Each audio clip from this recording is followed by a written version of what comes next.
for you later. And in what sense? The liquor laws in this state. We go to Florida. You can basically buy liquor anywhere. Yeah. Here, I've seen people get angry in the supermarket. They build an entire aisle of liquor. On Saturday, you can purchase it at 8, but on Sunday, you must wait till 9. Yeah. And people get, it's stupid. Yeah, well, it's another very example foolish. of stringent. Look, there's a lot of answers out there for what's foolish. Give us one that's great at 215-592-9494. You know who does engage the social media trolls? Who's that? Spike. Oh, I know he does. Oh, Spike God, yes. has no problem. I know. Just Dude, going he is down wild on it. It's totally like everyone who tweets at him, he's just like, boom, boom, boom, I know. boom, boom. I deep down, I do respect him that he does that. He used to tell us not That's to what do I was it. going to say. When he was our boss, he used to be like, don't do it no matter what. Yeah. I will never. I can't. I will not do that. He is. He's light and easy with it. Like it's not a problem. Well, at sometimes he's light and easy. Sometimes he's super aggressive. Sometimes he pulls the battleship up and takes the big guns out. But when he worked for us, I mean, he would tell us don't do it, and pot meat kettle. Do as I say, not as I do. All right, a lot of good answers for what's foolish. Give us a big one. You can win the Jalen Experience 215-592-9494. I'll continue to say, and I think in 2 months or 3 months you will agree with me. A World Cup game on this 4th of July in Philadelphia is foolish. We just don't need it. It's just too much. But bars will be open till 4 a.m. Oh, I saw that. Yeah, that's the 5th of July. You'll be able to get your liquor then till well into the night. Let's go to the phones. Your thoughts on Andrew Painter. Really was outstanding last night. And Martone, what'd you make of that? Let's kick it off with Nick in Bucks County. Good morning, Nick. Hey, morning, team. That was exciting last night. A good pick-me-up from the night before. It was excellent. Yeah, and we've seen that before. I remember my recollection is Cole had a good first start. I think Brett Myers did. I think Randy Wolf did. They all kind of run together, but my sense is oftentimes in the last 25 or 30 years when the Phils have had a big-time rookie pitcher, or at least perceived as such, that they've done pretty well in their first start. Didn't Mick Abel have a great, Mick Abel last year. Well, Mick Abel set the record for the Phillies with 9 strikeouts. Painter was close to it last night. And then, Nick, they traded him 2 months later. It kind of went a little downhill after that. So who they got? Who did they get? Was that the Bader? Is that the Bader or Duran trade? It was one or the other. Anyway. Duran. Duran trade. Yeah. He's a twin. Right. I say they're it's both worth twins, it. which is funny, but it was the Duran trade. All right, Nick, give us your thoughts on what went down last night.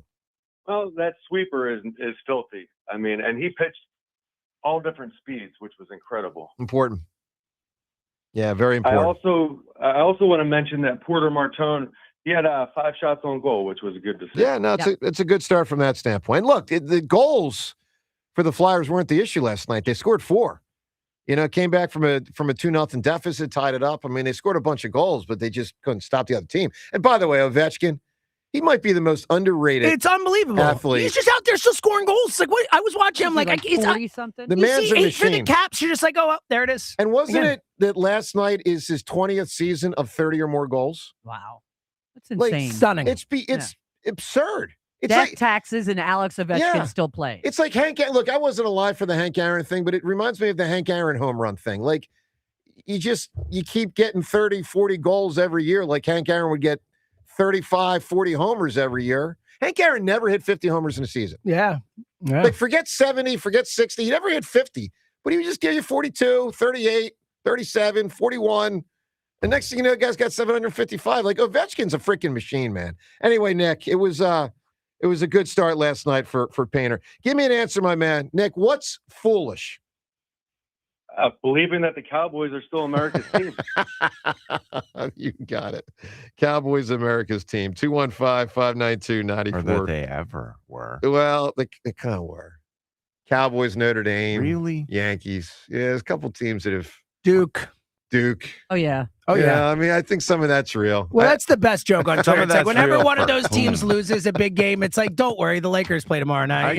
It's such a good joke. Don't you go the opposite way with that stuff? Well, like if it's Notre Dame, if it's the team that's supposed to be winning everything, sure. I never like that team. I never find myself supporting that. I team. have vacillated on the Notre Dame. Yeah, when I was a kid, it kind of got into it. I liked Mike Stonebreaker's name. Yeah. I didn't like Notre Dame. Well, I if you was grew up always Catholic around anti-Notre here, Dame. you had to be a Notre Dame fan. Yeah, there was a lot of that. There was a lot Maybe of that. that's part of it. That's And gotta be. Irish. I'm neither of those Protestant. things, so it's I pretty know. easy for me to be anti-Notre Dame. All right, 215-592-9494 to weigh in on Andrew Painter last night. Also, Jeffrey Lurie, he weighed in yesterday on a bunch of topics. We'll get to that and more. Got to take a bite out of Evan Turner as well. He's still going at it.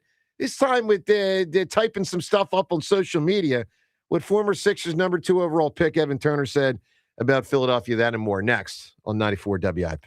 If you're considering an engagement in the future, you don't want to miss Benari Jewelers' April Bridal event. It's the most spectacular sales event of the year. Even more rings on site, designers, and interest-free financing with approved credit. You can't miss it. 3 straight days of savings, April 10th, 11th, and 12th, and you'll get Benari Jewelers' unbeatable price. But during the sale, it's next level. They're giving you up to 20% off thousands of engagement rings. So you'll find the cut, the size, the style you're looking for, and love the price. Remember, it's April 10th, 11th, and 12th.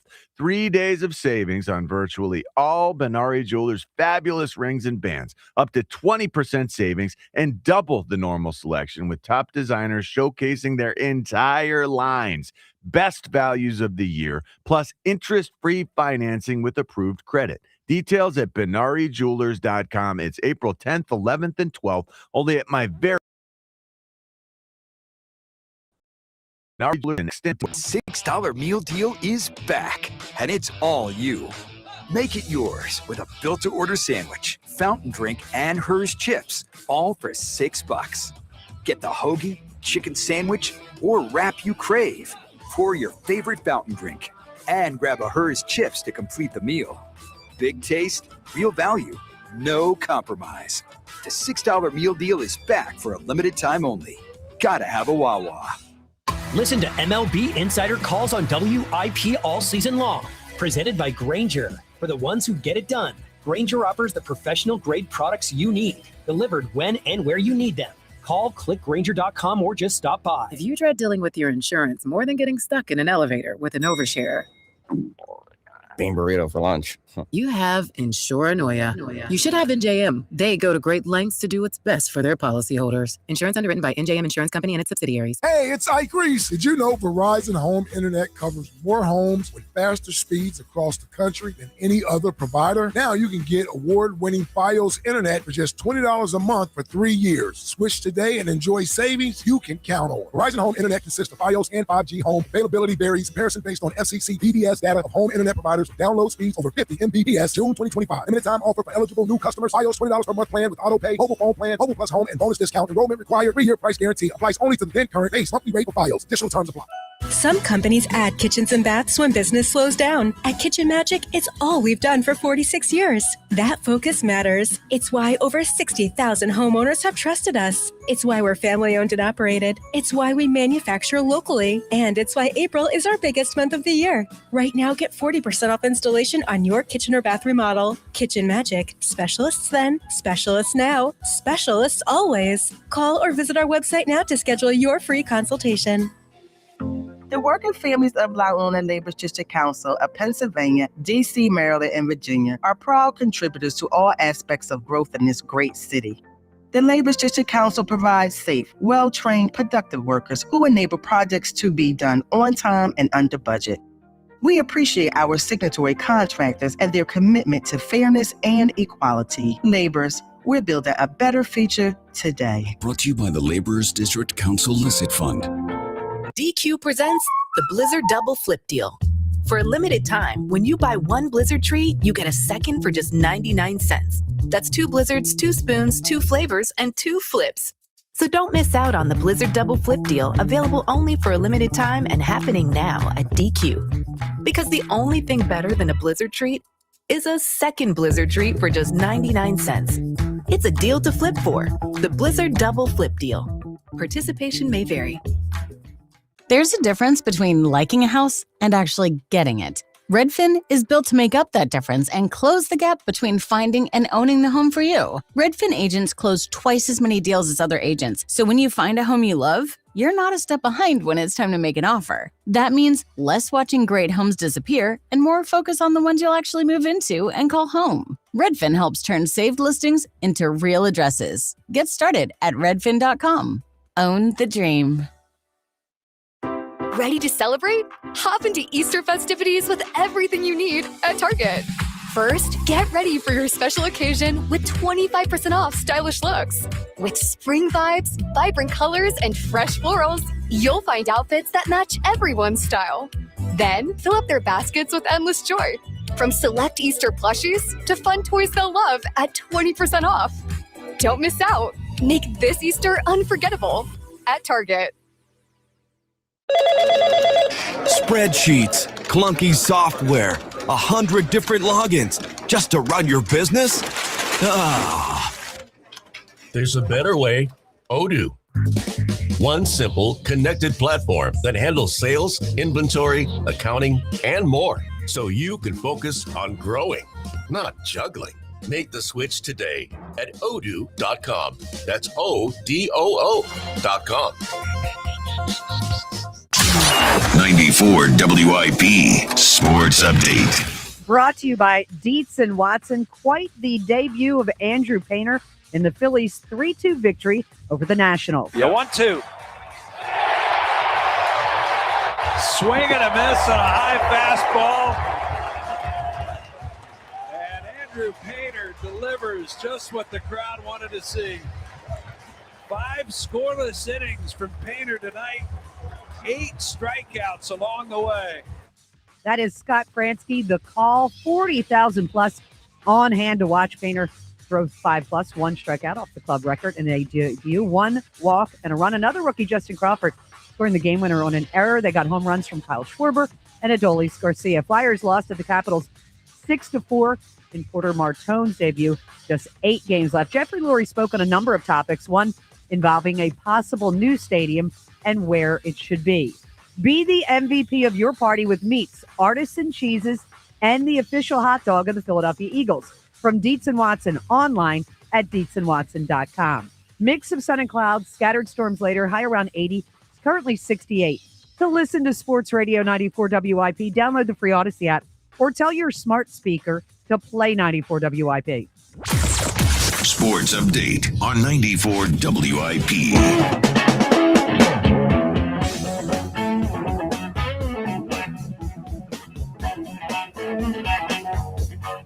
Yeah, well, good morning to Andrew Painter. If he's choosing to wake up and listen to us. John, my guess is he had some adrenaline going through his body last night. Possibly. Probably not awake at 6:40 a.m. More text messages congratulating him. Painter after his performance Great yesterday song. or the Hammer 2 weeks ago. When I had, I believe it was 183 after my game versus Fritz. You counted. Nothing but net. Hey, we need to get some Gypsy Eyes coming back one of these days. Gypsy Eyes. Joe, yes, sir. You counted? You went through I noticed right there was a big number right away, and then like another 100. Oh, like the number on your phone was 183. It was something like that. That's impressive. It was something pretty.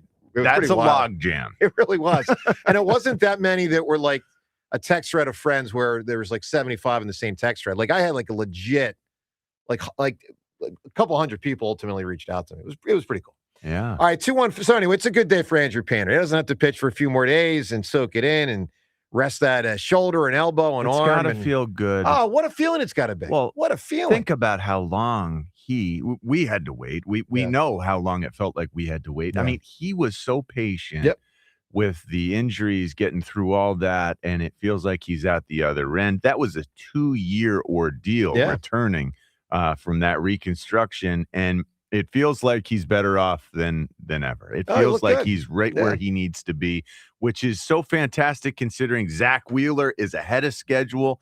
We've got Christopher Sanchez, who is pitching.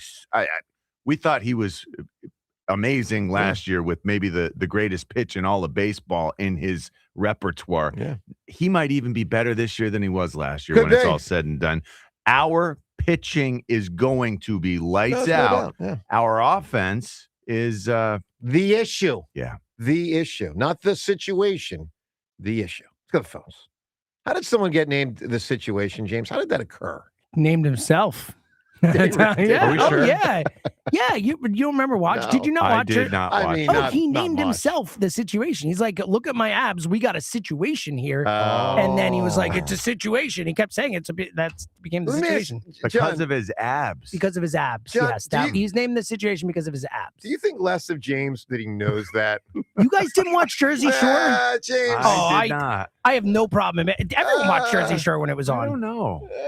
I thought They most did. people did. I thought- I definitely watched I Jersey did, Shore but the I was first time aware around. of all the people. Yeah, I it definitely was watched hard the to- first time I around. knew the names, but I didn't know the backstory. I watched the first season I of felt Jersey like- Shore. It's like the first episode. It's when it happens. Like I I watched just read it. the New York Post and I learned everything. Yeah, either way, I watched the show. James starts quoting the Jersey Shore, and I think, What you talking about, Willis? no, actually, Well, he does have multiple TVs. Yeah. So Well, he this can is watch years dumb ago. I wouldn't stuff watch as it now. well as This is good like stuff. 20 years ago or whatever, you know? By the way, speaking of, What you talking about, Willis? I have a What you talking about, Willis? situation that we have to get to this segment. It I has mean, to do with Arnold Drummond. no, but it has to Does do. it have to do with a well-to-do young kid in New York City? No, but it does have to do with. What you talking about, Willis? And we're going to get to that in a moment. I think people will agree with me. Hey, what Lurie said yesterday about the A.J. Brown situation, we'll get to that shortly. What was the sister's name?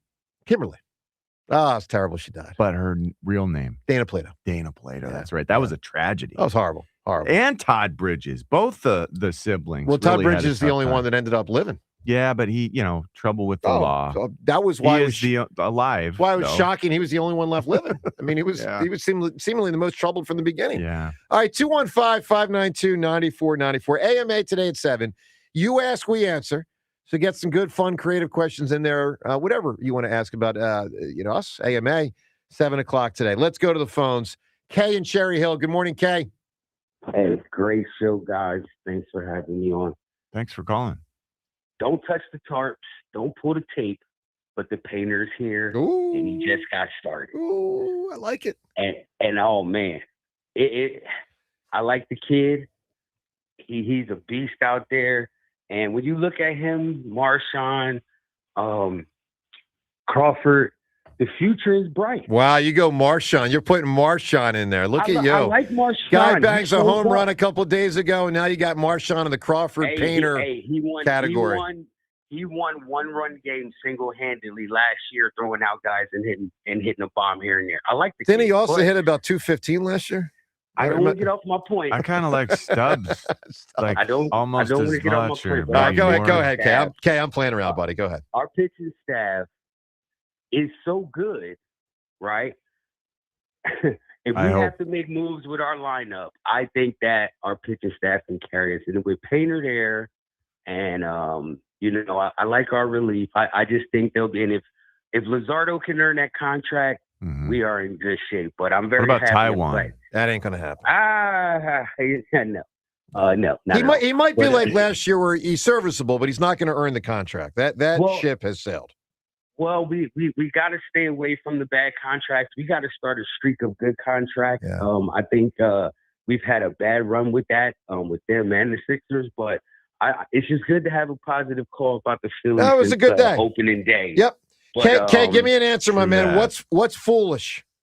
You know what? I was going to go with Aaron Nola's extension, but I'm going to stay positive with the Phillies and go with further belief in Joel Embiid.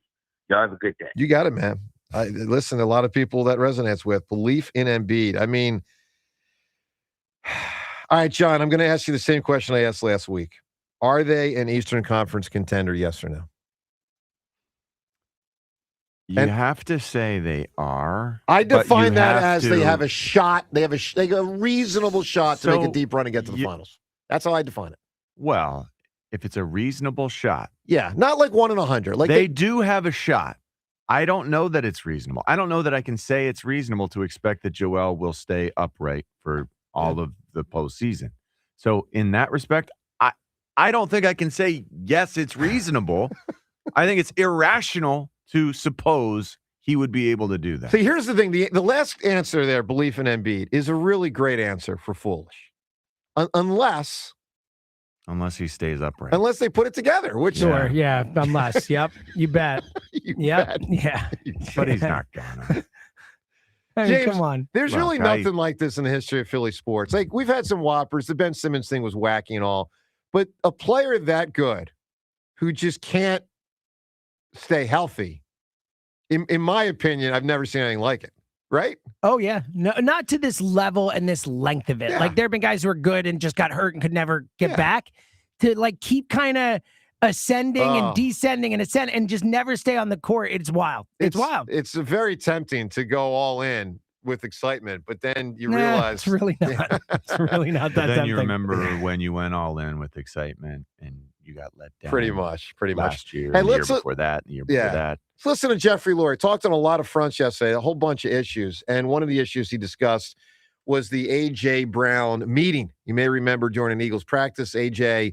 and Lurie extended time talking out there on the fields of the NovaCare complex. And basically, Jeffrey Lurie yesterday, I think, went into it, looking to try to downplay it. Buy it or don't buy it at your own discretion. Here's how Jeffrey Lurie presented it yesterday. You know, I'm in practice a lot. It was funny that was mentioned. I talk to players all the time. We go out to dinners all the time. I mean, people don't really know the relationship. It's a very close relationship I have with our players. And I probably talked to AJ, whoever, 30 times. So I feel like, at least with our culture, owner-player relationships are meant to be real, authentic, and interactive and warm and friendly, pretty much. So that's the way I operate, and I think I always will. That's the culture I want. So if I've seen on a field, it could be talking to John Dorobos about his magic tricks, or AJ about the next game or whatever. It never has to do with anything that's particularly relevant, except it's a nice relationship that's not distant. All right, Rhea, buy it or not buy it? No, I don't buy it. Oh my God, who could buy that? Oh, come on. He knows better. What? Did he I was say, just chatting it up with AJ because that's what I do. When I talk What? to AJ, it's never anything particularly relevant. That He was trying his own magic trick, I believe. That was right one of the more there. ridiculous things Jeffrey Lurie's ever said. I'm not like, that was nonsense. That was crazy. That he thinks people are going to believe that he walked down the field in the middle of all that. While that's all going on, all we're talking about is A.J. Brown popping off. And there are reporters saying he's there to talk to A.J. about this. And it's like, oh, no. He's just one of the guys. No, he could be talking to here. Dornbos about his magic trick. Same thing. Yeah. Okay. Just one of the fellas. Nothing. Okay, pal. We aren't discussing anything of weight or import. We're I just might believe chilling. the Sixers are a contender more than I believe that, what he just said right there. All right, well, look, you can weigh in on what Jeffrey Lurie said there. 215-592-9494. Let me give you another thing to weigh in on, and that's that Evan Turner fella. So if you missed it, we talked about Evan Turner briefly yesterday. You probably haven't thought of him in 5 to 7 years. Obviously, his career with the Sixers was a bust. And so 2 nights ago on TV, let's go back to this audio, and then I'm going to tell you what he said yesterday on social media. But 2 days ago, Evan Turner doing a pregame show. Weighed in on Philadelphia. We got to make John make a pick. Who are you picking in this game? We have to. I'm picking the hometown Heat, coming out with some desperation and urgency. Yeah. Well, I can't stand Philadelphia, but I'm a pick the 76ers. Shout out to everybody out there. All right. So Turner says that. It's like, what the hell, man? So, and like, it's not our fault he stunk. Does his voice sound sort of Jar Jar Binks-esque? Yeah. I'm not sure what I was going to say. Yeah, it's like a variation of a weird Mahomes presentation. It's kind of. Yeah, yeah. John, believe me, when he got you, and I know it was before you were here. This feels like there are strings controlling whoever is doing the talking. Yeah. The first thing everyone noticed about Evan Turner 15 years ago is he's got a strange voice. The second thing we all noticed is he wasn't very good at basketball. That's a problem. It was a problem. So someone asks on social media, like, dude, what's up, man? I mean, like, why the beef? What's going on? So here's what he said yesterday. It's hard when you stink. Ray, I can't wait for your reaction to this. Oh, boy. Here's what Evan Turner said yesterday about Philadelphia. Ready for this? This is from Twitter. It was a disgusting experience as a player, for sure. Then I went to Boston and learned what a real sports city was, you know? Rhea Hughes, the floor is yours. It was a disgusting experience for us to pick you second and not pick. Wasn't Paul George in that draft picked after him? Yeah, I believe so. So I think it was DeMarcus Cousins was 5. Okay. Him and I believe it was Paul George started as the 2 best. I'd have to look back at who else. Disgusting that they didn't pick them. Yeah, it was a week. It was a weak draft. It was a weak draft. Was it Blake Griffin first that year? Was that year? I think it might have been John Wall. John Oh, it was John Evan Wall. Turner, Yeah, good call. Derek John Wall, that Favors, Kentucky team. Wesley Johnson. Yeah, pretty weak. DeMarcus Derek Cousins Favors was had fifth. a solid career. I had a minute. Derek Turner- Favors was in the league for like Paul George was in the league for like a decade or But he whatever. wasn't No, but he was. I'm saying he wasn't the third pick in the draft, but he was like an NBA player. So, John, for a you're while. looking at the list. Is it Paul George? Paul George and, was 10th. So Paul George and DeMarcus Cousins. Cousins was legit till he got injured. Cousins 5th. And that's about it, though, right? There's not much. No, just going down through the list, not a lot of players of note. Wow. Anyway, Quincy Poindexter. Yeah. Pondexter. So Evan Turner, I'll ask everyone at 215-592-9494. What is your reaction to Evan Turner referring to his Philadelphia experience as, quote, a disgusting experience? I mean, come Most on. of us don't even think about him at all anymore, do we? Until he actually made those comments. Never think about the No. guy. All right, 215-592-9494. Speaking of basketball, let me give you a What you talking about, Willis? situation. Got a new Hall of Famer. We got a new Philadelphia, either coach, player, or executive that has made the Hall of Fame, to which I ask, What you talking about, Willis? with our Twitter poll question of the day. I kind of feel 1% bad doing this because it reminds me of when Donovan got booed. And like sometimes when a guy has a moment, you don't want to like boo him in the moment. But I think I got to boo. Twitter poll question of the day brought to us by Armin Chevrolet. Armin is more than just quality pre-owned Chevrolets. You can visit ArminChevy.com to see Armin's entire pre-owned inventory. That's ArminChevy.com. Here's the poll question. Does Doc Rivers, who yesterday found out he's a basketball Hall of Famer, did he deserve it?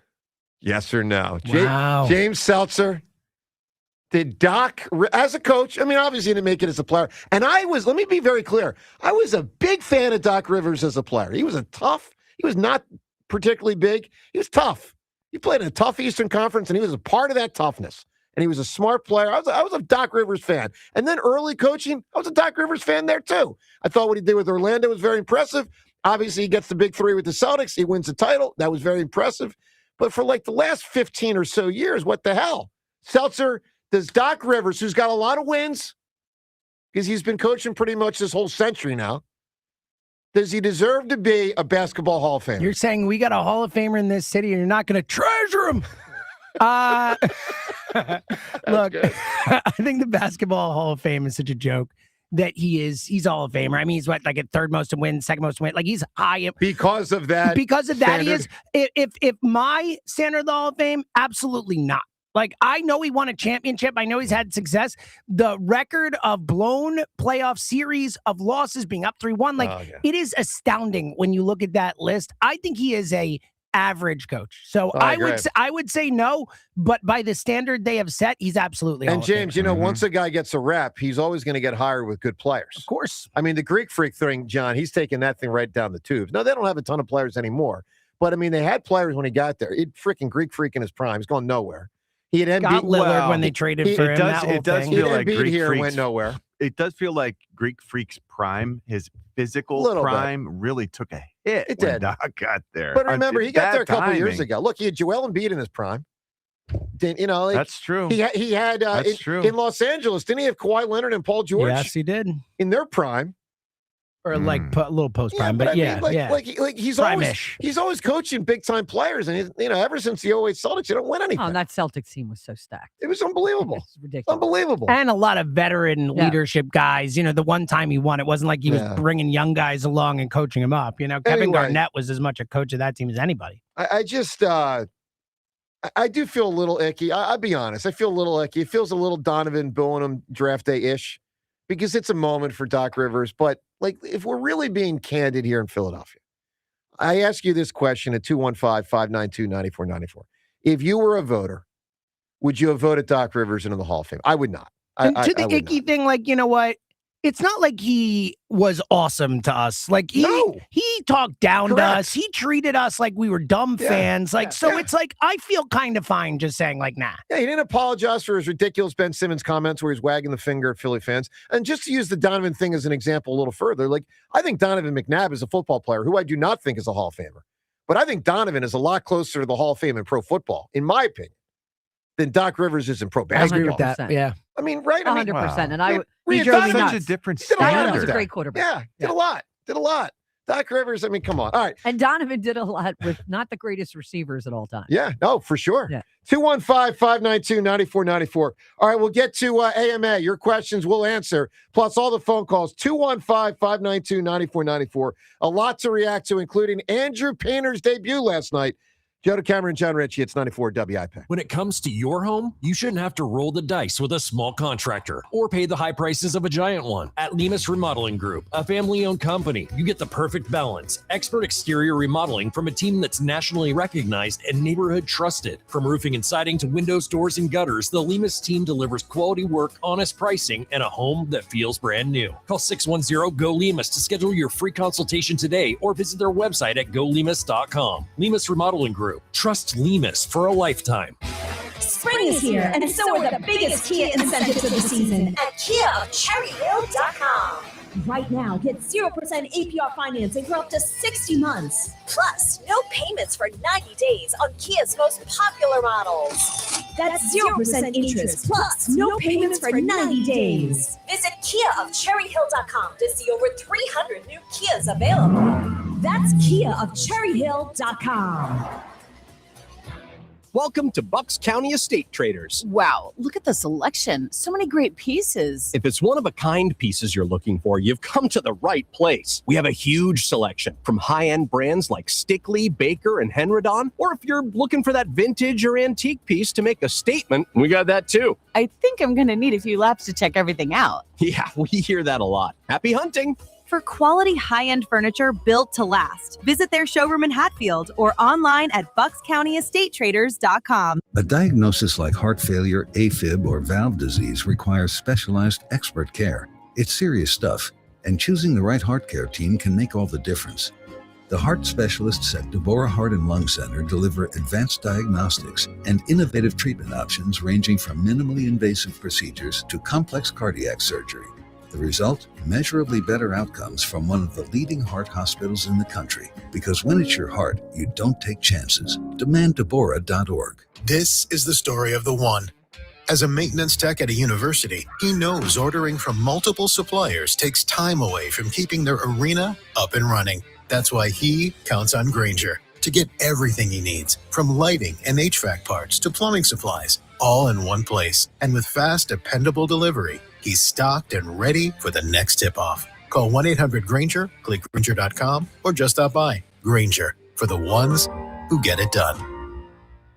There's a difference between liking a house and actually getting it. Redfin is built to make up that difference and close the gap between finding and owning the home for you. Redfin agents close twice as many deals as other agents, so when you find a home you love, you're not a step behind when it's time to make an offer. That means less watching great homes disappear and more focus on the ones you'll actually move into and call home. Redfin helps turn saved listings into real addresses. Get started at redfin.com. Own the dream.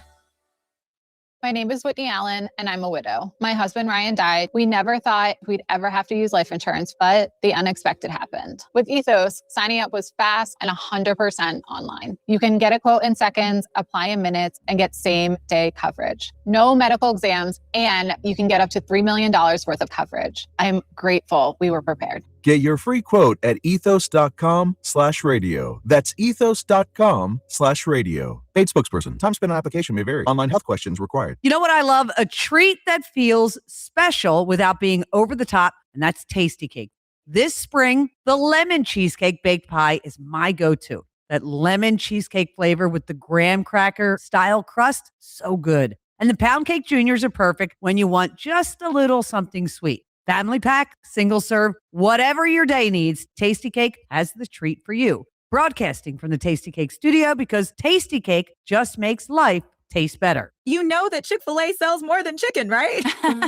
Hello, my name is Jaleesa, and a little thing I love about the Chick-fil-A sausage, egg, and cheese biscuit is how it's all of my favorite breakfast items in one good bite. That fluffy egg, that melty cheese with that perfectly grilled sausage. It just gives you that warmth, that comfort food that you love. It is the best possible option for a classic breakfast. Comfort is calling. Order a Chick-fil-A sausage, egg, and cheese biscuit with Simply Orange Juice on the Chick-fil-A app today. Real guests paid for their testimonial. Spring means warmer weather, blooming flowers, and a whole lot of pollen. Don't let your automobile turn into a pollen-mobile. Stop by Tidal Wave Auto Spa for a top-of-the-line wash starting at just $15. In no time, you'll be driving away with that clean car happy feeling and a brilliant shine. Plus, every wash includes free vacuums, microfiber towels, and interior cleaning spray to keep your whole car looking its best. Tidal Wave Auto Spa makes it fast and easy. Find a location near you at TidalWaveAutoSpa.com. This is an Odyssey Sports Minute. Sponsored by Wrangler. Shop Wrangler.com for new denim styles. Kickstart your day. From world champions to a total apocalypse. For an unfathomable third straight time, Italy is missing the World Cup, playing with 10 men after a first-half red card in a penalty shootout loss to Bosnia and Herzegovina. No former winner has ever missed 3 consecutive tournaments until now. I'm Drake Toll. 94 WIP HD1 Philadelphia. Live from the Tasty Cake Studio. Sports Radio 94 WIP. An Odyssey Sports Station. This is Ask Me Anything. Ask me a question. With Joe DeCamera and John Ritchie. All righty, AMA, as we do every Wednesday at this time, you ask, we answer. Questions from Facebook, Twitter, and the text line. By the way, things you may not know. We'll talk to Sheil Kapadia about the Eagles and the NFL landscape. Obviously, NFL owners meetings this week. Sheil at 7:50 today, 7:50, and Elliott Shore Parks at 9 o'clock. A lot of Andrew Painter reaction, some Martone reaction from last night. Phil's got a win, Flyers got a loss, and AMA right now. Seltzer, what do inquiring minds want to know? Let's start out with a classic. Any updates from your planner, Joe? So you want the frickin'... Yeah, today the ridiculousness of the planner. Like, write down my name at 4 o'clock today. I have so much today. Would you knock it off, James? I don't even know how to get in all I've got. I've got to talk to a doc. I've got to help my mom with some stuff. I got to set my fantasy basketball roster. There's about 10 days left in the season. Sixers play tonight. Set your roster? Well, yeah, you got to daily. Yes, fantasy. I know. I just set my lineups. I don't put it in a planner. I've got the lineups open. Boom. Set them. You're telling me you've never missed it? Every once in a while. Yeah, it's a baseball season, 162 You know games. how you don't miss it? Yeah. You write down fantasy, and then you know by game time to set your roster. Sixers play tonight. Phillies play this afternoon. Got that. Got to get the real ID. That thing will get pushed back. That ain't going to happen. I got an event coming up later in April. Got to do some work digging in on that. I've got going to my college coming up in a week or so to speak to students up there. I got to prepare for that. James, I got a million things this thing. I don't know what to tell you. Oh, finances. So every first of the month, April 1st, May 1st, June 1st, I always read finances. That means go back, in this case, March. I put every dollar I spent into you call it like a spreadsheet, like a thing where I track my money. So I think it's very important to have a budget and try to stay as close to it as possible. Okay. So I try to be organized. Nothing wrong with that. Are you frivolously planning some of this stuff, like the real ID thing? Do you need to go do that? Well, I'm still trying to find out. His birthday's coming up. He has to do it. You know what, James? I think it was overrated. If you walk in with a passport, yeah, I don't think you need the real ID. Does your license expire? If you have a passport. When your license expires, you get a new real ID. That's what I did. Issues. But, John, like a year ago, everyone's like, you got to get the real ID. You got to get the real ID. And but you don't. Correct. As well, if you have a passport, you don't. Yeah, a lot of people don't have a passport. Which I do. You're good. So, yes. So that is needless. That's a needless entry in your planner. To be fair, I would have put that in at the start of the year and said, figure it out in a few months. And now I'll put it in down the road. I'll shift that to like October. Yeah, unless your license expires in April. I'll and then look you'll have into to it today. Look at your license. Does that make you happy? I mean, I'm just looking out for you, buddy. My any tickets? You have your wallet on you. Got the wallet. Yeah, you can check open right it now up and tell us if it's expiring. Yeah, this is pretty easy. This isn't that complicated. All right. It's not bad. It's important for your planner. If you're going to plan things, you got to know if you really got to plan it. And so, what other questions do we have? Okay, let's do another. This one's from Blair Echo on Twitter. Blair says, What are your favorite sports to play, watch on TV, and watch live in person? John, are you 3 footballs, or do you break it up on some of them? My favorite sports to play wasn't close at all, but I was a big soccer player growing up. I loved soccer. That was my first sport. Sure. And that was when I got to high school, it was a big debate as to whether I was going to be a soccer player or a football player. Yep. I think you made the right choice. Well, I was getting carded every single game in soccer. Like, it got to the point Too much aggression. it was just ridiculous. I wasn't trying to hit anybody, and people would just bounce off of me, and that's like automatically a yellow card. It was very frustrating. I'm sure. It was obvious that football was the only thing that made sense. But football's probably your answer for all three, right? I love it. Yes. Yeah. I've always loved it. It was the only thing I thought about as a child. If I wasn't watching cartoons, I was outside playing kill the guy with the ball. Yeah. And that's all we did in my neighborhood. Yeah. So to play, this is a tough one for me because I love a lot of the sports. To play, I would probably say basketball. Yes! Oh, yes! Thank you, Mark Zumoff. To attend in person, I would probably say hockey. To watch on TV, I would probably say football. Hockey in person, if you ever get to sit along the glass, Yeah. is one of the truly most fun things ever. Did it one time in my life. Actually, I think It's two, awesome. two times. in my life. I shared season tickets. A friend had them, and I bought like 10 or 12 games. Yeah. When Roman Czechmatic was the goalie. Oh, man. Right behind where he was in goal twice. I'm telling you, it was the most awesome thing ever. Most That's awesome great. thing That I ever with spent you. my money on. Yeah, you and I. It was near the start of our WIP show. Yeah. And, And Danny Briere was there. I remember that. Well. That was one of the 2 times in my life. And Yep. what did he say about whether he dreams in French or English? He said it's a 2-week delay when he leaves Yeah, that's English spot. He'll be dreaming in English for 2 weeks, and when he leaves French Canada, he'll dream in French for That's 2 weeks. amazing to It's me. a 2-week delay. I wish I could Yeah. get that 2-week delay. It's amazing. Wish I could be bilingual. That like was a he wild is. conversation. Bilingual probably comes first, then the 2-week delay. I know. I got to after. work Yeah. on that part. You know what the other thing I remember from that? There was a former NHL ref there that night. I don't know if you remember this, John. He told us how he looked in the eyes of a guy and knew he was a really bad guy. Yeah. And then that guy, really and then the remember guy that. ended up killing a dude. No way. Yeah. Uh-huh. Whoa. I don't remember the ref. He was a really nice guy. And he's like, because I think I asked him about on-ice stuff. He was a retired ref. And he just And he said there was this one guy, he said, I just knew this guy was bad news. Wow. And then years after his playing career, this guy killed Can someone. you imagine? crazy. Yeah. You could see that in his eyes. Yeah, you could see that glint. Oh, it was really in his amazing. It was eyes. an amazing conversation. James, let's do one more. All right. Aunt Capelli on Twitter asks, if you could go back to any age or year in the past, what would it be and why? Senior year of college. Oh my God. Enough said. I don't need to give a why. I can't go back to pre-Lee. I mean, a why for senior year in college? Come on. Pre-Lee, I like that. That yeah, rhymes. Alicia, her nickname, Lee. I can't go back to pre-Lee. Okay. That's it. I'm happiest now. I will say, I got to think, I don't have specific memory, but I just want to say, I think this is up the Hammer's alley.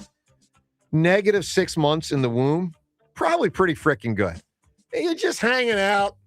You're cushioned by the womb. You get fed. Your complex brain isn't complex Yeah. enough to really bother you. There you go. You just sleep and But do you want to talk about zero stress. You don't even know what stress is yet. You don't know what is You yet. haven't seen. You -6 months, pretty good. Pretty good. haven't seen or heard anything. Believe it or not, Richie can remember the -6 months. Pretty good. That's right. And with that, AMA, we shut it down. Ask Me Anything with Joe DeCamera and John All right, Ritchie. so Martone debuts last night. Flyers lose. Debut for Painter last night. Phillies win, and he's a big part of why. Not to mention, Jeffrey Lurie spoke on a bunch of issues yesterday. You can react to all this, 215-592-9494, and give us something that was foolish. Best answer, whoever provides it on this April Fool's Day, something that was foolish is going to win the Jalen Hurts Lincoln Financial Field experience. Let's get to Patrick in Tabernacle right now. Patrick, good morning. Morning, everybody. How we doing? Good, buddy. Doing well, Patrick. Yeah, that's crazy thought. Thinking I never in my life thought about what like fetus Pat hanging out. Never in my life. I mean, it's I got to ever be amazing. It's contemplated got to that. be amazing. Fetal Pat. As long as there aren't complications, which of course there are at times, which Yeah, is yeah, sad. yeah. But Patrick, if there's no complications, what an existence. Yeah. Oh, All it's right. amazing. Listen, what a night last It's like a night. hot I mean, tub. obviously, It's like a the Flyers lost. It's tough, but with Martone and Painter, Bree, I think you said, someone said it.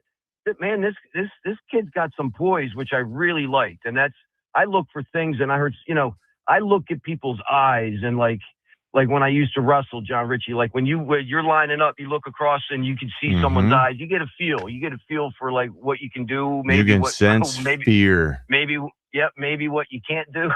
I don't know. It goes both ways, but Sure. it's just crazy to see his poise, and I think that'll go a long way.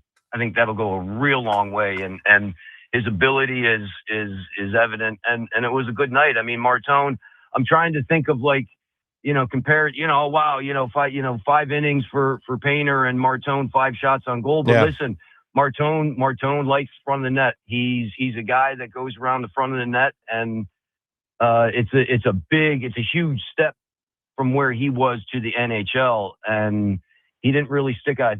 I think he did take a penalty, but he didn't stick out like, oh God, this guy shouldn't be here. And he had his nose in there, and it's exciting.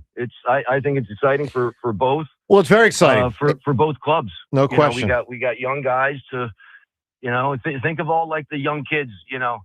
Like it's crazy that when Martone was interviewed, like we talked about it a little bit. 19-year-old kid, who's your Flyer guy growing up if you're 19? And it's just just so Lindros weird. that I know of, right? I can't think of anyone else. No. I mean, for Martone, growing up, he was a Giroux fan. I'm sorry. Yeah. You know what I mean? Yeah. I'm like, wow, that just kind of, you got to put your head around it. But listen, the Flyers are still in it. We're not out. We ain't dead. Tough loss. And you're talking about Ovechkin. Listen, that guy is ridiculous. And really he's the is. muscle memory. He could be on his worst day of his life. And if you prop him up, man, from that left circle with a right-hand shot, he could just, it's unbelievable.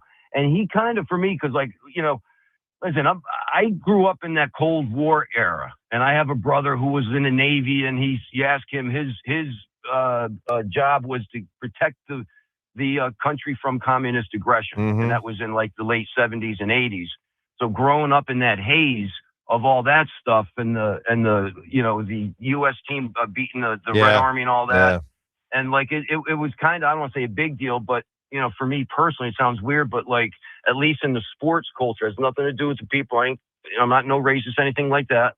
You know what I mean? But like, it was different for me to see Ovechkin as a Russian player, like, kind of like appreciate him and root him on and move away from all that Cold War. Sure. No, I understand. The Cold War stuff was real. Yeah. But Ovechkin seems like a really good dude. All right, Patrick, I need an answer from you. What's foolish? Joe, you're a dude. Do not do anything with Ike Reese. Just don't. You hear me? That would be foolish. I hear you. All right, Patrick, appreciate the call. Fair enough. 215-592-9494. Sounds like he fears for you. Yeah, I think he does. That's all right. Coming up, what Jeffrey Lurie said about the stadium. Not to mention the tush push. Lurie on the record on a few fronts yesterday. We got some Jalen Hurts stuff to get to. Plus, highlights from that Phillies game is Andrew Painter, obviously the star of the night last night in Philadelphia sports. Although Schwarber certainly contributed as well. We'll get to that and more. Phone calls on all of it. Joe DeCamera and John Ritchie. It's 94 WIP. Injured at work or in an accident, nobody will fight harder for your rights than Pond Lehocky Giordano. They've recovered billions for injured workers just like you and fight for the maximum settlement you deserve. Led by Sam Pond and Jerry Lehocky, this powerhouse firm is built on grit. Jerry worked 16-hour shifts in a steel mill before becoming a statewide leader for injured workers' rights. Call Pond Lehocky today for your free consultation. You won't pay a dime until they win. The Phillies play here today. Phillies Nationals leading off starts at noon. Sponsored by Nissan. Nissan makes cars that thrill. Shop NissanUSA.com. The first pitch is at 1:05. Then stick around for the final out. Sponsored by the Philadelphia Parking Authority. On your exclusive home for the Phillies 2026 season. Rafael Marchand with a laser out to left. Sports Radio 94 WIP. Ready to celebrate? Hop into Easter festivities with everything you need at Target. First, get ready for your special occasion with 25% off stylish looks.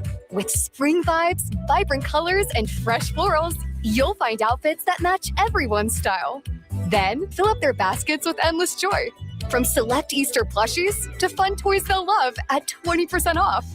Don't miss out. Make this Easter unforgettable at Target. You know that Chick-fil-A sells more than chicken, right? Hello, my name is Jaleesa, and a little thing I love about the Chick-fil-A sausage, egg, and cheese biscuit is how it's all of my favorite breakfast items in one good bite. That fluffy egg, that melty cheese with that perfectly grilled sausage. It just gives you that warmth, that comfort food that you love. It is the best possible option for a classic breakfast. Comfort is calling. Order a Chick-fil-A sausage, egg, and cheese biscuit with Simply Orange Juice on the Chick-fil-A app today. Real guests paid for their testimonial.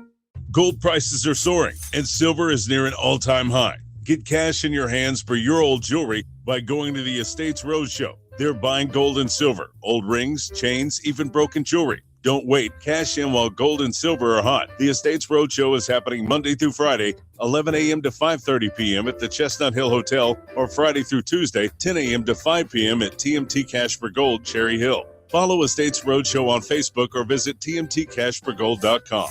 The world is your jackpot at Borgata Hotel, Casino, and Spa during the $1 million Worldly Winnings drawing. Play and earn entries now through April for your chance at over $1 million in prizes, including 10 $25,000 dream vacation packages. Drawings every Saturday with grand prize drawings March 28th and April 25th. $1 million Worldly Winnings only at Borgata. Must be 21 or older. Gambling problem? Call 1-800-GAMBLER.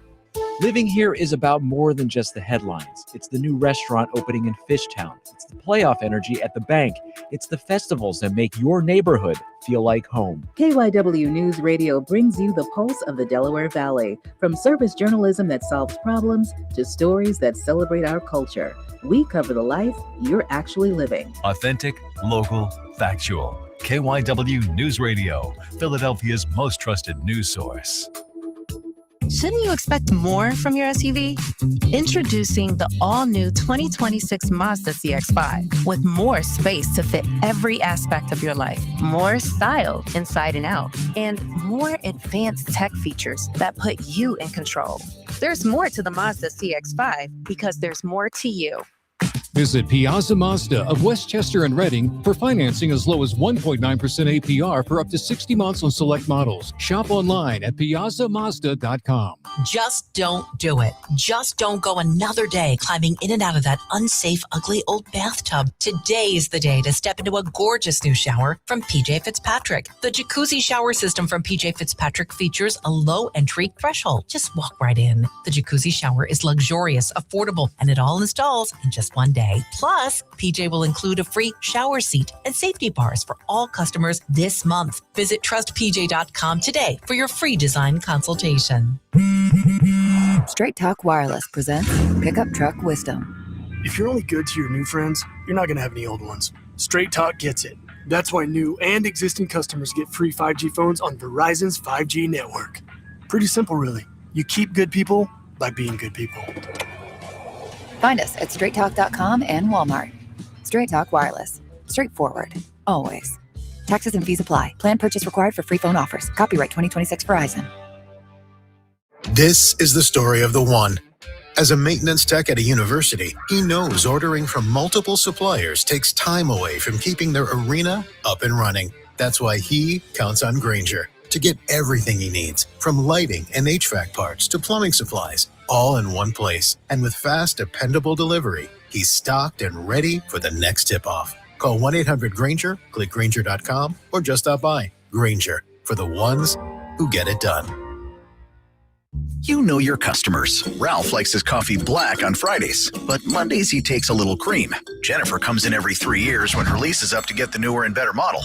And for some reason, pepperoni pizza sells like crazy on Friday nights. Who knew?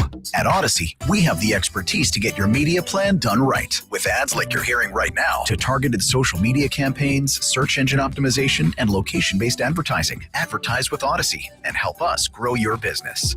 Visit ads.odyssey.com. What if you had reliable, intelligent Wi-Fi and the price didn't change for 5 years? Thanks to the Xfinity 5-year price guarantee, you don't have to worry about that part of your future. You're guaranteed 5 years of Wi-Fi that boosts speeds to your devices that need them the most. It finds and fixes any issues before you even notice them. It's like a super intelligent Wi-Fi that keeps you protected from online threats. You get incredible gaming speeds on multiple devices and no one battling for bandwidth. For the next 5 years, all of your devices will be working in perfect harmony. Plus, you get Xfinity's best equipment with no annual contracts, no fees, and no strings. So even though kids will grow up and you still won't understand what 6-7 means, your internet will stay sharp, reliable, and most importantly, the price will stay put. Plus, get online in minutes with same-day Wi-Fi, all with the Xfinity 5-year price guarantee. Lock in your price and unlock the possibilities. Xfinity, imagine that. To get started, call, visit Xfinity.com, or drop into an Xfinity store today. Restrictions apply. Select plans only. 94 WIP Sports Update. Brought to you by Dietz and Watson. Quite the debut of Andrew Painter and the Phillies' 3-2 win over the Nationals. That snapped a 3-game skid. Painter striking out 8-1 walk on the MLB Network. Former pitcher Jake Peavy gave a review of Painter's night. And let me tell you what he was doing, painting with the curveball early. I watched him flip it in for early strikes and then power guys out of the zone away with it. You see the changeup playing in effect. 4-pitch mix all night. The fastball played. Phil's got home runs from Kyle Schwarber and Adolis Garcia. Justin Crawford scored on an error. Flyers fell to the Capitals 6-4 in Porter Martone's debut. Just 8 games left, though. They are still alive in the playoff hunt. Weather brought to you by Window Nation. Mix of sun and clouds, scattered storms later. High of 82. It's currently 68. Right now, you could save up to 50% off new windows from Window Nation. Plus, you could get them with 0% interest financing for 5 years. Sale ends soon, so visit windownation.com now. To listen to Sports Radio 94 WIP, download the free Odyssey app or tell your smart speaker to play 94 WIP. Sports Update on 94 WIP. Recommended by 9 out of 10 doctors. That last guy's a The Morning Show with Joe DeCamara and John Ritchie. Sports Radio 94 WIP.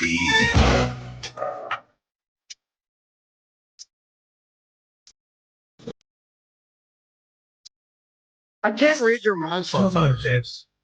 Just play the song. Okay. Yeah, a lot of times it's just a song. It's only if there's something relevant to say. Good deal. Good deal. All right, good morning to you. Hope you're having a great start to your Wednesday morning. Andrew Painter had a great end to his Tuesday night. Had to be a great feeling. Had to be a great feeling. It's a lot of reaction to Painter last night. And Martone as well. Obviously not as good. And the Flyers ultimately lost the game, which was a setback. Now, other teams in contention around the Flyers lost as well, so that helps. But Flyers coming down the stretch, they still got to stay. They've been busy. They've done a nice job for about the last month, but they got to stay busy because with 8 games left, I mean, they're going to have to rattle off some wins. Couple points back right now of a playoff spot. Hopefully, they can get that done. 215-592-9494. By the way, you may have seen the news yesterday that Devon is no longer with our station, and we certainly want to thank Devon for being a big part of WIP with our show over the last 3 years, and obviously all that she did. Devon's a great person, very talented, and really, of course, we wish her nothing but the very best. Want to always see great things, John, for Devon, of course. Yes, Devon, great luck to Devon. We will miss Devon.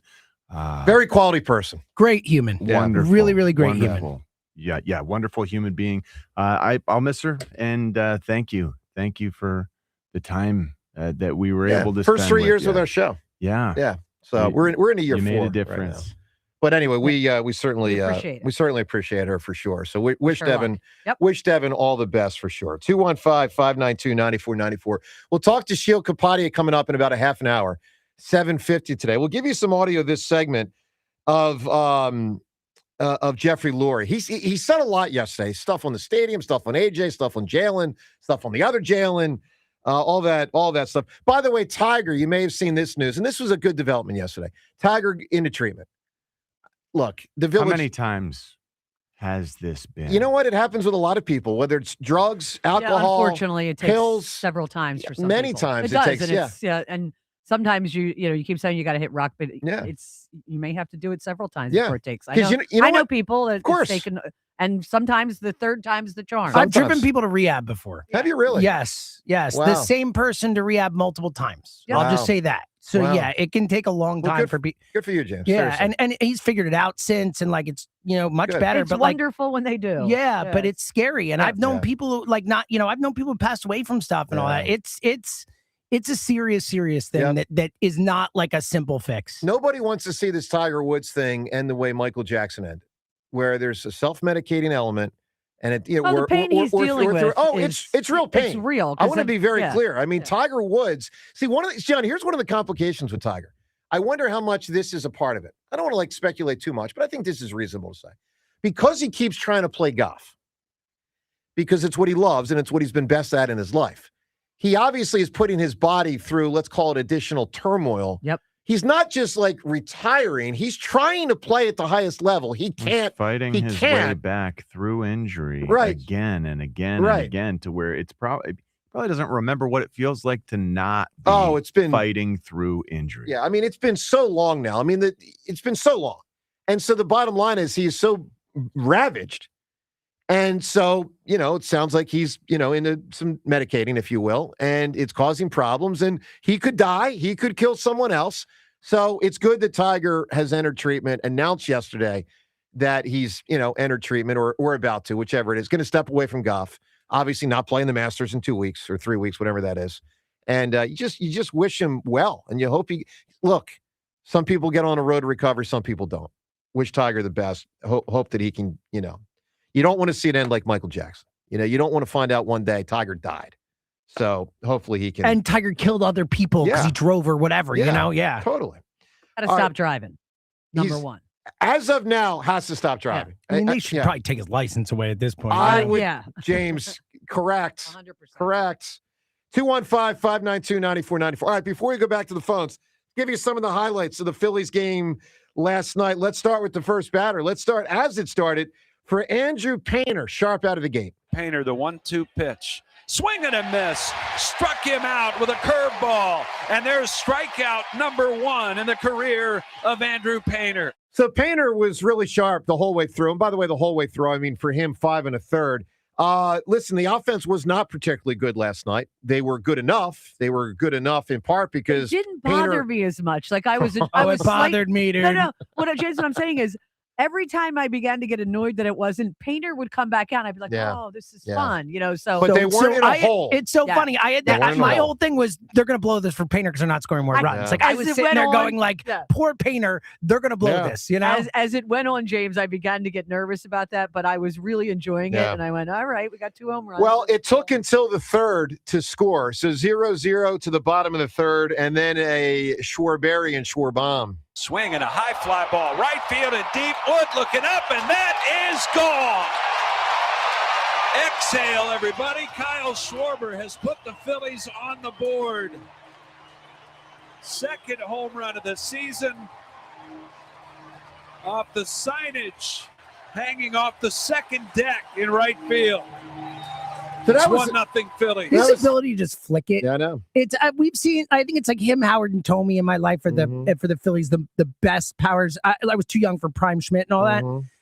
I think of all of them, Schwarber's ability to make it look as they were all effortless, but like Schwarber, it's like it almost looks like he just flicks his wrist and it flies into the second deck. It's unbelievable to watch. He also strikes me as having, like, I'm no expert on this, but pretty fast bat speed. Yeah, so like he seems to come fast. through the zone fast. He can wait on a pitch where a lot of guys can't. I agree with that. All right, so homer from Schwarber. You also get your first Adonis Garcia moment last night. Or Adolis. No. When he homers, it's Adonis. Yeah, when he stinks, it's Adolis. I like that. That's good. Yeah, no, when he's no good, it's Adolis Garcia. Did you just come up with that, or is that a yesterday, thing? Yesterday. Okay, it's good though. Yeah, I was like, I like that. It's pretty good. When he hits a homer, it's Adonis. I'm in. Let's listen last night to Adonis Garcia. Garcia goes after the first pitch, hits one deep to right. Wood is back. He turns, and it's gone. It's just over the railing. And Adolis Garcia with his first home run as a Philly. Opposite field, solo shot for Garcia.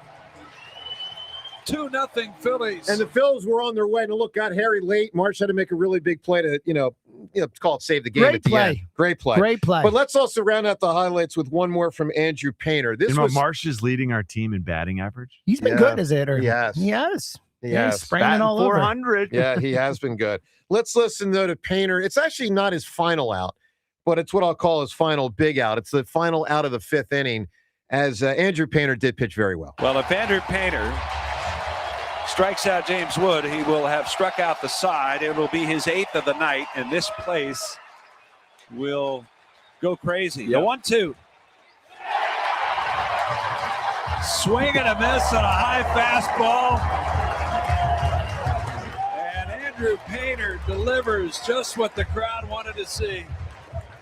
5 scoreless innings from Painter tonight. 8 strikeouts along the way. All right, well, look, a good job by Painter, great job by Painter, and a good job by the Phils. And it's one we all needed. At 1-3, we weren't feeling good yesterday. Hopefully, a long way to go, but hopefully this helps stabilize the ship. And hopefully these veterans see this kid go out and deal for you, and maybe it injects a little life into the club. Maybe. Afternoon game today, Sanchez with the ball. And let's hope by 4 o'clock today, the Phils are back to 500 at 3-3. 2-3 entering the day. All right, 215-592-9494. So a lot to react to. We'll get to more of what Jeffrey Lurie said yesterday. Ken in Cinnaminson right now. Ken, good morning. Good morning, friends. How's everybody today? Great. Doing well, Ken. Actually ran into Devon in the Hall of Fame Club Monday night. Nice. Given the way the game went, it was the highlight of the evening. So Monday, which one was that? 13-2. Oh my God! Yeah.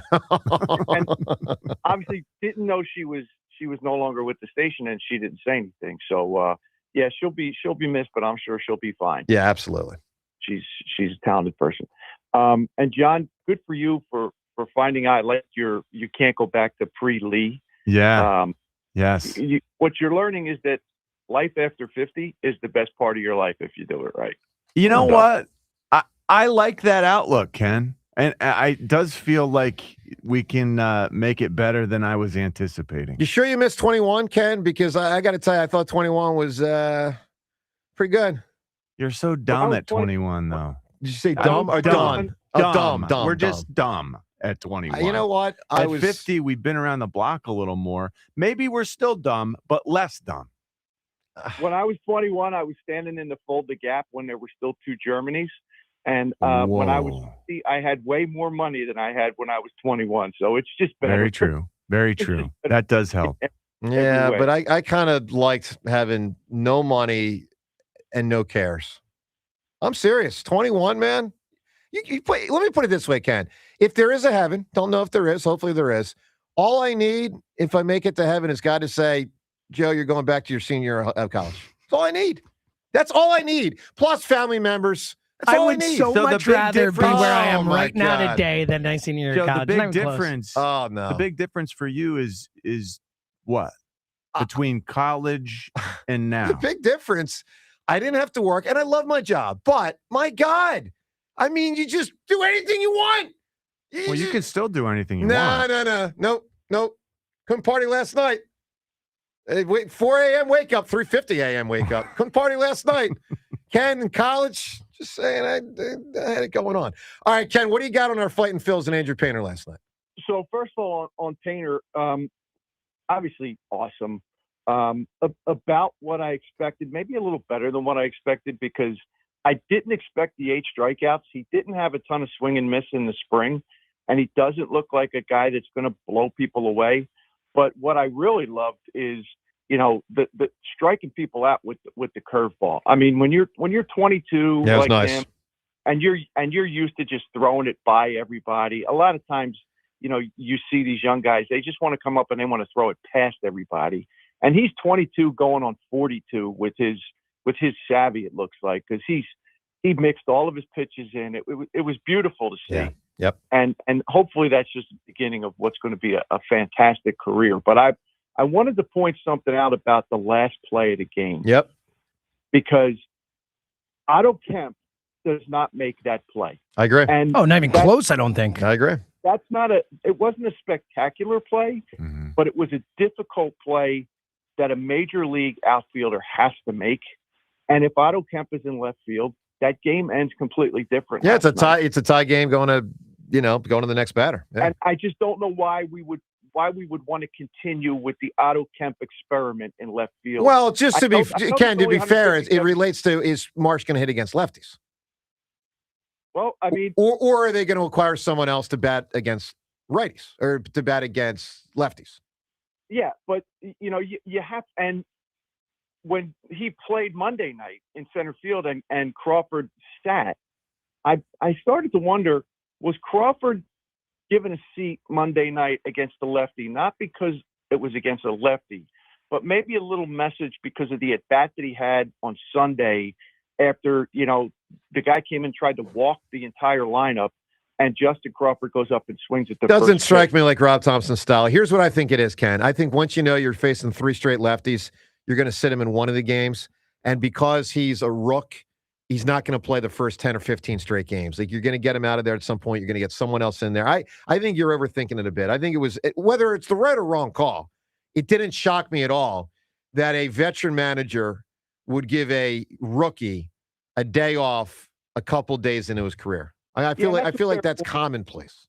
Fair point about Rob Thompson. He's not that kind of disciplinarian, but I guess the point I would make is, is it really worth it to sit the best defensive outfield that you have when offensively your outfield's not giving you a lot? I get it. All right, I need an answer from you, Ken. What's foolish? You can win the Jalen Hurts Link experience. So in the state of Oklahoma, it is illegal to make faces at dogs. You can get heavily fined for it. So, James, don't go to Oklahoma. How about that? Faces at dogs. Make That's weird. Faces. That's something. Hey, Twitter poll question of the day brought to us by Armin Chevrolet. What makes Armin different? We'll let their customers tell you. See Armin Chevy's online reviews, and you'll understand the Armin difference. Poll question today. Doc Rivers yesterday was named to the Pro Basketball Hall of Fame. Obviously, there'll be a ceremony coming up. I believe it's every year in September. But the poll question is, does Doc Rivers deserve to be a Basketball Hall of Famer? He's making it for his coaching, not his playing. He obviously was not a Hall of Fame player. He was a good player. I really like Doc Rivers, the player. But he's making it as a Hall of Fame basketball coach. Does he deserve it? Yes or no? You can vote at Sports Radio WIP on Twitter. Rhea, I know you've been diving into a story that came out in the last hour about Jalen Hurts, and I have not been able to absorb much at all because obviously as we're hosting the show here, it's difficult to read. I know it's a long story. Yes. Difficult to read, absorb, and talk all at the same time. So I know you've been diving into it. Give us your impression of what's going on here. It's an ESPN story, is that correct? Tim McManus, I assume he has not seen his family in weeks because this is an exhaustively long story that he talked to numerous. What's the title of it? Inside. Let me bring it back up. It's like, yeah, you got it. I got it. It's Inside Eagles 2025 Friction as Jalen Hurts stands at crossroads. Oh boy. So that's an oh boy title. Yeah, it's an oh boy title. And it really gets into a lot of what we spent weeks and months and hours talking about. And one of the first things they bring up is the famous John, and you hated it. It drove you nuts.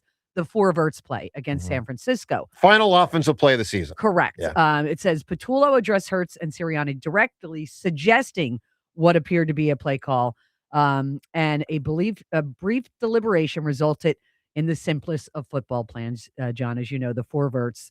One team source recalls Hurts was the one who recommended 4 verts. A separate source with knowledge says, though the Eagles quarterback did suggest it, he was simply responding to a question about his preferences, but not everyone on the offense was thrilled. Quote, a team source, "Oh my God, this is not happening. We cannot run 4 verts." That's how the story opens. Well, 2 things. No, you can't. Not into cover 4. You can't run 4 verts. So 2 things on that. Criminally stupid. All right, 2 things. 1, you don't want the quarterback to want to think, let's go there. 2, the head coach or the offense coordinator's got to override it if they truly believe it's the wrong call. And that's the problem. So, and where John is right about, with Sirianni not being able to call plays, he should have put a stop to it. Yeah, I mean, one or the other. Either Sirianni or in that moment, Patullo's got to say, if this is no good, it's no good. So Look, it goes on. If Jalen's asked, what do you like here? And he says 4 verticals because he knows his strength is throwing the deep ball and he likes the options that gives him. But it's not a deep ball. It's more of a... The coach needs to say... Yes, it is. No, deep ball is a go 40 yards. 15 yard. It's a not go a deep ball route. Yeah, it's not a deep ball, though. Deep because balls of the end zone. Deep balls. It's a deep ball route, but they didn't have enough room to make it a deep ball. They were too close to the end zone. You got to stick it in 15, 20 yards downfield. And he threw it to a guy who was double covered, right? Wasn't Dallas or triple covered? Yeah. So it goes on to say that Jalen diverts from the game plan and changes play calls to what some feel is an excessive degree.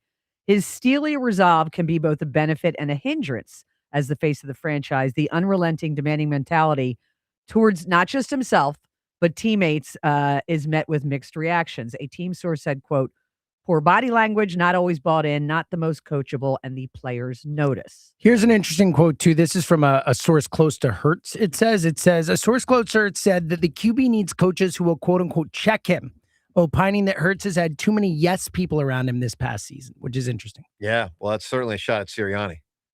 Yes. So sure. then the interesting thing is, because I think then the interesting thing well, is no, I mean, no, let me tell you, Tim McManus did an amazing job. He references the Green Bay game. Now, didn't we go on and on about the decision in the closing seconds of the 10-7 win for them to go for it, 4th and 6 from Green Bay's 35-yard line with 33 seconds left?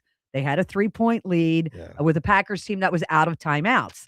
And let me just say quickly, my recollection is the choices, of course, I mean, to say the least, were go for the 4th down, kick a field goal, or punt. And there was all three, there was an argument for all three. Yeah, well, okay, I'm with you. But I think we all disagreed on it too. So it was a deep shot to Brown along the left sideline that fell short.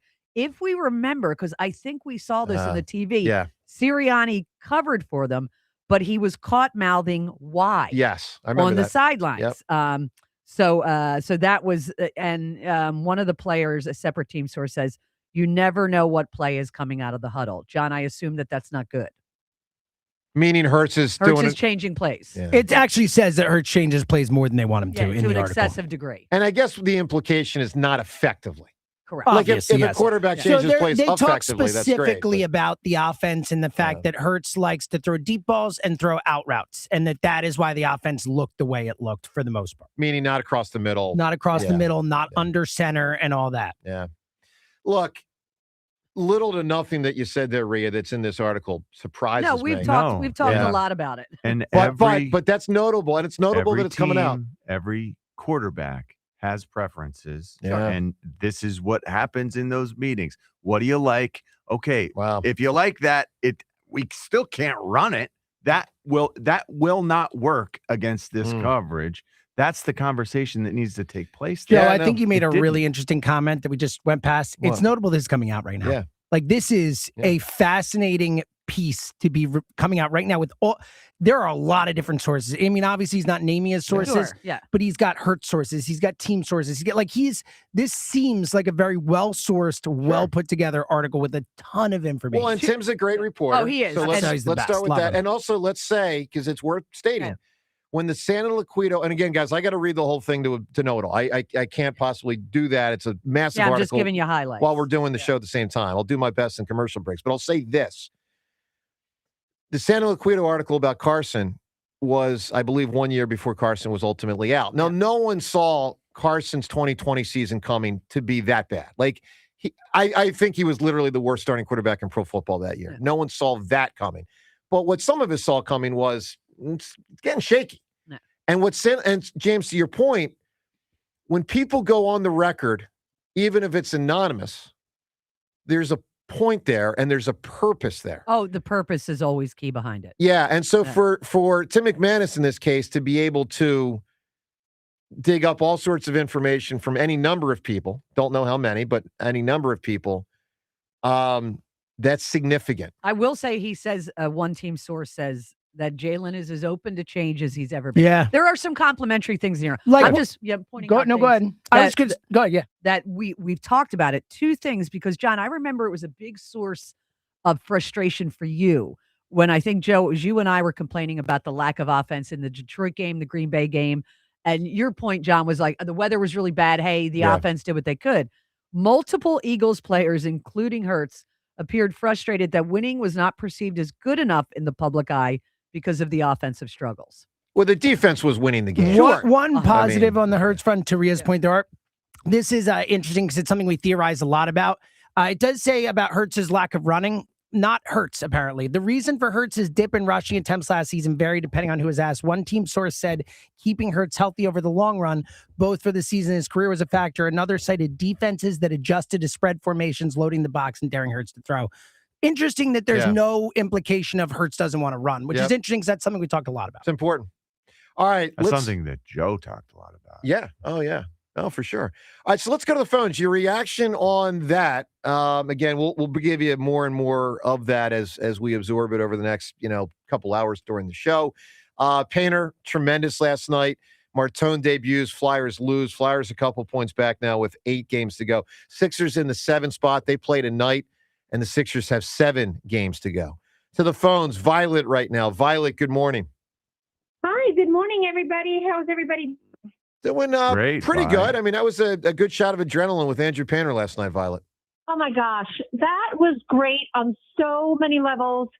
I can't even believe what I was watching. I mean, for him to have gone what he has gone through, being that young, having the injury, coming back, rehabbing, good for him. Yeah. I was so happy. It was and really like cool. I said, Cool to and watch him afterwards. Like the composure during the game was one thing, but then after the game, after he just dominated, it was really cool to watch him sort of praised, but he kept it so composed even during that. so I noticed Praise that too. heaped on him, Yeah. yet he's still just so even keel. Yeah.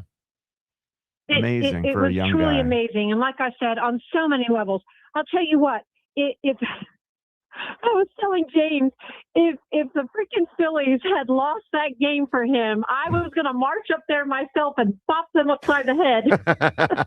Well, Marsh really, I agree with what our last caller said. I wouldn't call it an exceptional play, but I'd call it a really good play. That was not an easy play for a left fielder. And if he doesn't catch that, it's a tie game. Yeah. With them exactly. threatening a runner on second or third at that point, you know? But yeah, I couldn't have been happier for that young man. Good for him. Yep. I'm with you. All right, Violet, I need an answer. What's foolish? All right. The only thing, I mean, my mind works with music every day. I'm just a music kind of girl. So I had to go with Jules' Foolish Games. You got it. All right, Violet. Appreciate literal. that. How about I like that? that. That's pretty good. Sure. All right, let's get to, the post-game stuff with Painter was referenced. So we talked a couple different times. Radio, TV, obviously locker room, talking to the reporters. Let's get to the back half of his discussion with Tom McCarthy and John Kruk on NBC Sports Philadelphia. Painter after the game. When you walked off the mound after you were done, what was it like to see the crowd and be able to tip the cap to your family and everybody here at the ballpark? It was awesome. It was awesome just being able to soak all that in. It's something you dream of as a kid, and the moment lived up to it. And Andrew, I know we've talked about this before, but I was impressed with how many different pitches you used to get your strikeouts tonight. I mean, it was sort of artistry from a pitching standpoint. Yeah, I felt like everything was working pretty well. I had a feel for the changeup, had a feel for the curveball, the slider. Really, everything was working. So, it's I feel like it's not often that it goes that way. So, I was glad to have everything working. Well, we were glad to see you finally make your major league debut. I know it's the first of many games. Go enjoy it with your teammates and with your family, and thank you very much for being on with us. Congratulations, Andrew. Thank you. Yeah, way to go. All right, that's Andrew Painter last night with Krucker and awesome watching Tom McCarthy. The family. Yeah. I get every time. Every time Oh I my get one of gosh. these things, I love it. The mom it's was so great. It was awesome watching the mom. It was watching the pride, of the dad. Just it's a different vantage point than we're accustomed to, but that was really pretty neat. So the last time we saw that was Mick Abel. Mm-hmm. And if you remember the day after that, I said 2 things. 1, he was awesome. And 2, I wonder if his family knows he might get traded the next couple of months. Yeah, I remember that. This Andrew Painter guy not Yeah. about to get traded. You're But, special that way, aren't you? well, I mean, I feel bad stating the obvious, but you knew they had a lot of Mick pitching. Abel has his great Well- start. You're like going to get traded. Doc Rivers gets in Hall of Fame. Like he stinks. Again, This is good. Joe, I like this. Look, Doc Rivers, that's fine because, the things he said here. But Mick Abel, maybe wait a day.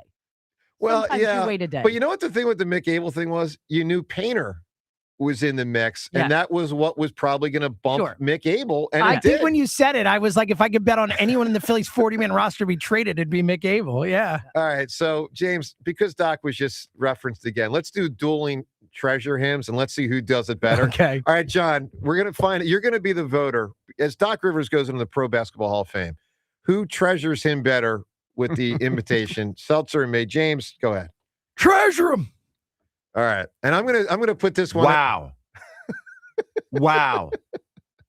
I'm gonna put this out there to Mick Abel. Mick Abel. Treasure him. Oh, no, Oh, boy. No, my voice cracked. That's too bad. Because I think I do a good. Try it again. I do a 'cause good that doc, was but I do a horrible. good doc with the voice crack. That was bad luck. All right, hold on.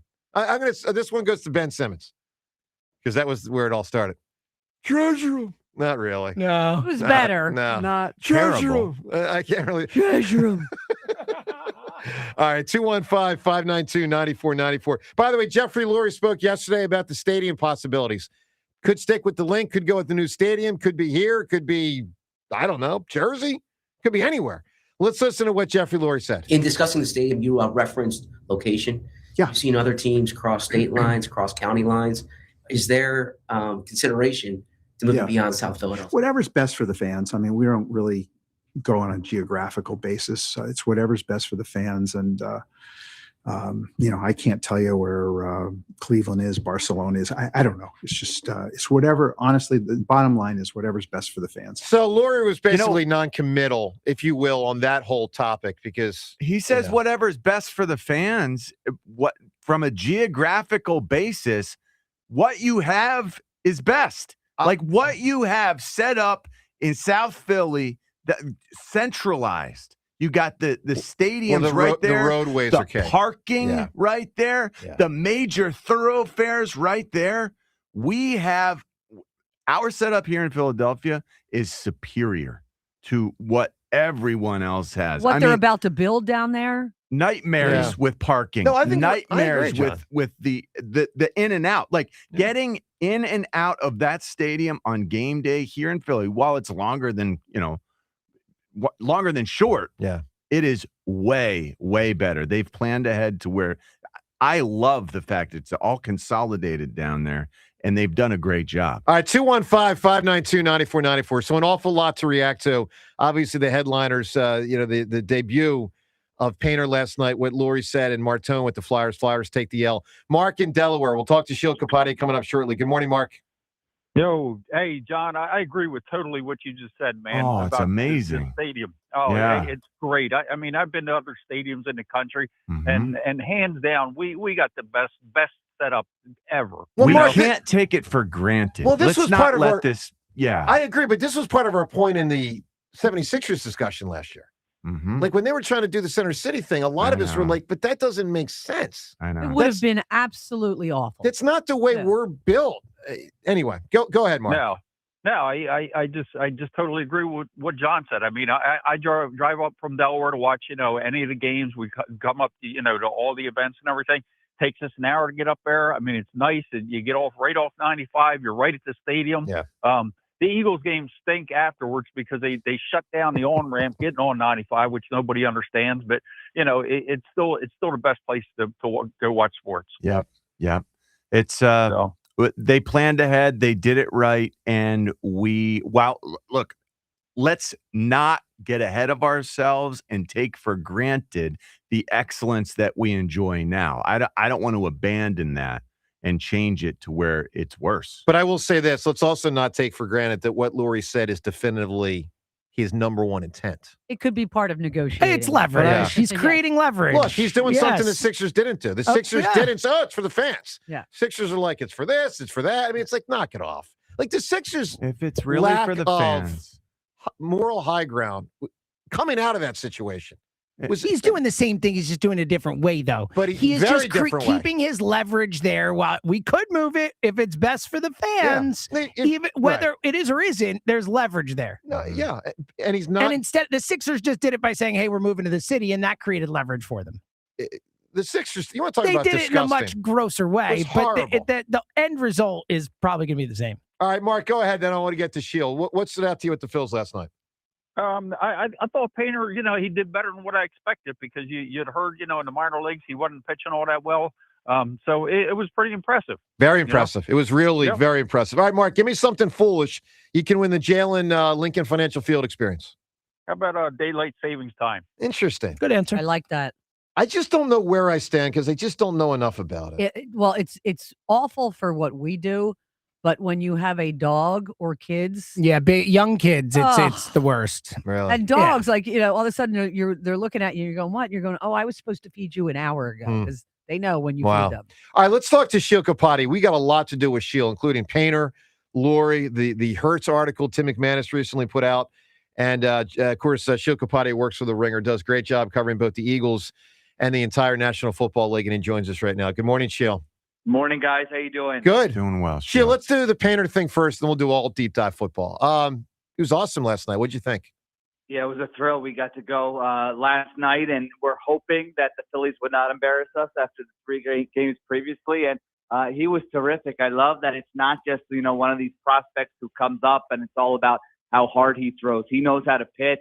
The secondary pitches were terrific. He pitched out of jams. And so I'll tell you what, the challenge system to me is so exciting, where when they challenged it and he still got the strikeout, I was given a standing ovation. I was out of my seat. I love that challenge system. So great start. I hope he's in our lives for a long, long time. Let's keep him healthy. I said yesterday, Sheil, he could be till 2040, like the 2040s, which is crazy.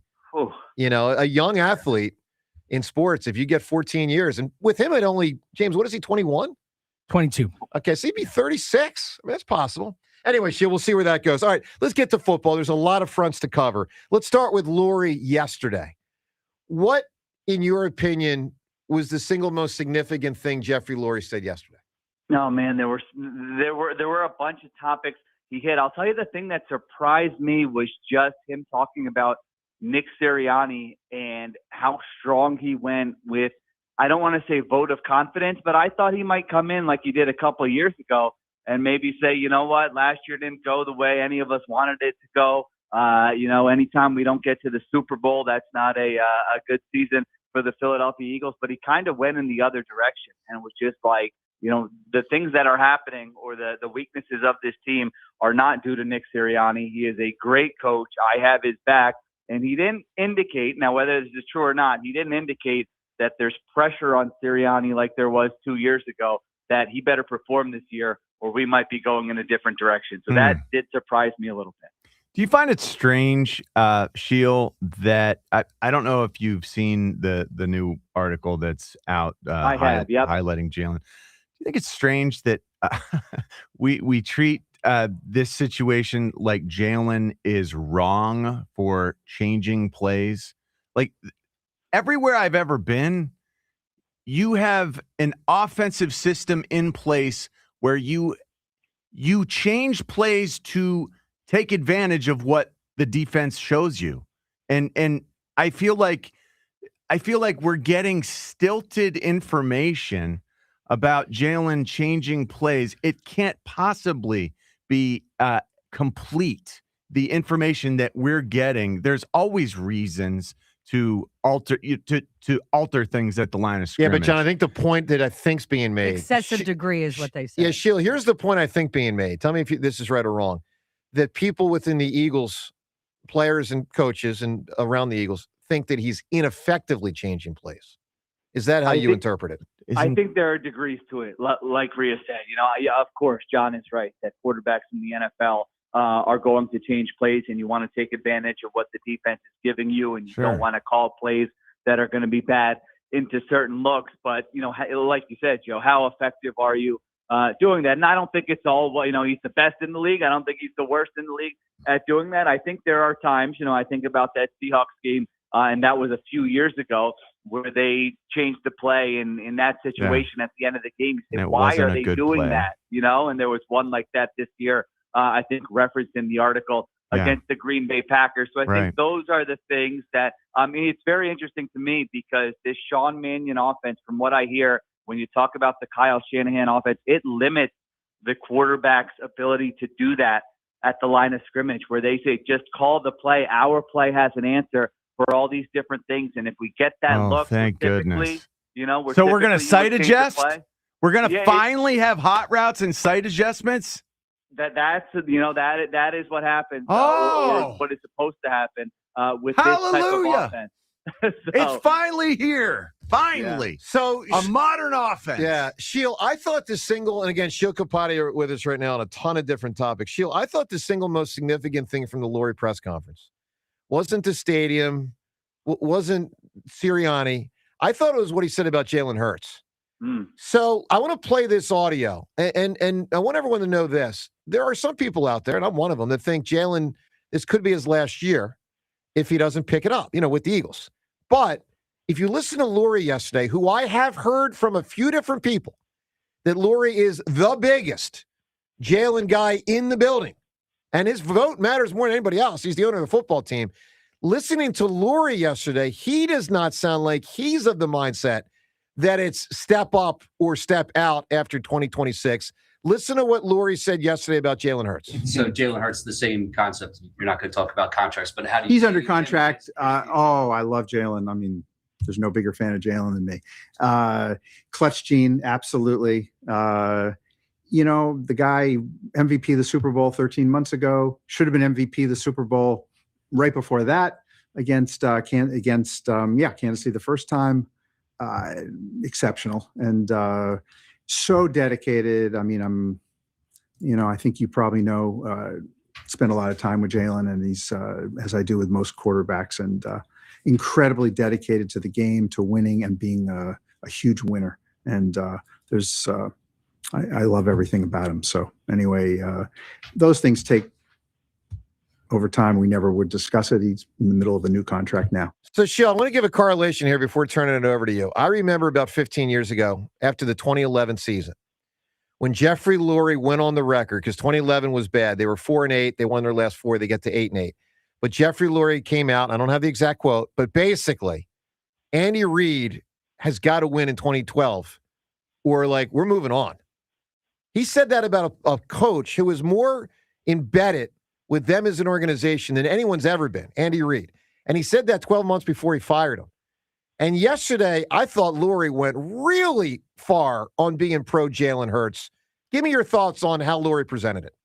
Yeah, I think I think what he said there is, like you said, that is what has been the understanding of his relationship with the quarterback for a while now, that there is no bigger fan in the building than Jalen Hurts, and he wants him to be his quarterback for a long, long time. And a lot of that, is probably due to things like the intangibles and the work ethic there. So for him to come out and say that strongly, with the coach and the quarterback, quite frankly, yesterday was, I don't want to say surprising specifically with the quarterback, because Jalen Hurts has been his guy for a long, long time, going back to that draft that surprised everyone, that surprised me. Jeffrey Lurie, has been a big fan of Jalen Hurts. So, yeah, I'm with you. I think that inside the building, if you got other opinions, they might, say, all right, well, how does this look in the locker room when the owner comes out publicly and is such a huge fan of the quarterback? If there are questions about, hey, are the coaches holding him accountable? Are other players holding him accountable? When the owner goes that overboard, how does that play? So that was something that kind of perked my ears up a little bit when I heard how strongly he backed Jalen Hurts there. The way that he backs Jalen Hurts there, does it, in your mind, does it secure the eventuality post June 1st that AJ will not be here? Because he likes Jalen so much, our quarterback. In your mind, does that further secure the post June 1st eventuality that AJ won't be here because the owner feels so attached to the QB? AJ clearly does not. Does that work against AJ in terms of his relationship with the owner? Yeah, I don't think that those comments didn't necessarily change my mind one way or another with A.J. Brown, but everything from this week, I will stand by what I thought for a while now, which is I'll believe it when I see it if A.J. Brown is in an Eagles uniform in week 1. I just think there has been too much smoke there. I think it's going to be a post-June 1 thing. Yeah. I think that they might even have an agreement in place where they say, here are the terms. Unless something crazy happens between now and then, we're going to make this trade after June 1st. And everything I heard from the Eagles, from the Patriots, from everything coming out of those league meetings this week, just further confirmed to me that I think that's the direction this thing is going to go. Again, I could be wrong. And it's going to be a but that's one how and I then feel some? right now. A one and then some for him, Sheil? That I don't know, but I would assume that if they've waited this long and they've been trying to get the best deal possible, and we saw that Jalen Waddle deal a couple of weeks ago, I would assume I think it would probably be disappointing, very disappointing for the Eagles and for the fan base if it ended up to be less than that. So Sheil with us right now. We'll talk to Elliot also in an hour. A lot going on with the Eagles. We'll get into this Tim McManus story about Jalen that just came out shortly as well. But it's 94 WIP HD1 Philadelphia as we broadcast today from the Tasty Cake studio. Sheil, I also want to get to more of Lurie and what he said yesterday, specifically about A.J. Brown and that meeting they had on the field. If we use the word meeting, it's on a field. It's not in a boardroom. It's not in Lurie's office. But we were discussing earlier, like the BS meter, all of us were like, I don't really buy it. I don't really buy what he presented about that conversation with A.J. Brown a few months ago. Here's Jeffrey Lurie yesterday on the concept of meeting with A.J. Brown. You know, I'm in practice a lot. It's funny that was mentioned. I talk to players all the time.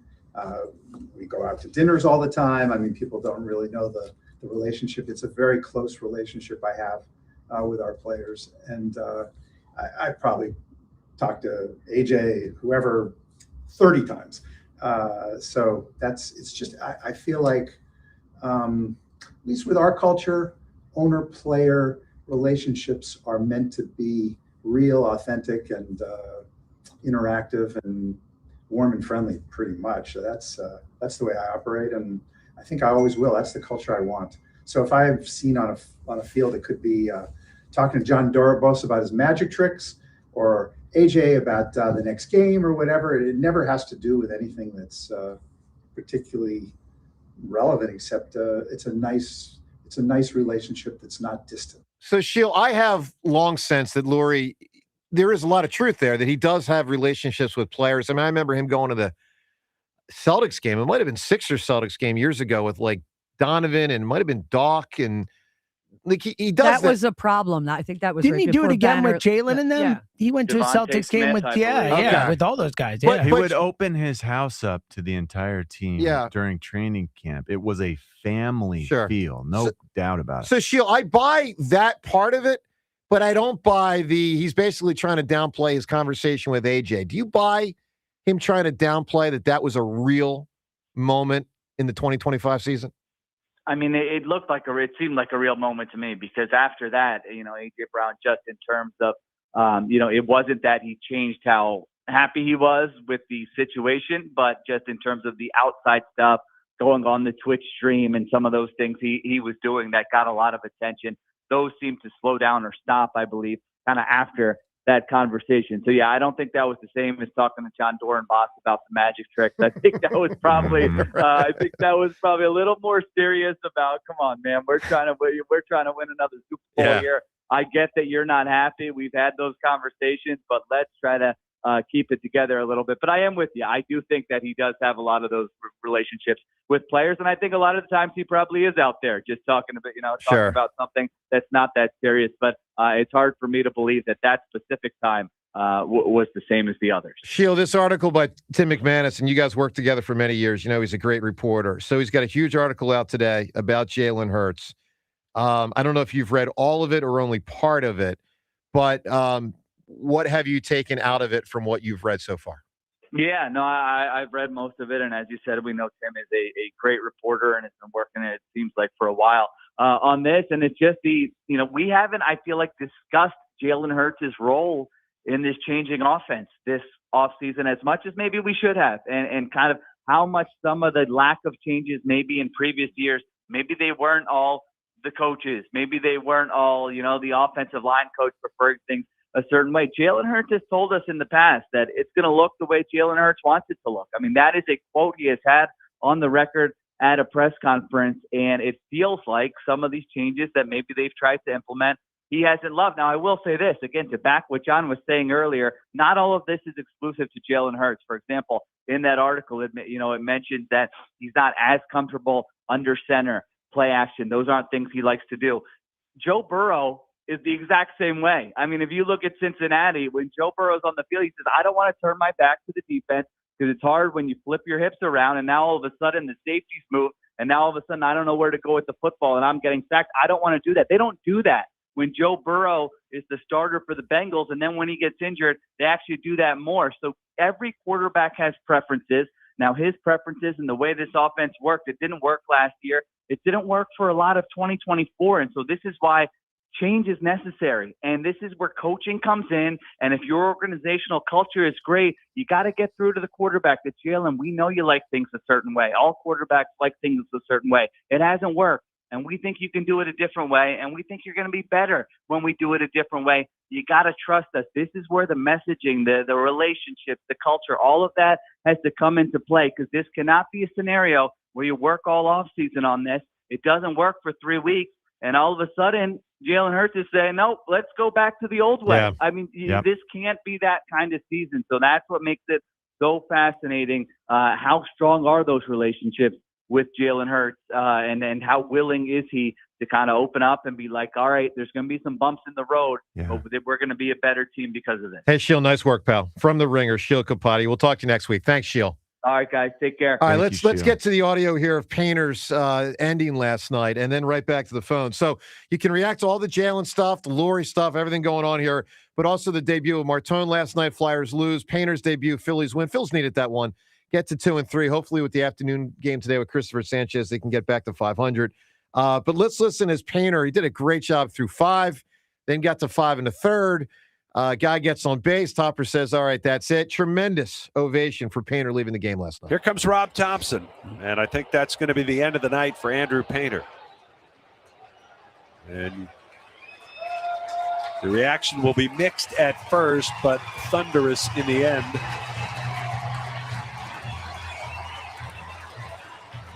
As the 22, soon-to-be 23-year-old right-hander meets on the mound with Rob Thompson, he will take the baseball, and the 6'7" righty departs his debut. Very cool moment. Very cool moment last night. Obviously consequential for Philadelphia sports, because you hope this guy's here for a long, long time. Your reaction to it all. Let's get to Ed in Phoenixville. Hi, Ed. Hey, guys. Good morning. What's up, Ed? I got to thank you, Rhea, because I honestly forgot what I wanted to talk about until you brought up the Tim McManus thing. Oh, so that kind of sorry. reignited the fire. It's been a long week. And it's only Wednesday. I get it. But it's only the really start of interesting. Wednesday. Go ahead, man. Yeah, I know. So interesting. It got me back to thinking about them signing Andy Dalton, actually. And my thought all along was, like, they're not trading Tanner McKee. They got Andy Dalton as a hedge if this thing goes sideways with Jalen, like, mid-season. Like, I really think that they're going to have a short leash with him. They're not going to go back to the old way. They want 2 guys who can run the Shanahan offense in case Jalen's unable to. You heard our owner speak, right? You heard what Jeffrey Lurie just said. It's owner speak, John. I mean, it's like I take it with a grain of I salt. don't know about that, Ed. I don't know about that. Because, Ed, I'm telling you, I have privately heard from, I don't know how many people, probably 3 to 5, that know more than me, that Lurie loves Hurts. Yep. Whether he should or shouldn't, I have He heard. loved Jason Peters. Yeah, who got 37 opportunities. Correct. So, Ed, like, I'm with Jason John. Peters, bless his heart. I'm with John here instinctively. Like, even if they should move off Jalen, if he has a bad 26, we'll see if he does or not. But he might get additional cracks at it based on the way the owner thinks about it. I mean, what Lurie said yesterday, look, there's always player speak, coach speak, owner speak, okay? But I also know enough to know that a lot of times people in power don't go that far. I mean, look at Dombrowski with Bryce Harper. I mean, look at it. Think about it. That is not what Jeffrey Lurie said about Jalen Hurts yesterday. Yeah, well, we'll wait and see. But I honestly think, and this is just a gut feeling. Like, I don't think they're moving off McKee. I think they need. Well, I agree with that. I agree room. with you there. I don't think they're trading McKee either. Nor do I think they should. All right, Ed, what do you got on Painter last night? I was just cool as a cucumber, man. I mean, my concerns I mentioned last week with Ruben about his arm slot, his movement, like his fastball had life. He was locating it, and he even like threw in like a sinker. And can you imagine if he's able to work that in with his four-seamer? Like, the kid's got all the tools. I mean, I almost like didn't think my screen was big enough to see all the pitches that he threw. It's like 6 or 7 or like 8 of them. Like, yes, that was awesome. And then I think he finished it off. He finished it off with the high fastball that was, I mean, it felt like it had more juice than the first pitch he threw. You know, like I love that when it just keeps like. Well, Schilling had that. Schilling had the rising fastball. I love that. It was a big part of his game. And it looks so cool, feels unhittable at times. Yeah. And that's the way he capped it all off. It was a dominant final. All right, final Ed, pitch. on this April Fool's Day, give me something that's foolish. I still can't believe it to this day. How about Brian Colangelo's burner Twitter? Yeah, Burnergate. Let me tell you something. Ree, I just need to know. Yes. Was it Colangelo or Mrs. Colangelo? It was Colangelo. Brian. Yeah. And you think they sold the wife down the river? Yeah, 100%. To try to save his job. They're still together. Yeah. That's all I have to say. 215. Just my opinion. 94. I remember. Man, that is doing a wife dirty if that was the case. I remember. Well, not if you're. You know, I remember exactly where I was standing when I got the news. I had just showed up at the NovaCare complex for something involving the Eagles, and I was in the parking lot, and I looked down and I went, "Oh dear." Burnergate could win. Now, James, you had referenced Twitter beast, but this isn't quite a Twitter beast. I said don't engage with trolls. That's a completely different thing. This is the general manager of a team tweeting out stuff about his players. Incredibly foolish. Player. Yeah, incredibly foolish. That could win. All right, and it ruined it. He still doesn't have a job. No. Like it ended his career. It did. And he could have been a GM for the next 30 years with his age. And the nepotism, the whole thing. All and right, the collars. More on the Jalen Hurts story that Tim McManus has today on ESPN.com, plus more of the Phillies highlights, reaction on Martone and Painter's debut.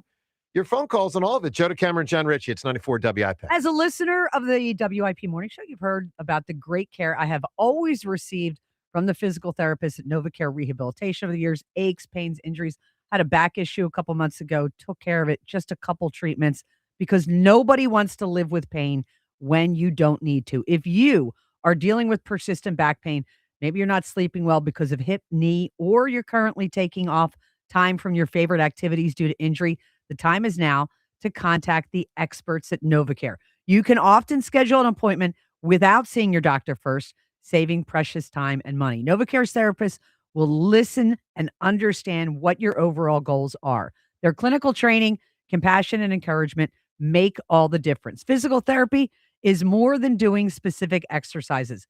It's ongoing clinical training, communication, and partnership.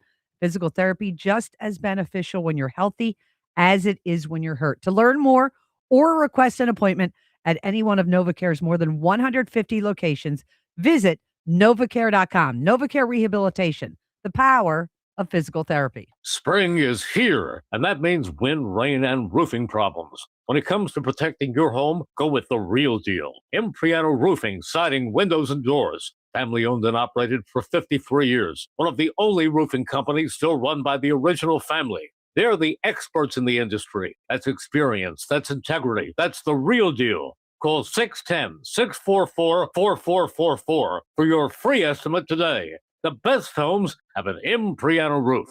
For more expert appliance shopping advice, here's National Appliance Warehouse's own appliance guru. Hi, our strong reputation for offering the lowest possible prices brings so many new customers to National Appliance Warehouse. They shop confidently, knowing that Price Assure is always working to confirm the National Appliance Warehouse price is the best available. What keeps bringing them back is the experience they receive. At National Appliance Warehouse, we're guided by our what if policy, meaning what if this customer was my parent, child, or friend? We provide the same 5-star service we deliver to our own family. You deserve it all. The lowest prices on the perfect new appliances and a delightful, satisfying experience. That's how National Appliance Warehouse customers become our friends. It's time to spring into savings at National Appliance Warehouse. Upgrade your laundry for less with Whirlpool. Get a top-load laundry pair from Whirlpool. Regularly $7.49 each for only $4.99.88 each. Click nationalappliancewarehouse.com or visit their showroom in tax-free Wilmington today.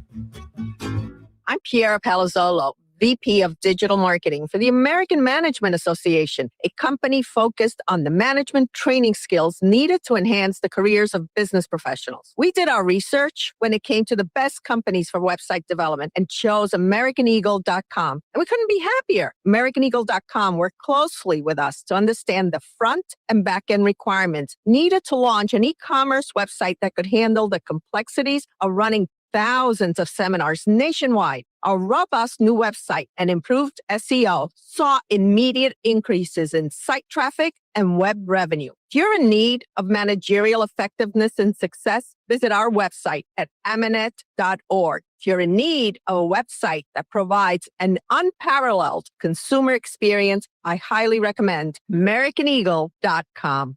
Transform your business today. Dial 877-WEB-NOW-1 for a free digital consultation with AmericanEagle.com. Running a small business means juggling a lot. Your network has to handle it all.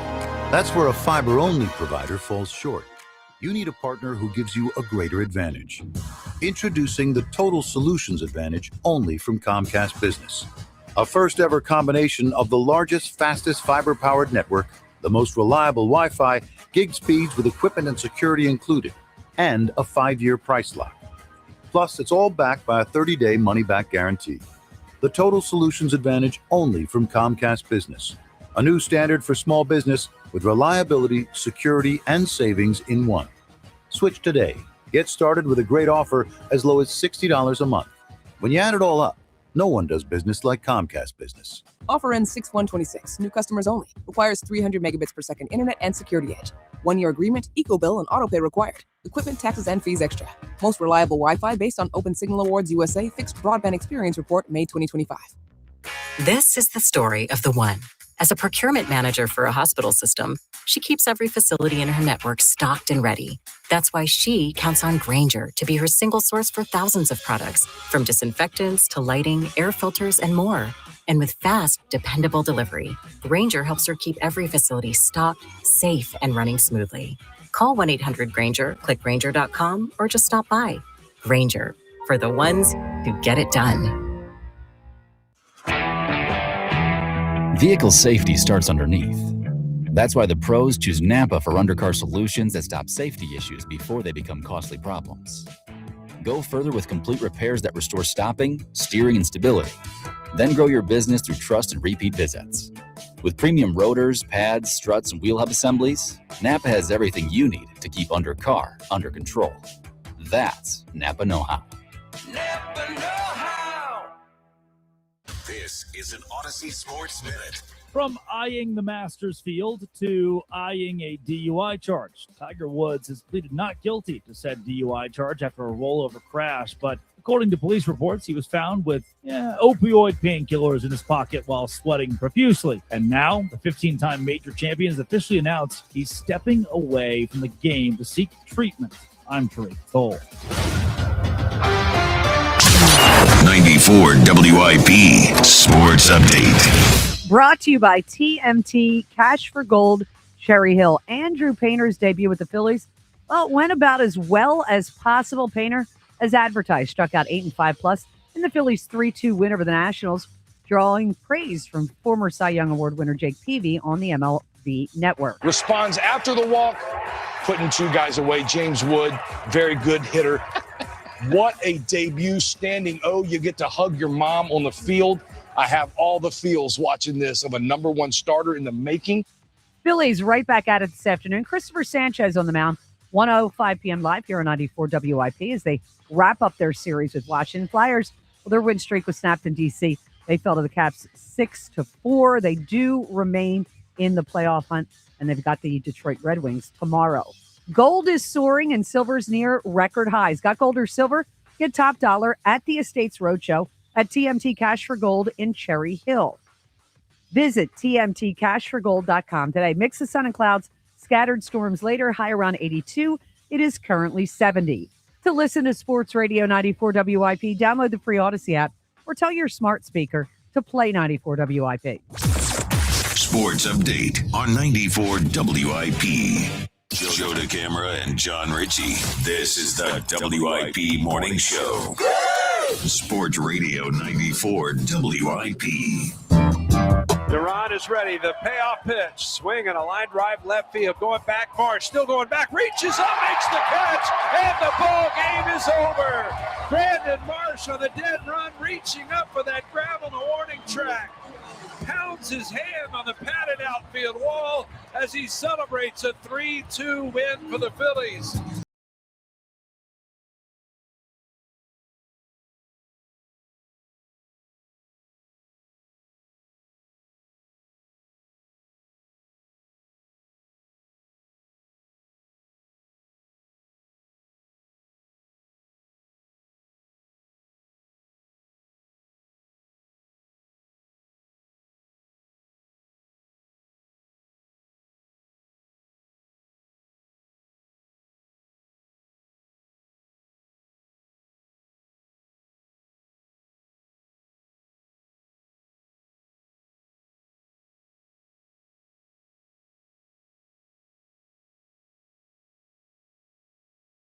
That there was a fight in hockey last night. The best kind. And yes. All right, James, do you know what happened last night? I don't know. I haven't What's seen the this. best kind of fight in A hockey? goalie fight, obviously. All right. Oh, it happened last We night? have a got goalie one? fight. That's awesome. We will get you the audio of a goalie fight as called last night by the That's announcer. so cool. I Yeah, love it. so we'll get to that coming up shortly. Chance to weigh in on everything, 215-592-9494. By the way, I need a clarification on something that I could have looked up online, but I just chose to say, you know what? You hate to do that. You're lazy. You're very You're much lazy. like Buzz, Seltzer. Yeah. Figure it out for me. I just come in here and say, John James Reyes, someone explain this to me. I saw a headline, something about the NFL network shutting something down, something to ESPN. Well, they were don't know. fired by ESPN. Yeah, they So- required. So what do I need to know? Well, Does the NFL network I still believe- exist? kind of, I guess. I believe so, but I think it's by way of ESPN. Yeah, the Maybe weird it's gonna thing be is like you've got Rich Eisen promoting. He's like, well, I'm back at ESPN now that they bought the NFL Network because, his I radio got show. So it will be run by ESPN. Correct. I think that's the way it So goes. I still have 860 on my cable, but ESPN's overseeing the NFL Network. Well, Red Zone already moved last year to ESPN. So it does create a wonky type of thing where I believe the NFL now owns like 10% of ESPN or something. There's some sort of weird little thing where it's like, oh, well, is the Got it. coverage we're getting the right coverage, Got it. It's the right coverage for me if I can just click the icon. No, and no, no. watch I'm the talking game. about when people That's talk. all Will I they need. be influenced in what they say because Yeah, and they're how owned they by the in- NFL? yeah, how they like, will we report be on it. getting people's real opinions about things? To be fair, though, we had that concern even more when it was the NFL Network. Of course, yeah, but we knew that we would take that with a grain of salt. Grain of ESPN salt. is not like saying NFL owned by, you know what I mean? Yeah. Like it is a little more subterfuge. Is Don when it comes to it. Vianata going to be able to do his in-depth That's the pieces? point. Yeah. That's the point. And there is a question with that stuff. So a lot to react to from the world of sports yesterday. Great job by Painter. He was the star. Schwarber also. Boy, John, when he hit that homer, we, and I'm saying millions of us, we needed that. He 'Cause has they had a his- way of lifting everyone's He does. spirits, doesn't he? I mean, does. just the Schwarbomb, it's become really a part of my DNA. Oh, it's to part of- where yeah. it lifts the pallor away. The Schwarbomb makes everything feel better. That's a beautiful thing. All right, so let's go to the phones on all the And different actually, it topics to feels like discuss. it's the only thing we can do offensively for the most part right now. When offense doesn't work, Schwarbomb is the only thing that does. Well, Bryce can ground out to first base, but the guy can boot it and counts as an RBI. How about Yeah. that? Gets the Yeah, RBI. that's- So the ruling on that is it's an error, but because the scorer can't assume a double play, Bryce gets the RBI on So is what? that his first RBI Oh, of I'd the have year? to look it up. James, first RBI? I don't think so. I He think- only had one other hit before. Yeah, It was but broken bat, right? Which was in the Outlet. ninth inning, I think, of the game. I think to extend it I on think that did drive Sunday. someone in, though. Anyway, it doesn't really Anyway. matter. Let's go to the phones. Keith in Northeast Philly. Keith, good morning. Yeah, what's going on, guys? Hey, bud. Hi, Keith. Yeah, what a start by Painter, man. I was, it kind of reminded me of like Cole Hamels' debut, like Yep. the hype going around him, and it was electric, man. He That's, proved he's legit. Oh yeah. Like I'm not panicking yet. Like I don't know. Like I was just kind of thinking like in April, I feel like they'll be like around the 500 mark, maybe 2 games above. But No, I'll tell you what, they'll definitely be 500 in April, and that'll be in about 10 hours. Yeah. Keith, They're 0 for April at the moment. Keith, they're going to be 5 games above 500 by the end of the month. Book it. Yeah.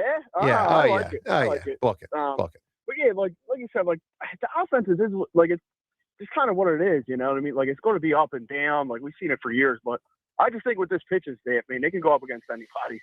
You know what I mean? You get think about it. You get Sanchez and Wheeler in any like 7-game series. You get them going twice. Like I like my chances. You know what I mean? I don't know how good the Dodgers are. Yeah. Look, but Luzardo. Here's the thing.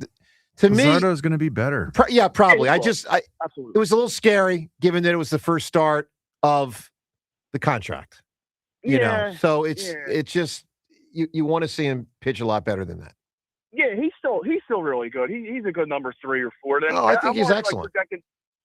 Like I'm already projecting down the line. Like I'm already thinking like, all right, like playoff series. Like Nola, you're out. Like Peter's in. You know.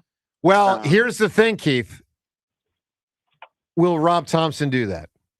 Yeah, if no, I mean, if Peter's like if it's so we got to obvious, get like Rob Thompson last year. I did not like the decision to start Nola in that playoff game instead of Ranger, but we got to acknowledge that part of the strategy did work because Ranger was able to come in with his rubber arm and start in like the 3rd or 4th inning, gave him 5 innings after Nola gave him like 2 or 3. So that was not the problem in the postseason. It will be interesting, though, if Painter is definitively better than Nola. I'm serious about this.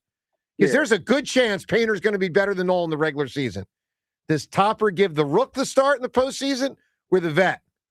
And candidly, John, I don't know. I think his tendency is vet. He favors the vets. He goes vet an awful lot. I think he goes vet. All right, Keith, I need an answer from you on April Fool's Day here. What's foolish? The stupid mid-season NBA Cup. Oh, that Great could win. answer. Love that. Awesome. That could win. NBA Cup. Not awesome, but that's why it's a great answer. That is a great answer. Let's talk to Anthony in New Jersey. Anthony, good morning. Hey, good morning, man. I would like to remind everybody that Joe DeCamera is a better athlete than Jack Fritz. That's exactly right, Anthony. God bless you, sir. Hey, I'm trying to win some tickets, man. Hey, but before that is an unbelievable article of Jalen Hurts, man. It let us know a lot of things that we recklessly speculated on. That's coming that I didn't believe of Jalen Hurts, man, or didn't want to think that was true. Anthony, I've heard so much over the last 2 to 3 years that people have thought I've been talking out my hiney, but I've heard from so many people dissatisfaction they have with Jalen. Right, and it's like, that's why AJ wants out. Well, yeah, AJ's frustrated with the reason. Look, I don't think there's anybody that's happy with the way AJ's handled it. I'm saying when I say anybody, I mean here. Okay, I don't like the way he's handled it, but I do recognize AJ's been in a tough spot because with his talent, he should be catching 30 to 40 more passes per season. He really should. Right, of course, right. Not like how you said. Not saying AJ is right for the things that he's done, man. But you kind of feel for AJ. So go make a it little happen. bit, but I mean, go actuate AJ or the trade. Right. AJ. Like it's just I so. know. If you're dismayed, I think it's just go perform. That's really the only thing you can do. It can't, right? And like the way that Jeffrey Lurie speaks about Jalen, man, is probably It should register. Jalen walks around with an aura in that building that he's untouchable. Or Dude, for my or, money, that was by far the most significant thing that was said by Jeffrey Lurie yesterday. By far. I guarantee that there are some guys, some players who pick up on the vibe and resent Jalen because Jeffrey feels so strongly about him. So strong but about it, you right? got to remember, the owner feels this way. That really matters. Yeah. Jalen is going to Jalen's going to be in an offense this year that's completely different, and he's going to be afforded a lot of time to figure it out and adjust accordingly. You know, the idea that this might be his last year in Philadelphia, that sort of falls in line with what's foolish, don't you think? I mean, that's our side for today. What's foolish? Jalen is here and will be given a lot of time to grow into Sean Mannion's I don't know. offense. A lot of time? I don't know about that. Yeah. Maybe. But he might get The owner talks That's like significant. that. I know. That matters. All right, I need an answer from you, Anthony. What's foolish? What's foolish is Chris Webber timeout. Fast off. Chris Webber timeout. I'll say. You know, I thought of it last night. Riots ensued, All and I right. was in them. Yeah, well, yeah, because you went to Michigan. Let me ask you guys a question. I thought of Chris Webber last night during the Phillies game. Really? Why? Paul? And by the way, I bet you there's someone else out there that thought of Chris Webber during the Phillies game. Think about it for a moment. Why would I think of Chris Webber during the Phillies game last night? Timeout. A Nationals player with no challenges left tried to challenge. Oh, yeah, when he went to the head. You're right. It was at the end, And yeah. I thought of Chris Webber calling the timeout when They he had were no out timeouts of left. challenges in the third inning. Yeah, it was It's like, quick. guys, what are you doing? All right, Rhea, I know you've been diving more and more Yes. and more into this ESPN.com story on Jalen Hurts. Give us more that's in there or back to some of the other stuff we've discussed for the audience tuning in right now. So here was the interesting part. Remember, we made a lot of A.J. Brown when he made after the Super Bowl parade, he made a comment, I believe, on Twitter where he said, it wasn't satisfying or something. Yeah, it didn't live up to the experience. Wasn't kind of all that he thought it would be. So that apparently permeated throughout the team. So Tim McManus writes in here, there was a level of consternation in pockets of the 25 team dating to the summer. The city's basking in the championship glow. The Eagles, fresh off the ring ceremony, open up training camp. Beneath the public excitement surrounding the team was an uneasy undercurrent for some internally. A team source at the time described the state of affairs, Joe, as a quote-unquote disaster and indicated Hurts was part of the issue, noting whatever personality traits had rubbed people the wrong way had grown since the championship win. However, Tim's getting both sides. He spoke to people in Hurts camps. Yeah. He spoke to people not. Others around said Hurts was more relaxed, that winning the title was a weight off his shoulders. And so that was just one thing, that it wasn't just AJ. There was within the team a sense that there were a lot of problems heading into that Let me season. jump in on one point here. Yeah. So I noticed a few days ago when the Dodgers had their first home game of the season, they, honored last year's team. Most of the players are back, obviously not all, but most are back. And players were riding around in convertibles in the outfield with the trophy. Oh, they're allowed to do that? Before the game, celebrating with the fans. Now they're about to play a game in half an hour or 15 minutes or whatever, but they leaned into it. I thought it was the Eagles leaned out of it. It was and James, you were concerned at the time about it. You thought they leaned out too much. Yeah, I think that people are coming for you when you're the champ, and you have to embrace that. I almost think like they were like, "Whoa!" It's like you're the champ. Embrace it, own it.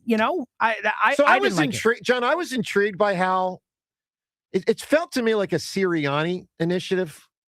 Like, let's not lose focus.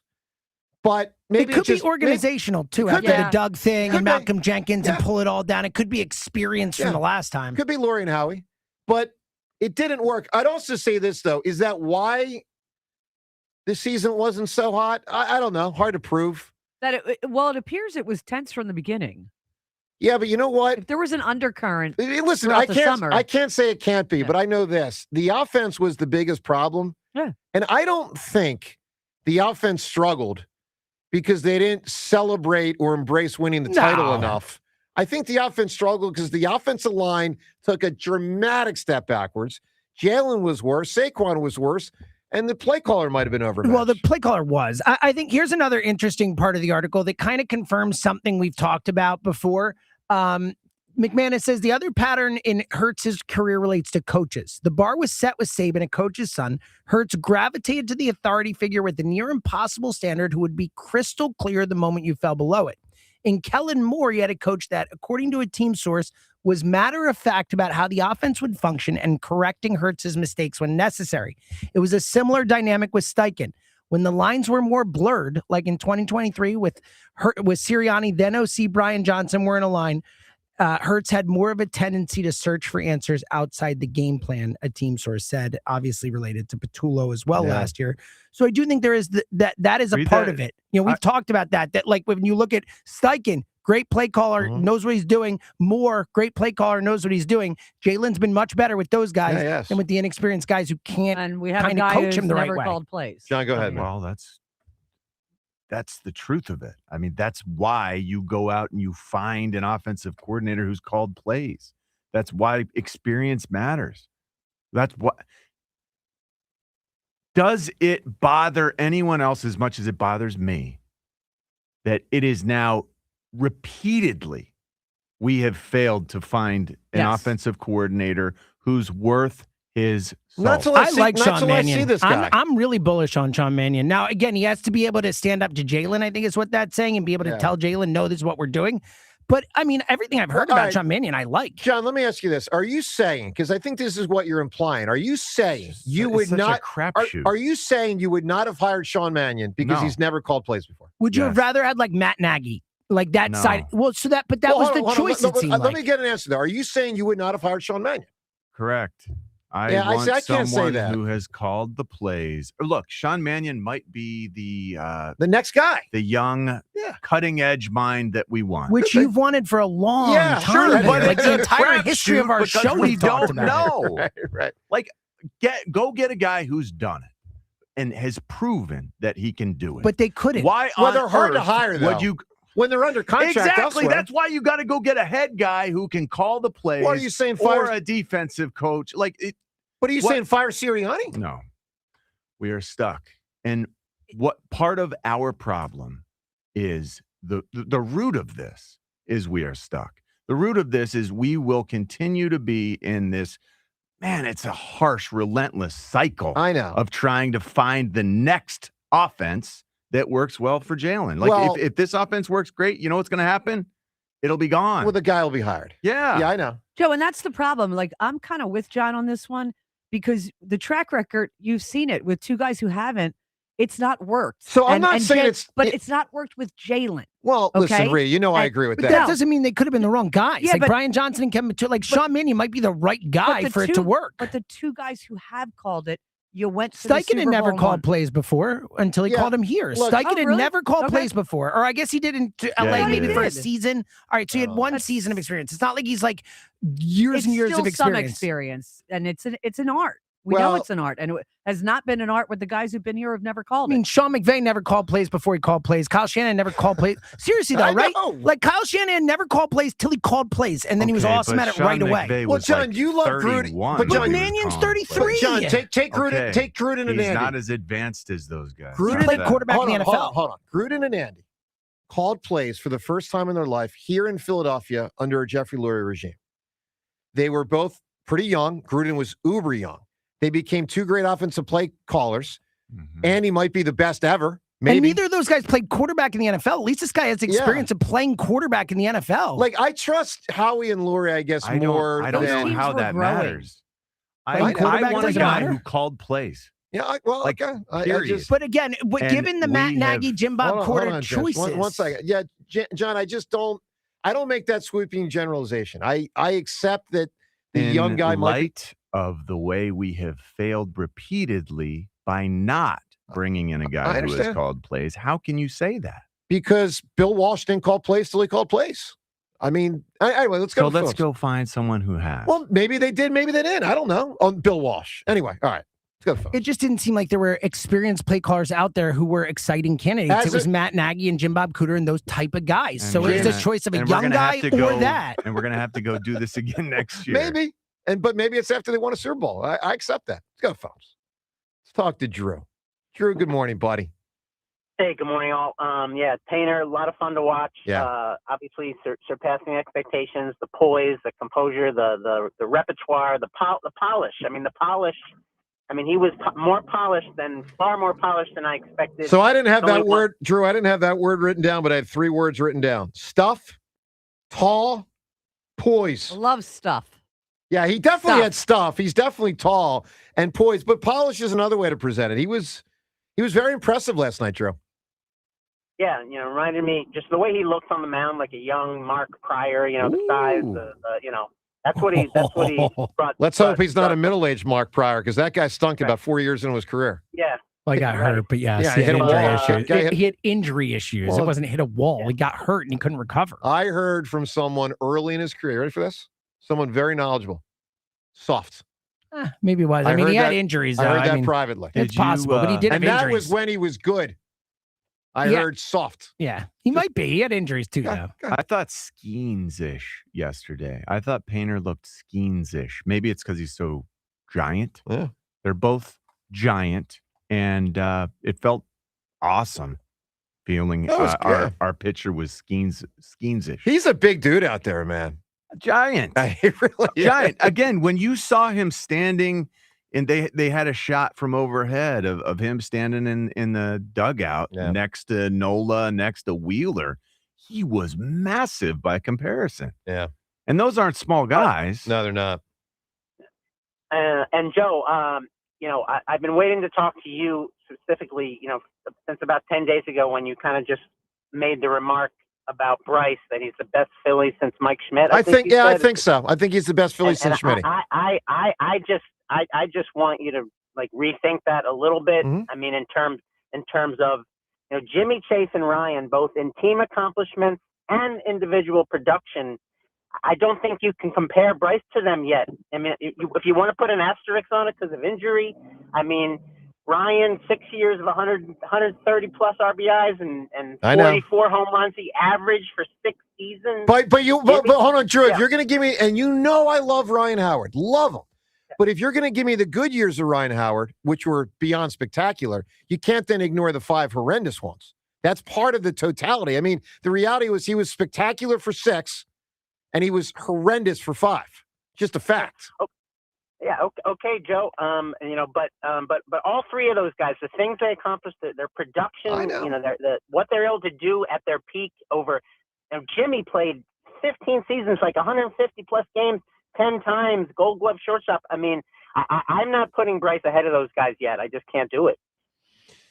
Well, that's fine. All right, Drew, give me an answer, pal. What's foolish? Gambling while drunk.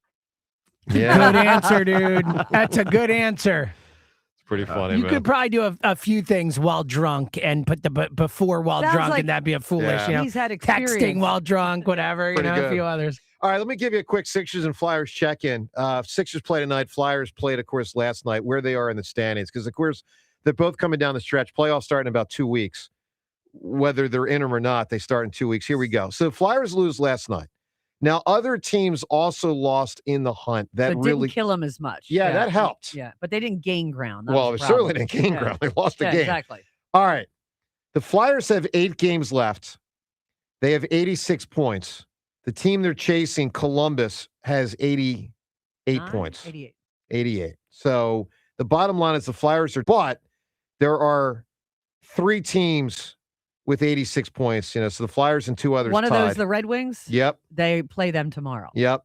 And Washington's also in the mix, 1 point behind the Flyers. The bottom line is there are, it looks like 5 teams for 1 spot. And then it could become 2 if you bump it up into the Metropolitan Division and the Islanders with 89. But bottom line is the odds aren't great, but the Flyers are in the mix. Last night hurt, though. I mean, don't kid yourself. I know it's great other teams didn't win, but the Flyers blew a chance. So that hurts. All right. Sixers, here's where they're at. Obviously, they're going to make, I say the playoffs because I consider anyone that is in the top 10 the playoffs. Some people only refer to it as the top 8. But here's the deal. Sixers right now hold the 7th seed. They play tonight. The Sixers are 1 game behind Toronto, who's the 6th seed. They are a game and a half behind Atlanta, who's the 5 seed. The Sixers are 1 game up on Orlando, who's the 8 seed. Sixers are also only a game and a half up on the 9 and 10 seed, but they're not going to fall behind 10. Who are they playing? 10. tonight, It's Joe? like Do what they an have a 8 game. chance? It's like an 8 game gap between 10 and 11. So And the Sixers play tonight. I'm sorry, Ray. What'd you say? I said, do they have a chance tonight with their opponent? Let me You know look who it their up. opponent is? Who are the No, Sixers playing? I believe it's the Wizards. Oh, I would say the Sixers should win that game. Let me make sure. Yeah, but I think that's who they're playing. Just want to make sure. As long as Wes Unseld's not there, Sixers should be okay. So the Sixers' remaining schedules: Washington, Minnesota, Detroit, San Antonio, Houston, Indiana, Milwaukee. So it looks like a mix of good and bad. Yeah, interesting. And Milwaukee's, it looks like shutting it down. Shutting it down. Indiana, obviously, they're out of it.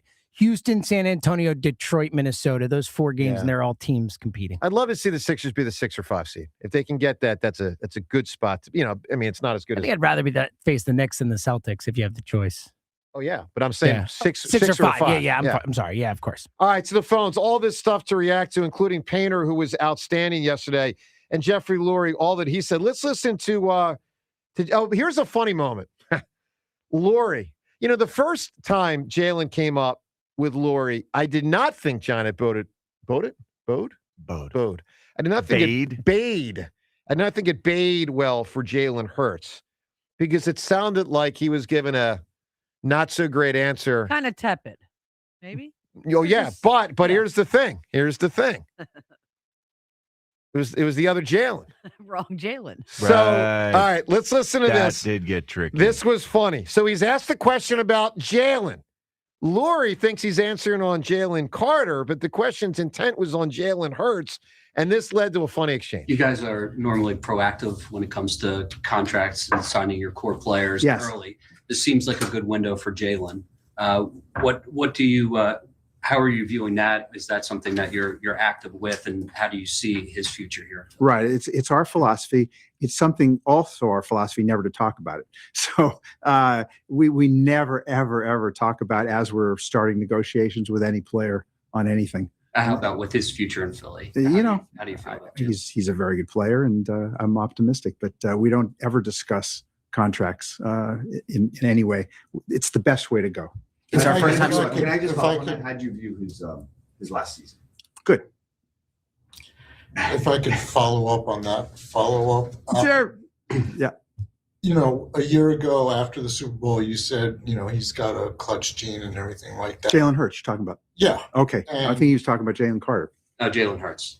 I thought you were about. I thought it was all about Jalen Carter. Jalen Hurts. I said Jalen. You're right. I was addressing it about Jalen. You did just say Jalen with the question. No, That's fair. Joe, the media. The media thought they had a Dave Dombrowski situation on their hands. Yeah. Cool. He's fine. Good. It's fine. But let me tell you something, Ray. They kind of do, because if you really dig into that, John, that was not a good Jalen Carter endorsement. You're right. No, it wasn't. Jalen Carter, who could be and should be the best defensive player in this football team for a long time, who is eligible for a contract. What I just heard from the owner is the owner doesn't love him. It's fine. It's good. No, but okay. I'm saying what he says. Like, it's good. That's a significant form of insight. Well, especially when you compare it to how he talked about Hurts. Let's listen to what he said about Jalen Hurts. So once the reporters... But he just got done talking about how they don't talk about this. Yes, but then literally what was his season like? Hold on, James. Right after that is when the reporters are like, all right, well, let's actually talk about Jalen Hurts. So listen to the Hurts answer. Compare it to the Jalen Carter answer. I would tell you, while Jalen Carter wasn't as good in 25 as 24, I would tell you he was better in 25 than Jalen Hurts was in 25. Listen to what the owner said about Jalen Hurts yesterday. So Jalen Hurts, the same concept. You're not going to talk about contracts, but how do you? He's under contract. I love Jalen. I mean, there's no bigger fan of Jalen than me. Clutch gene, absolutely. The guy MVP of the Super Bowl 13 months ago, should have been MVP of the Super Bowl right before that against Kansas City the first time. Exceptional and so dedicated. I mean, I think you probably know, spend a lot of time with Jalen, and he's, as I do with most quarterbacks, and incredibly dedicated to the game, to winning and being a huge winner. And I love everything about him. So anyway, those things take over time. We never would discuss it. He's in the middle of a new contract now. It's an incredible contrast. Unbelievable. Just juxtapose that with, it was fine. Yeah. I mean, really, compare that. Correct. Compare the Jalen dissertation. Yeah, it's stunning. You got that, and it was fine. So I think that was the second biggest headline of yesterday. Biggest headline is what he said about Jalen Hurts. Are they second going biggest to headline is what he said about Jalen Carter this offseason? John, are they going to make him work for it this season? They may not believe in him, the person. Well, I think that's the part that you Yes. don't. That's the only. You can't possibly look at the tape of this guy playing and say, I don't believe in him as a football player. Of course. The social, that part is the only part that Here's you the could deal. doubt. If I am Jalen Carter's agent, that would be Drew Rosenhaus. Okay, or a family member, I'm calling him today and saying, listen, Bob, better get your stuff in gear. Owner don't love you. Yeah. You got to pick it up, man. You got a chance to be a $200 million player. You have that chance. You better rein it in, man, because I just heard an endorsement of the quarterback that was 10 out of 10. I heard an endorsement of the defensive tackle, who, by the way, is better than the quarterback. The endorsement of the defensive tackle was a 2 out of 10. You better pull it together, dude. Let's go to the phones. That, to me, was the second biggest headline yesterday. Jordan in Princeton. Jordan, good morning. Doesn't matter what Jalen he was talking about. Jeffrey Lurie did not like the Jalen that was being addressed in that question. That's very clear. The first one, yeah. Talking about Jalen Watkins, for all I know. Yeah, that he didn't like that. He didn't like that Jalen at all. But talking about the Eagles today, it feels very much like looking backwards, and I'd like to look forwards on a day where Andrew Painter came out and had an amazing first start last night. It was a fantastic day at the ballpark. Was there with my 9-year-old, and beforehand went to the zoo. And I want to ask John Ritchie, when was the last time you were at the when was the last time you were at the Philadelphia Zoo? Probably 2018. Should get yourself to the zoo. Maybe it's a nice 2019. way to spend. You're right. Nice way to spend an afternoon. They've made some nice I love changes. that. Oh, really? And nothing major, but a little refreshing. There's some stuff under construction for some more. It's America's first zoo. 1874. America's It's first a very zoo. cool place. Yeah. Yeah. You know what? I'm gonna try to get there. Do they still have the agree beer with you. garden? They do. It was not open yesterday, which surprised me because it was mobbed. There's a lot of kids on spring breaks. Everybody was out with their kids. Did you know that a giraffe's neck is not long enough to reach the ground? From where? From Inside. Just standing. Like Well, a of giraffe. course not. It goes to the. What do you mean, of course not? It has to kneel. It has to kneel on his front feet in order for the neck to reach the ground, I believe. Well, no, of course not, because it goes into the body and then to the legs. Like, of course, it's not long enough. It's a neck. Yeah, but it's got no one's neck is long enough to go to the ground. You've seen a giraffe before, giraffe, right? right? They have super long necks, dude. Yeah, but none of us have a long enough neck to reach the ground. We're not. Unless we're- There are animals that can reach the ground without kneeling down. What are you talking how about? badly What are you he talking missed about? the point. I don't get it. He doesn't get it at all. The neck That's goes to amazing. the body goes to the leg goes to the Giraffes' foot. necks are super long. Right. If you look at a giraffe, you would think a giraffe could just bend over Yeah. and touch the And- ground with its nose easily. by like, the way, without wouldn't a it- problem. Wait, you're saying it can't. Well, then Wouldn't say it be the nose can't touch the ground. That's what he's talking Then about. he said the neck can't touch the ground. What's the point? You can't be this dumb. I'm missing Wow. it. Go ahead, John. No, help me understand. I don't understand. I don't know how to explain this to you. Wouldn't it be convenient for the giraffe if it could just eat off the ground? Yes. But it can't. That's what And you it's- should have said. And it's remarkable. We all that got with it. a You're the only neck one who didn't that get it. long. All right, let me see if I can do it. It can't Can do my the face simple touch the things. ground? Can my face touch the ground? This is No, I can't do it.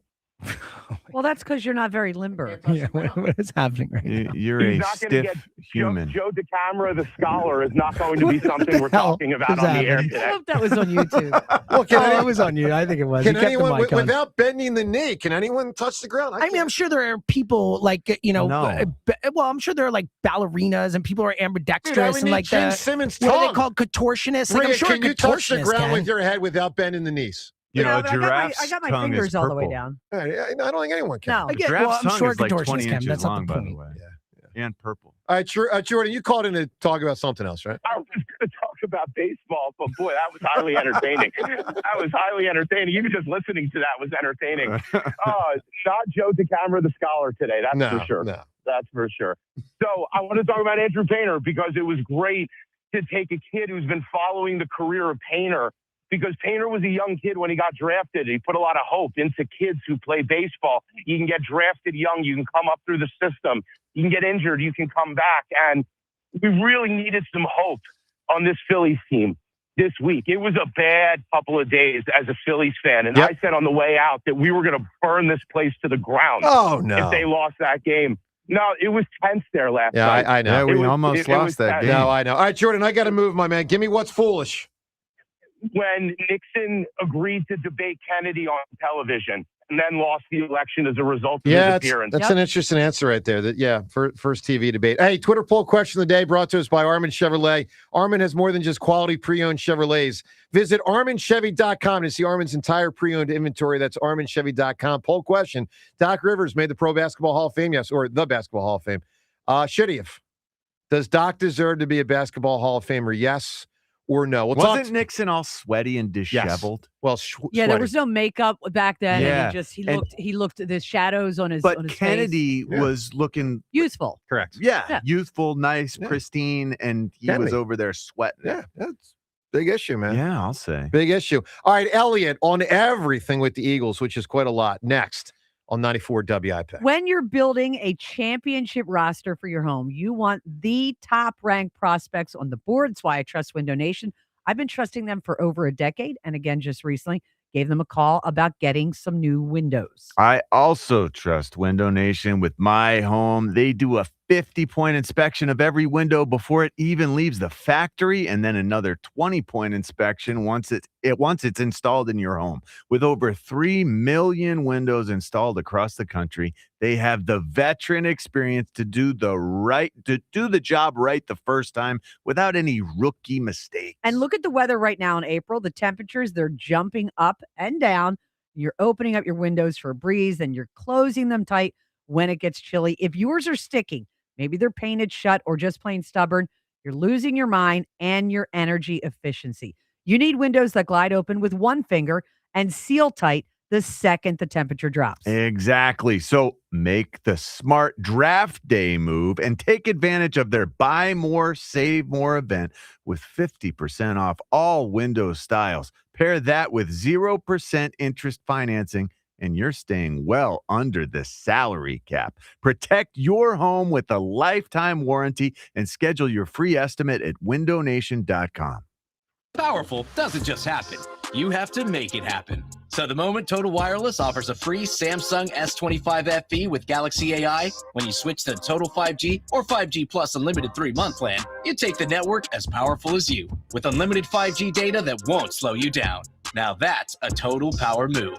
Visit your neighborhood Total Wireless store. Device access and fees may apply. Requires new activation on a Total 5G Unlimited 3-month plan or higher. External port-in and ID verification. Available only in Total Wireless stores. Limit to 4 devices per account. For 50 years, drivers have trusted Meineke to take care of their cars and their budgets. Because real value isn't just about price. It's about honest recommendations, quality work, and service done right the first time. From routine maintenance to major repairs, Meineke delivers dependable car care from experienced technicians you can count on.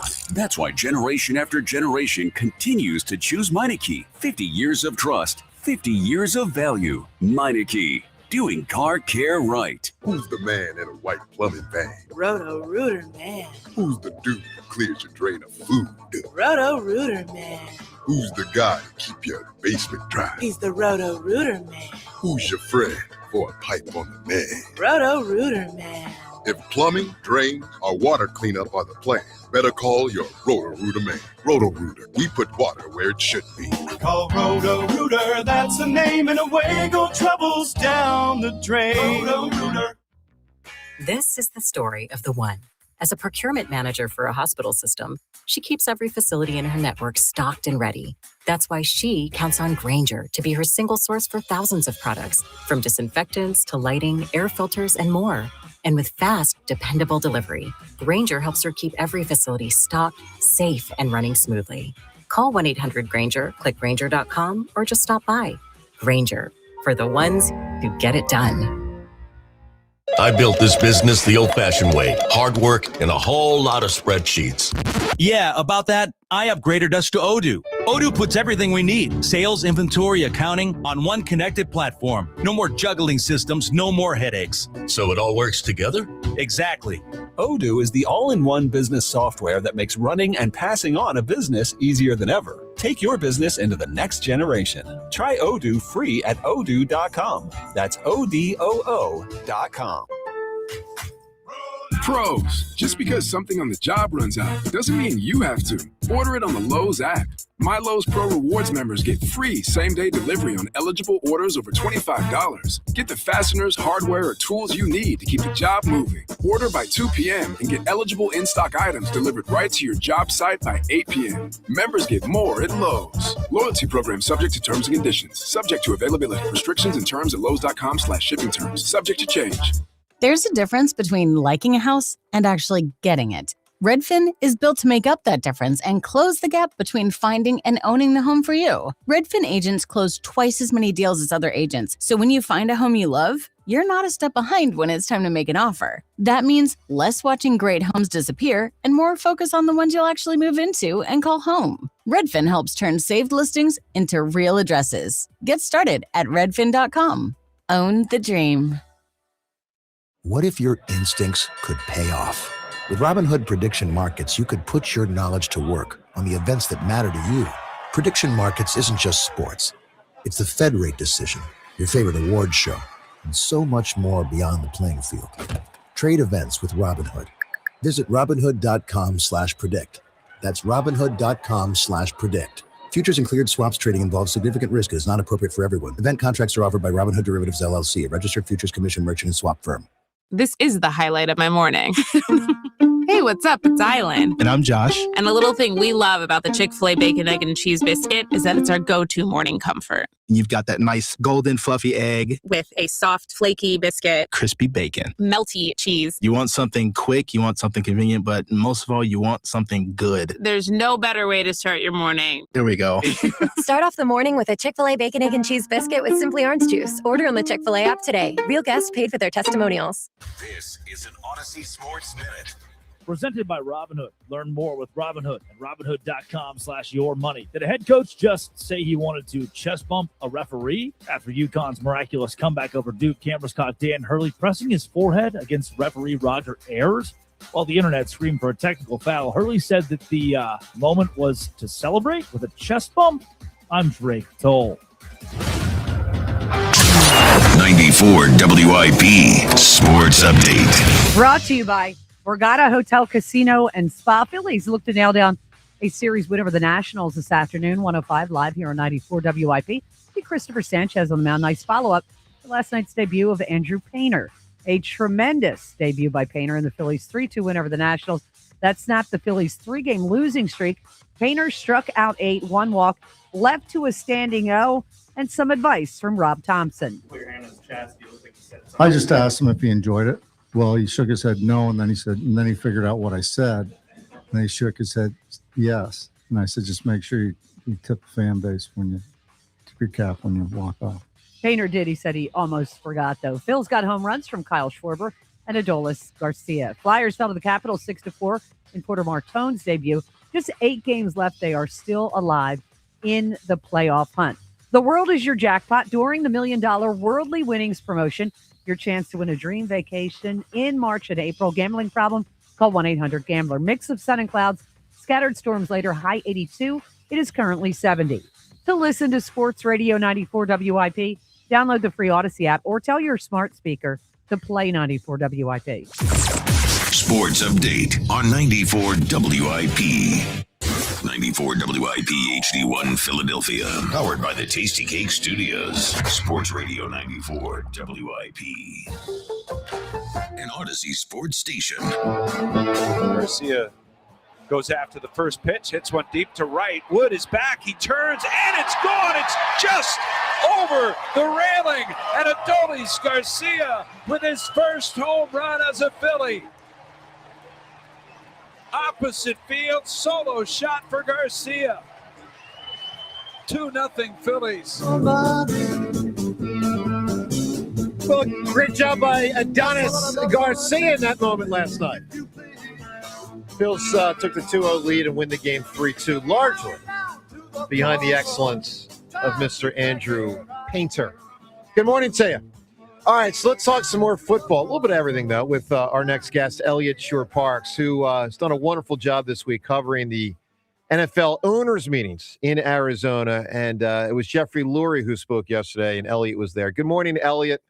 What's up? How you guys doing today? Elliot, are you with me that when Adolis Garcia plays well, homers, because he's like the most jacked dude in the history of Philly sports, at least not football player, that we should call him Adonis Garcia in the good moments? I think anything to get a new vibe and a new nickname on this Phillies team, I'm down for. So yes, that works. I want that guy. He does have to homer to, be a fact. Although he had was that last night, James? Yeah, the running play right like that. I felt when the ball was hit, my sense memory of the right fielders the last years, I was like, that's a hit, and he just got to it. It might have been a double against Cassie because that thing was headed.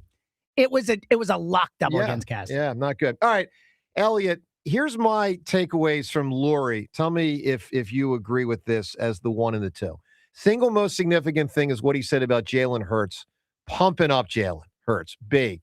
Single next most significant thing is pumping down Jalen Carter, who's eligible for a contract. And it was a tale of two different types of answers. What'd you make of it? Yeah, it was one of the more interesting press conference moments I've been a part of because, initially I'm sitting there, I'm in the front row, I'm 2 feet away from Lurie. And when he says good about Jalen, I'm thinking he's talking about Hurts, and so did he. And I'm like, wow, that is a noteworthy response there. And then, of course, he figures it out, he pivots, and he praises Jalen, effusively, right, which is certainly noteworthy this morning, saying, he's a winner, he's clutch. I did think it was interesting in that answer. He downplayed the idea of a contract extension, essentially saying he's in the middle of a new deal. So, you never know, but it didn't sound like, a new deal is coming. But you're right. The way he talked about Jalen Carter initially was definitely interesting. Now, I don't know if he's breaking down defensive tackle tape the way he's breaking down quarterback tape. So maybe he just doesn't have as much to say about Jalen Carter. But yeah, Jalen Carter's not coming off of a good year. Obviously getting kicked out of the first game, but I still think they're going to pay him. His answer was interesting, but I still think they're going to pay Jalen Carter. Were you surprised at how effusive the owner was about Jalen Hurts? Were you surprised that he went there and was so over the top? No, I'm not. I think the biggest advocate Jalen has in that building is Jeffrey Lurie. Jeffrey Lurie loves Jalen Hurts. I think he feels some responsibility in drafting Jalen. I think Jalen represents his franchise in an amazing way off the field. He's delivered Lurie his second Super Bowl. You heard Lurie say a lot in that press conference yesterday. He should have 3, right? And saying Jalen should have been MVP of that game. So I'm sure we'll get into, some of the complicating parts of Jalen Hurts, but I'm not shocked at all to hear Jeffrey Lurie praise Jalen that way. Anyone that's in the building and covers the team knows how much Lurie loves Jalen. And Lurie also seems to love the Sean Mannion edition. Did you have that takeaway as well? Yeah, he was definitely complimentary of Sean Mannion. I would have been surprised if he got up there and said, he's the best we could do, right? So I think he's excited about it, but I did think he made a good point, which I think it's fair to be skeptical and wondering about how Sean Mannion will do. He is unproven. He's never had the job, and he's stepping into a complicated, tough job. But I do think Lurie made a fair point, which is they have a good track record of hiring from outside of the building. And he listed some of those names and, Andy Reid, Doug Peterson, Shane Steichen from outside the building. Kellen Moore, I don't know if he would count, but he is outside the building. So again, we'll see how it works with Sean Mannion, but I think Lurie, sitting up there was able to at least list a resume of saying why people should believe that they have made the right decision. Elliot, are you keeping tabs on the New England Patriots cap situation as it applies to A.J. Brown? So I'm not like familiar with the intricacies of their cap situation, but being next to Mike Vrabel when he spoke this week, being around Patriots reporters and just being around, at the Arizona and annual meetings this week, it's obvious that if they want to get A.J. Brown, they will be able to get A.J. Brown from a cap perspective. Wow. Interesting. That is good. Yeah. They have like $35 million cleared out, supposedly, with AJ in mind. That's some people's opinion. And I just wondered if that was something people were talking about. Elliot, before we get to this Jalen Hurts story that ESPN.com has today with Tim McManus, I want to just kind of round out the owners' meeting. So I saw the video Jay Glazer posted of, I believe it was 28 of the 32 NFL head coaches drinking together. Those that drink. I'm sure there's maybe 1 or 2 that don't drink. But were you part of that, Elliot? Can the common folk Like, is that a close? Like, can you just if I'm in that hotel, just hang with 28 NFL head coaches at the same time, or is that more of a closed session, outdoor session? No, it seemed like a little bit more of a closed session, but hey, I got to give it to Jay Glazer as someone that's in the media, that's a reporter. The pool you got to have to get all 28 head coaches to come drink with you at the pool. Certainly flexing his muscles. But I was happy to see Nick there in all seriousness. Like the fact he was included in that, I thought was, it was cool. Listen, Nick Sirianni shows up to that as we could look it up. It probably one of 5 or 6 active coaches that's won a Super Bowl. I can guarantee he's the only one that's made the playoffs in all 5 of his seasons. I mean, to me, if I'm Nick Sirianni, I know last year didn't go well. I get it. But in my opinion, he's got a lot to sit there and be proud of. I mean, Well, I did think it was interesting, too, how much Jeffrey Lurie pumped up winning the division last year, saying they hadn't done it in 20 years. 7 of the 8 teams that tried to repeat as division winners didn't win it last year. I get what he's saying, and I do understand the level of accomplishment. I was just surprised for a team that prides itself so much on winning Super Bowls and winning contenders, how much he pumped up winning the division being a big accomplishment. All right, Elliot, hold on.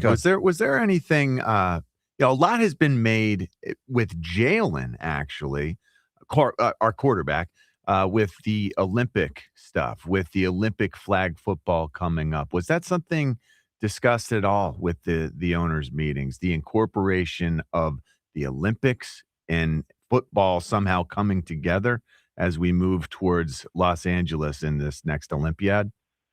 So it wasn't really discussed in regards to Jalen Hurts.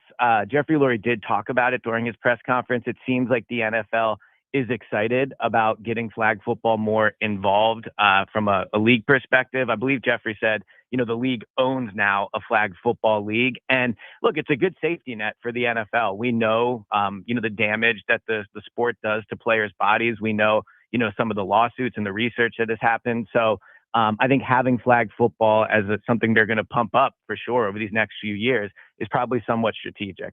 I will tell you, as someone who loves football, I can't fathom that I'll be down with flag football as a viewing experience. I remember as a kid, you play it every once in a while. Cool, it's fine. But it's like Nukem. Remember the game Nukem? It's shouldn't you just play volleyball? If you're going to do that, I mean, it's to me, it's just a cheapened. I really liked Nukem, though. Well, it's because I couldn't play volleyball effectively. So Nukem works when you're 9. Yeah. But flag football works when you're 9, but not, in my opinion, not for a viewing audience. Do I really care? You're more of a basketball player, dude. More than a volleyball player. Let me tell you something. It's exactly right. Mike Breen knows it. Okay, but I know it as well, and Mark Zumoff knows it. Yes! Oh, yes! It is interesting, James. We've never used the Mike Breen bang because that's his go-to.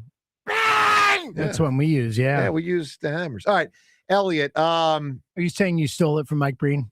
No, I'm saying I was saying it back in the 80s. Mike Breen stole it from me. Okay. Sure. Yeah, you should have seen my jump shot. Hey, Elliot, in the 80s, man? Oh, it's even better. All right. I'm now regretting making that joke, but yeah, go ahead. Yeah. All right, Elliot, big article from Tim McManus, ESPN.com today about Jalen Hurts and to a certain extent the 2025 thing. Same question I asked you about the Lurie press conference. Biggest thing that stood out to you. What was it? Yeah, so first let me say, excellent article by Tim McManus. Excellent reporter, unbelievable job on the article. Everyone should read it. I also think that if you're surprised by anything in there, you are either in denial or have been living under a rock. How many times do people have to say the offense looks the way it looks because of Jalen Hurts, which is how it should be? Every quarterback has the offense built around them, right? Every quarterback has strengths and weaknesses. And so when he talks in that article, really well reported about the 4th down play against the Niners, yes, they ran that play because they thought it's what Jalen wanted to run. Jalen had involvement in picking that play. So, I think Jalen has obvious strengths. He has obvious weaknesses. And I think the article highlights that. Elliot, how do you, let's say, juxtapose? Is that the word, John? Did I say it right? Juxtapose? Wow. Good All right. This article and what it means from an intent standpoint, that some people spoke to Tim on the record, even if it's anonymous, about some of the shortcomings of Jalen, knowing he's entering 2026. It really matters a ton. And what Lurie said about Jalen as it relates to Jalen's long-term future with the Eagles. On the same day, Lurie speaks in glowing terms. This article comes out not so glowing. How do you juxtapose those two realities? Well, because I think Lurie views Jalen on a much more macro scale, and this article gets into a much more micro scale on some of the problems. Lurie views Jalen as represents a franchise well. They win games with him all the time. He's won him a Super Bowl. He's got him to another one. Like Lurie's getting his money's worth out of Jalen at the end of the day. I think the article gets into some of the micro problems that people in the building deal with on a daily thing in terms of Jalen, right? Like building an offense around Jalen, doing new things on offense with Jalen. And I think a takeaway from this that might not get talked about a lot, but I think that it should be, is we have heard all offseason from the Eagles that Jalen can play under center, that they are going to do different things on offense. And the article makes it crystal clear. Jalen is not comfortable playing under center, and he does not want to do it. So all the people that are really excited about this new offense and all these new things they're going to do, like, we'll see, right? I believe they're going to try. And it says in the article that Jalen is more open to change than he's never been. So maybe he will come in next year and be completely open to change, just to, be completely different than he has been throughout his career and be really good at under center. Like, maybe it'll happen, right? But it seems small. The chances seem small to me. So going into next year, if you are, why would you think it would happen? Because these coaches pride themselves on being able to teach. Did the last coaches not pride themselves on being able to teach? Maybe they weren't any good. Maybe they weren't worth their salt. Patullo. I'm talking about Kevin Patullo. Yes, I don't know how you come away from this article thinking Patullo is still the problem, unless you just want to blame Patullo. Because he didn't correct the quarterback who said, yeah, I want to run 2-jet all go into 4-deep coverage. He didn't correct that. That's your job as a coach, as a teacher. So he's supposed to call the plays, coach. So you're supposed to call a play like the quarterback is uncomfortable with on the biggest play of the season. Well, Elliot, they also said in the article that Hurts did much better with experienced offensive coordinators who were better at checking him. That Steichen and Moore and struggle with Johnson and Patullo. It also said that Kellen Moore and Jalen had a tense relationship and that Jalen was resistant to some of the things Kellen Moore wanted to do. That's the way the offensive coordinator and the quarterback are always interacting. They're down each other's throats all the time. That's just part of the everyday interaction. I agree. And that's why I'm saying, like, I'm not saying that every relationship is rosy. I'm not saying every quarterback can do everything. But the takeaway from this article is clear. There are certain things Jalen does not want to do and does not feel comfortable doing. And they are now installing an offense that is completely based on doing things Jalen doesn't want to do and he's not comfortable doing. So you're right. I hope they teach the heck out of it then. I'm sure they've already tried to teach the heck out of it to Jalen. And maybe Sean Mannion will come in and be able to do it. And maybe Jalen truly will decide he needs to make a big-time change. And maybe he'll be a lead at it right away. But I think there's going to be obvious growing pains. They are clearly going to run some of the same stuff from last year. Well, it's not going to be okay when they're 2-3 or 1-2 or, like I understand that everyone loves the idea of this new offense. I think it is. They have one. We were 2-3 the grand opening of the link. Actually, we might have been worse than that. Well, you're 0-2. Yeah, listen, sometimes you dig out of a hole, sometimes you don't. Elliot, let's wrap on this concept. I'm hearing you, it strikes me, being more down on Jalen Hurts than I've previously heard you. You've been very high on Hurts at many twists and turns. Have you lost some steam on his future here in Philly? No. I think what's in that article, while it's very well reported, is not surprising to me. Jalen has weaknesses. Every quarterback does. There are certain things Jalen cannot do at a high level right now. Could he do them at a high level next year? Maybe. I think the way Jalen plays right now, they can win with him. He's clutch on third down. He doesn't turn the ball over. He wins in big games. Like, I think Jalen can do what it takes to be a franchise quarterback for years to come. But when we're talking about specifically trying to win with a specific type of offense that Jalen doesn't like to run and hasn't been good at, yeah, I'm skeptical of that, which is why I don't think they're going to run the offense as much as people think. And I think they will probably lean back on the old offense much more than people think. Interesting. Elliot, wonderful work this week, pal. I appreciate you coming on the first 3 days this week of our show. Obviously, you did great work out there in Arizona. Thanks, dude. Well, good news. I'm on tomorrow and Friday with you guys for all 4 hours. So I forgot about that.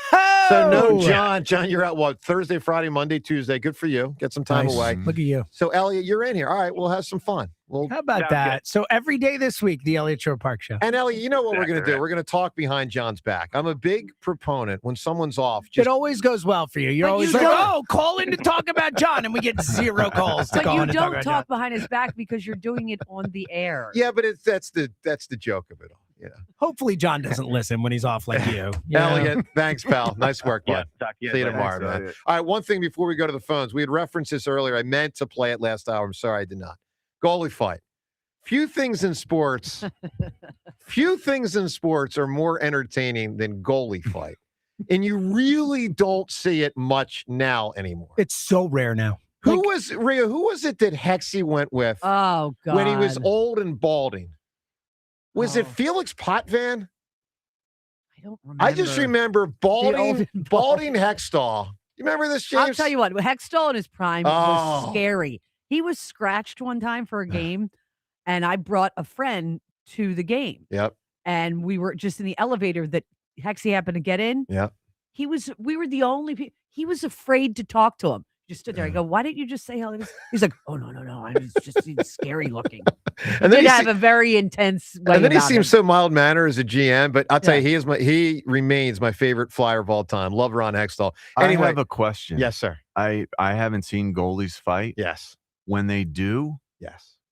Do they get suspended? Are they Not out normally. for 5 minutes? And no, one's someone in else goal has for to. both sides? Another player serves the penalty for them. Yeah. Someone else serves penalty.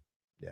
So they don't penalize the goalie. They penalize in a them, but the special goalie way. doesn't have to leave the ice. Yeah. Another player will have to serve the 5-minute got penalty it. in honor of that. Yeah. Okay. Yeah. No. It's a good question. Yeah. It's a fair question. Open goal for 5 minutes. I know. That'd be something. Yeah. All right. So let's listen. Last night we had a throwdown at the OK Corral between two goalies in the NHL. I forget which announcer this is. We'll figure it out as we go. Let's listen last night. Markstrom came all the way down the ice, and he and Shesterkin are throwing punches. And Shesterkin lands a couple. Down goes Markstrom. Wow. It's like the old Ranger Devil games. The goalie's going at it. Love it. Is that Kenny Albert? Yeah, for sure. It's definitely Kenny Albert. That's great. All right, let's go to the phones. That's so cool. Chuck in Cherry Hill. What's up, Chuck? Hey, good morning, gang. I was a little surprised yesterday to hear Fritz refer to, I wrote it down. I may have missed a couple words. Basically, Joe is afraid to play me again. I didn't know he had that mantra going on. Wait a minute. You're the second person that's referenced this. Is he? Because I did not hear their show yesterday. I mean, to be clear, I hear it on Leap Day. You've listened to too much of it over the last few months, yeah, right? I listen to a break. Once every 4 years. I give it a crack. Is he really talking about? Because I would love to play Fritz again. Is he? Now he would have to challenge me. Is he talking about it? I saw this as a wide open net for April Fool's Day. So gotcha, buddy. Chuck, he did it. He got you. He got all of us. Well done, Chuck. Right, That's a good job. My kids will tell you. I live for this day. Odd, weird, quirky, call me all that. I'm all that guilty, but I love this day. And by the way, Chuck, listen, you're good. And I'll say it makes sense now because Fritz doesn't have the heart to get back in the ring with me. Doesn't have the heart. Well, our guy painted a Rembrandt last night. How exciting that was. Yeah. And to switch gears completely, just cross over sports. As I listened to Mr. Lurie, who I have tremendous respect for in many ways, especially his leadership as a CEO, I look at him as a bit of a mentor in that regard. And his praise of Hurts, a little glowingly overstated if you look at the stats, maybe. But then you flip to Dombrowski saying that Harper's not elite. Try to put the two of them together. Mm-hmm. Good luck with that, right? And also, Chuck, it's worth pointing out, and I've said this before, and Ray has said this before. We have both heard from a few different people privately that know more than us that Lurie loves Hurts. Yeah. Mm-hmm. We've told, even in the midst of Jalen's biggest 2025 struggles, we both told you on the air, we have heard that privately, and that is very significant. And apparent in those two in the tale of two Jalen's comments. I mean, when he went, oh, you mean Jalen Hurts? It was like, oh, hold on, give me the microphone. Now, Chuck, it could create an interesting dynamic during or after the 26th season if Jalen Hurts struggles again. Lurie, Howie, and Nick conversations. Boy, I'd want to be a fly on that wall. He is in a pivotal year. But his vote, Lurie's vote matters the most. He is the owner. Yep, and I'd love to see him shadowing his son on nose meetings, baby. Because I do that with our kids. I will say to them, guys, this is a tough one. Buckle up for this one, man. I would love to see his son. I'm sorry, I forget his son's name. I should remember that. Julian, thank you very much, Sean. And his dad on some of these high degree sensitivity meetings. It's a wild thing in business. But just to switch gears back, Measured Lunch Company, right? If you take just 4 guys, Acuna, Judge, Betts, and Bichette, 4 pretty good names there. They're batting 141 so far. Compare that to our aging core. I don't need to recite their names. We're batting 128. So it's early, evidenced by the fact that the game superstars are hitting below. There are 2 teams, by the way, just a fun water cooler fact, that are hitting below 200, and you probably would guess them. You'd certainly guess Kansas City. They seem to do it every year. They just can't build an offense. And Cleveland are both batting 180 as a team so far. So it's all relative. Well, George Brett and Albert Bell no longer representing those franchises. All right, Chuck, I need an answer. What's foolish? Yeah, well, I think Dombrowski's comment was that I'll say that players that take steroids and think they're not going to get caught is quite foolish. I'll tell you what. I think most that take it don't get caught. I bet you way under 50% get caught. Now, different circumstances as time in goes this on. era, you think they're still taking a lot? Well, let me ask you this, Rhea. Don't you think pro football players take steroids? Yeah. From time to time, a decent amount. When's the last time you hear, it happens, but it's not. I didn't. It's not. No, I got you, but I think a lot do. And you don't hear about suspensions much. Okay. Well, it's my point. I think wasn't getting caught much. That's my opinion. We got tested all the time. I mean, they do test hard. It's improved. Yeah. I guess. And then if you get any little flag along the way, they up the testing. Yeah. And then they can show up at your house. Yeah. It's very comprehensive. I read somebody famous said they showed up. He was on vacation with his family at Disney. Yes. And they showed up. Yes. Wow. Yeah. That's hardcore. Anytime. They can ask you to pee whenever they want. Yeah. Time's yours. And the ridiculousness, Evan Turner. Total ridiculousness, what he wrote yesterday about Philadelphia on social media. We'll get to that and more. Phone calls as well, 94 WIP. The Phillies play here. Today, Phillies Nationals. Leading off starts at noon. Sponsored by Nissan. Nissan makes cars that thrill. Shop NissanUSA.com. The first pitch is at 1:05. Then stick around for the final out. Sponsored by the Philadelphia Parking Authority. On your exclusive home for the Phillies 2026 season. Rafael Marchand with a laser out to left. Sports Radio 94 WIP. Brad Evans here to help you beat the books with Westwood One Sports. Illinois has seriously ratcheted up their D this NCAA tournament, allowing only 0.935 points per possession and 29% from 3. Additionally, Danny Hurley's dudes rank a bland at number 157 nationally, an effective field goal percentage offense since March 1st. Put it all together, and I'm on the UConn under 68.5 team total points at -110. Bet smarter, beat the books. Download the BetMGM app today. I'm Boomer Esiason. My mom died from cancer. She was only 37 years old. She didn't have life insurance, and that was devastating for my family. That's why having life insurance is so important to me. Ethos makes it fast and easy. Get a quote in seconds, apply in minutes, and get same-day coverage. You can get up to $3 million in coverage with no medical exam.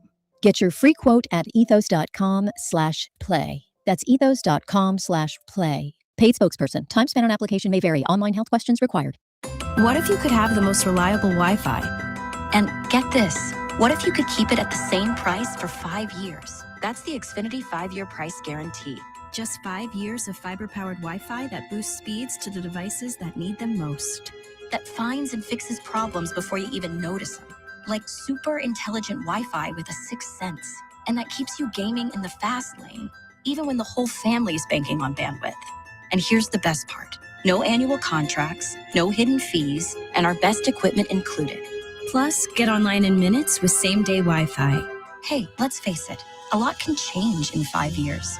Kids grow taller, dreams grow bigger, but your Wi-Fi, it would stay reliable and the price would stay put. The Xfinity 5-year price guarantee. Lock in your price and unlock the possibilities. Xfinity, imagine that. Select plans only. Restrictions apply. Powered by fiber. Connected to the premises by coaxial cable. Actual speeds vary. It's springtime, so stop looking for that lawn care service and simply call Natural Lawn of America. Natural Lawn delivers great results and is safer for your family and pets and has been growing green lawns quickly, more naturally, and with fewer weeds for over 35 years. They use organic fertilizers and safer weed and insect controls, ensuring a healthier lawn season after season. Right now, take advantage of their limited time offer. Free seeding every year. Call 800-FREE-SEED right now. Time is running out. Natural Lawn of America. 800-FREE-SEED. Ready for action, basketball fans? BetMGM, an authorized gaming partner of the NBA, is giving players another reason to hit the court this season. BetMGM is adding extra excitement to every basket, every slam dunk, and every buzzer-beating shot with special promotions, new features, and more. Log in throughout the season to find odds boost tokens, no sweat tokens, and same-game parlay boost tokens in your account to amplify your winnings. Enjoy enhanced product features like Dark Mode 2. Log into BetMGM, an authorized gaming partner of the NBA, all throughout the basketball season to see what's new. BetMGM and GameSense remind you to play responsibly. If you or someone you know has a gambling problem, help is available. Call 1-800-GAMBLER. BetMGM.com for terms and conditions. 21 plus to wager. Pennsylvania only. Existing customer offer. Subject to eligibility requirements. Rewards vary and expire in 7 days. Looking to grow your savings this spring? A First Harvest Credit Union certificate can be the perfect fit. Right now, you can earn 3.5% annual percentage yield on an 8-month share or IRA certificate, or choose our 18-month option and earn 3.4% annual percentage yield. Explore all your options at firstharvestcu.com/certificates. Including our growth savings and growth checking accounts. Membership restrictions apply. Federally insured by NCUA.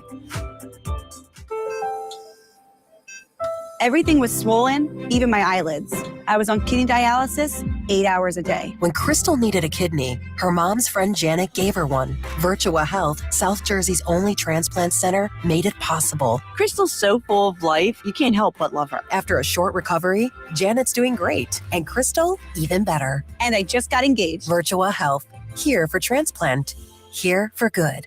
Learn more at virtua.org/here-for-good. Horizon Plumbing and Electrical knows that when spring showers are coming down so hard, it seems like Mother Nature traded out cats and dogs for lions and bears. You'll be glad you called us to clear your block drains and prevent dangerous power surges so your home can stay safe and comfortable. Plus, with Horizon's same-day water heater installs and repairs with no emergency service fees, we work fast to ensure you have all the plumbing and electrical help you need. So book horizonservices.com now and enjoy the comfort of your home without worrying about whatever kind of zoo that's coming down out there. Carpal tunnel syndrome, heart failure that doesn't improve with common medicines. These are some signs and symptoms associated with ATTR-CM, or the cardiomyopathy of ATTR amyloidosis, a serious heart condition with symptoms that get worse over time. Amvuttra, vutrisiran, is a prescription medicine given by a healthcare provider that treats ATTR-CM in adults to reduce heart-related death, hospital stays, and urgent visits. In a clinical study, Amvuttra was proven to help people live longer and have fewer heart-related hospital stays and urgent visits over 3 years compared to placebo. Amvuttra lowers the amount of vitamin A in your blood, which can affect vision. Other side effects include pain in the arms or legs, pain in the joints, and shortness of breath. These are not all the possible side effects of Amvuttra. For prescribing information, call 1-833-256-2748 or learn more at amvuttra.com. Ask your doctor about Amvuttra for ATTR-CM. There's a difference between liking a house and actually getting it. Redfin is built to make up that difference and close the gap between finding and owning the home for you. Redfin agents close twice as many deals as other agents, so when you find a home you love, you're not a step behind when it's time to make an offer. That means less watching great homes disappear and more focus on the ones you'll actually move into and call home. Redfin helps turn saved listings into real addresses. Get started at redfin.com. Own the dream. 94 WIP Sports Update. Brought to you by NovaCare Rehabilitation. Phillies will close out their series this afternoon with the Nationals and with Christopher Sanchez on the mound. You can hear the game at 1:05 p.m. live here on 94 WIP. Sanchez following up the terrific debut of Andrew Painter in the Phillies' 3-2 win over Washington. JT Realmuto, very impressed with the 22-year-old. He was able to mix his speeds really well, have the breaking balls going for strikes. It's a really good lefty-heavy lineup that's really hard to strike guys out. So for him to have 8 strikeouts was very impressive. I think just mixing well, and he threw everything for strikes. Like our game plan going in, he just executed it to perfection. He was able to use every pitch we planned on using.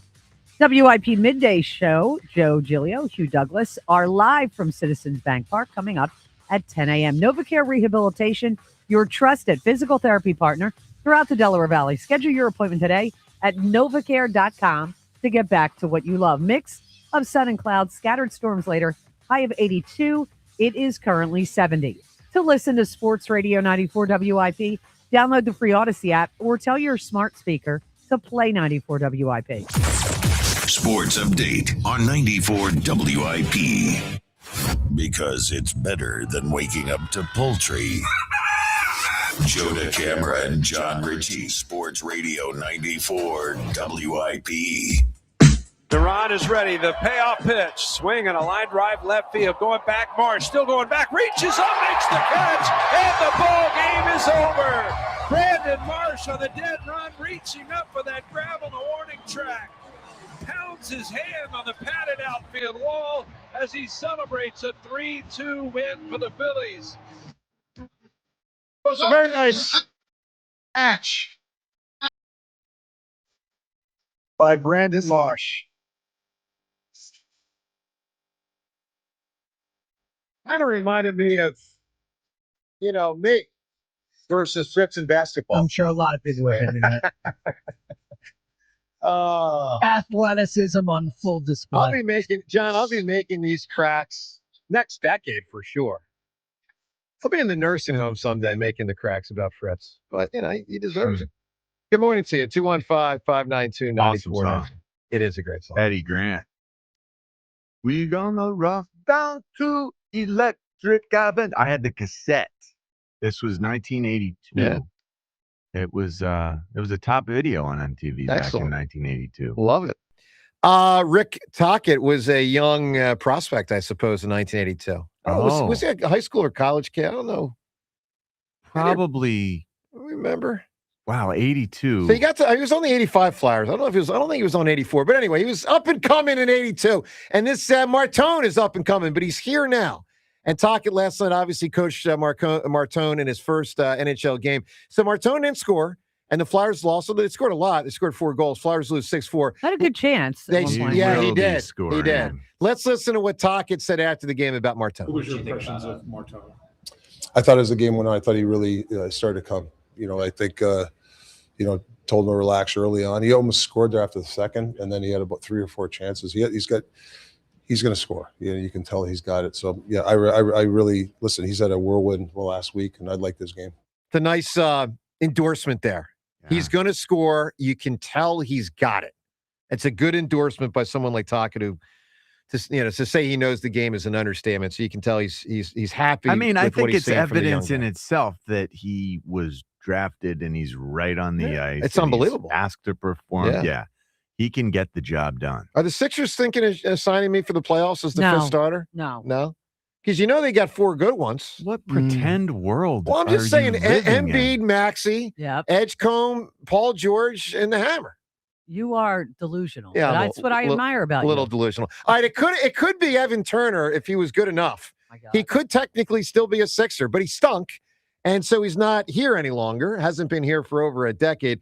So Evan Turner, let's go back 2 nights ago, what he said when he was previewing the night in the NBA, and Evan Turner 2 nights ago said this. We got to make John make a pick. Who are you picking in this game? We have to. I'm picking the hometown Heat, Okay, coming out he with had some to. desperation and urgency. Yeah. Well, I can't stand Philadelphia, but I'm a 56.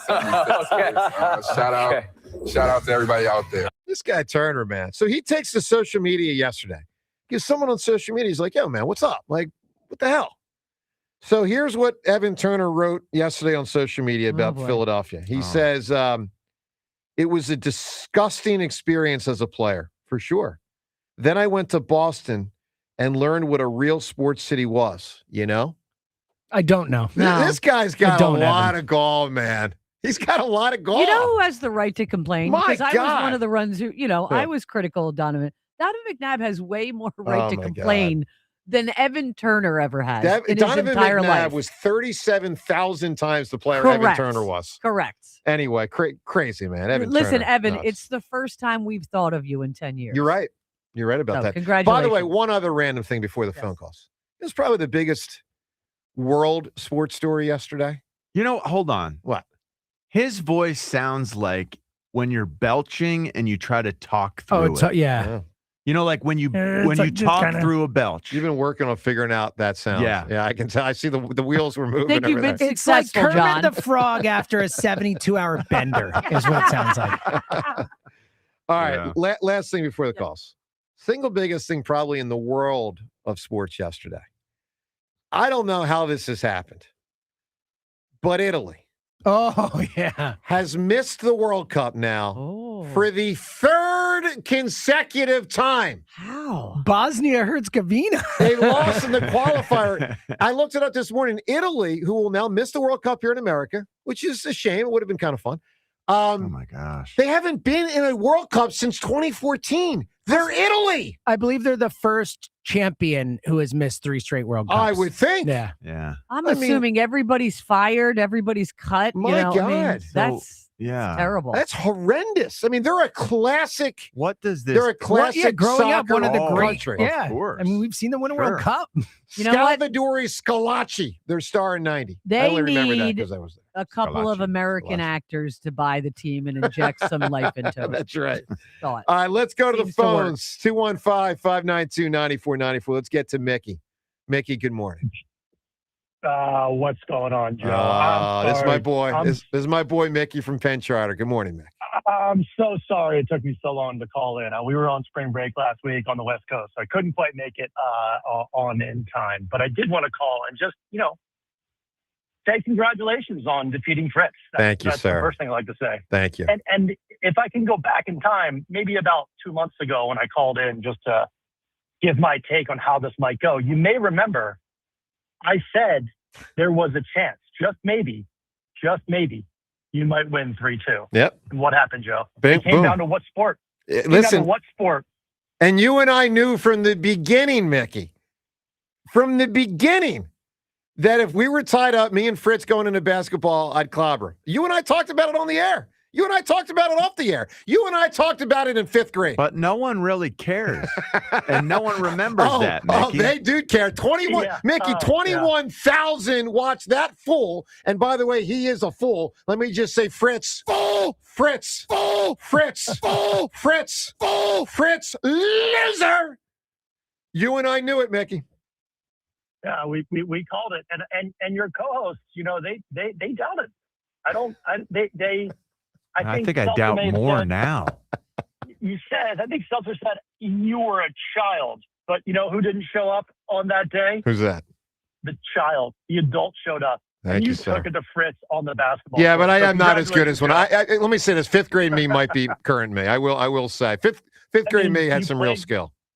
You played with an NBA player at the time, and you held your own. That's as a right. 6th grader. That's So right. Let's put it. Let's put Steve, it out Steve there. was So our congrats. dude. That's right. Yep. Congrats. Yep. And not a lot of chirping coming from the guys, but congrats, guys. Thank you, Mickey. It was a great event. Hope you guys keep doing it. Thanks, man. We'll hang off the air soon. Thanks for calling today, dude.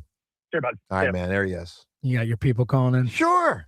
I mean, yeah, why not? You know, Not getting enough congrats from everyone else, Hey, Did you schedule him? No, he actually texted me like 10 minutes ago. Kidding. He said, I'm going to call at 9:45. I'm like, dude, time's yours at 9:45. So if you're going to call, you better call real quick. Let's get to Styles in Malka Hill. Hi, Styles. Good morning, Philadelphia. Styles. You know what they say, patience comes, good things come to those who wait. I've been on the horn for about 3 hours now, but worth it. Oh. Well worth it. Sorry. All good, buddy. You're fine. It's Got all a good. great name. Got a great name, Styles. I appreciate it every time. Love the compliments, but I do kind of like that we're giving Jalen Carter the whole prove it, like before we pay him. Boy, I'll tell you that it worked great for Bryce. That was very notable what the owner said yesterday about Jalen Carter. Very. Definitely. I mean, you want to talk about not an endorsement? That is not an endorsement. It's not, but I mean, let's see how he takes it. Correct. Yeah. Correct. That's the biggest thing. Yep.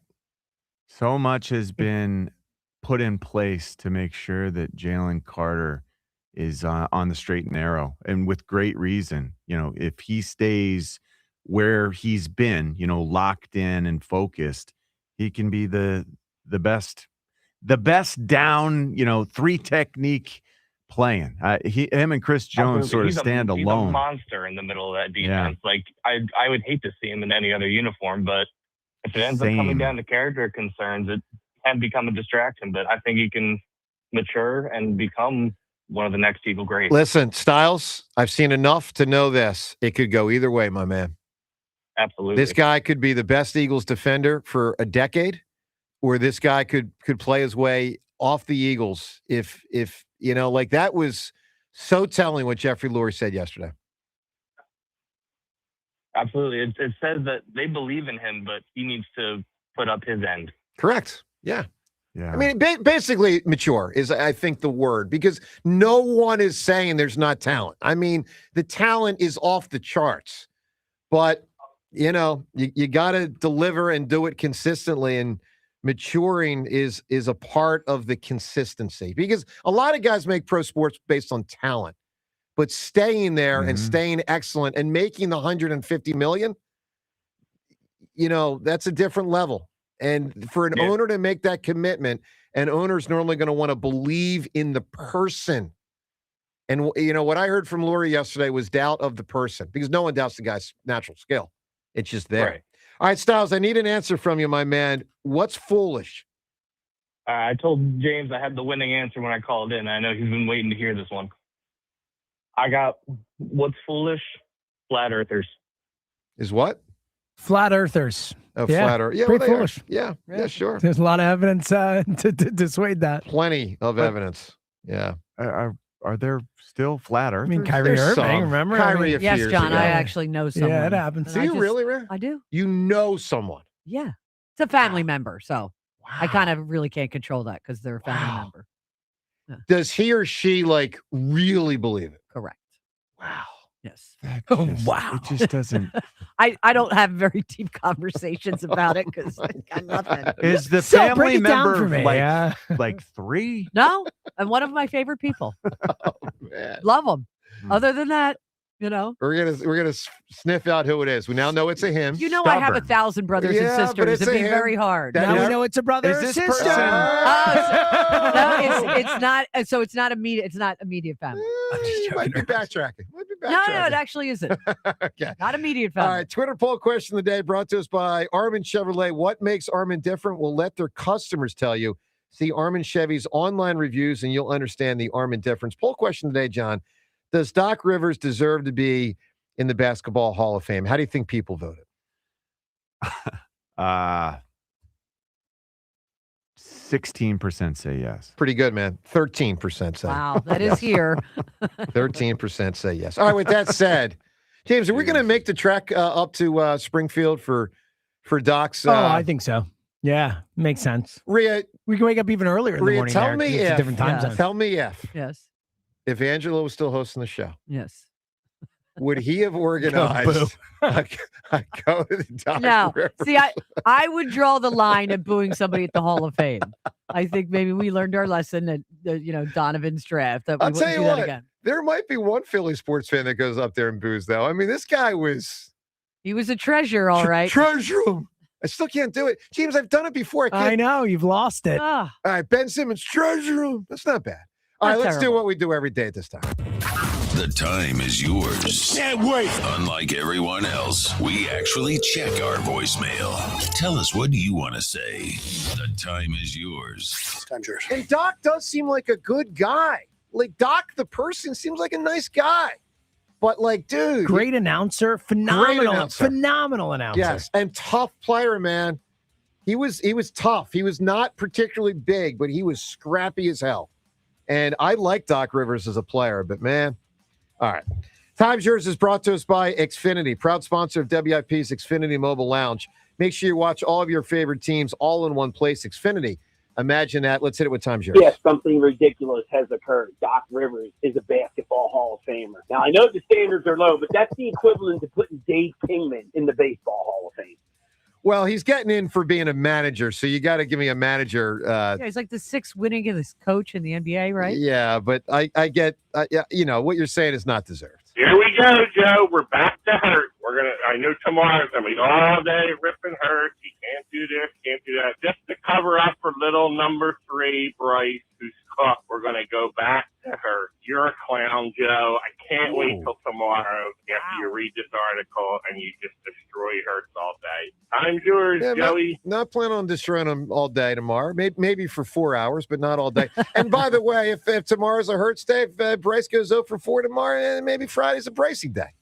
Jalen Hurts can't run the new offense, and he can get the heck out of town. We can get somebody in this town that can run a successful offense, because it sure seems like he doesn't want to adapt and move forward. Time's yours. Well, there's someone named DeCamera that's been telling you that for a couple of years, but okay. And with the that, article says the opposite. Yeah, the article says he's more willing than ever to change. Is a quote unquote. Well, there's a difference between willing and able. And with that, time's yours. And by the way, probably willing, because they finally said to him, dude, this is it. With that, time's yours. We shut it down. The Time's Yours line. Leave Joe and John a message of your thoughts, compliments, and complaints. Call 215-238-4500. All right, let's get right to turn two. We're looking for what is foolish. Best answer ever provides it. Ironically, we'll be winning the Jalen Hurts Link experience, which is a tremendous giveaway. Question and answer session with Hurts, chance to tour the Link with Hurts. You get some dinner and also a picture with the 2 Lombardi trophies, one of which he is certainly a big part of. All right, Gary and Violent. Gary, returning to. What's foolish, Gary? Can I give you a serious one? And if it's too serious, can I switch? Sure. If you're a multimillionaire, athlete, business person, and you don't hire a driving service, that is the most foolish thing in the world. Yeah. You're right. Come on. Like, you have all the money in the world and you're putting your life and other people's lives at risk. Yep. Yeah. All right, give me that treasure him thing again. We kind of were talking over it. That was good. Go ahead. You got to enjoy him. I First think one was it's better. You, Joe. I think it's the you. You got to hit the you, and then the treasure comes in. Treasure him. That was pretty good. That was better. Yeah. I nailed it. That All right, might Gary. have been your best ever. It might have been. Really nice. Treasure him. I took a step back. Tom in Cochranville. Tom, good morning. Yes. How about Pete Carroll throwing the ball and not giving That was foolish. That was foolish. Not as foolish as people think. How many times I got to tell you? He could only run 4 plays down there if one of them was a pass. Just telling you. Shouldn't have been the second down one. Look up the circumstances. By the way, you know what I did notice on the rewatch of Mark Zumoff announcing the game, which, by the way, How many times have you rewatched it? at least 10. Oh, my God. At least 10. And the winning shot, at least 50. Oh, my God. So Coach Kockenberg from the prep. So Zumoff's got the list in front of him. He goes, and Coach Kockenberg from the prep. I think he was afraid to go for it. Happens. He's like, there's no way this guy's name is Kockenberg. There's no way. So he's like, Coach Kockenberg from the prep. I'm like, okay. All right, Zumoff, we love you. Zoom! All right, foolish. I got it really narrowed down to 2. NBA Cup Burnergate. But if you think I'm missing one, let me know. What about Embiid belief? It's decent. I thought NBA Cup was a really The NBA great Cup was answer. good because it is foolish. As foolish. I think they're both. I think the Colangelo's career is over.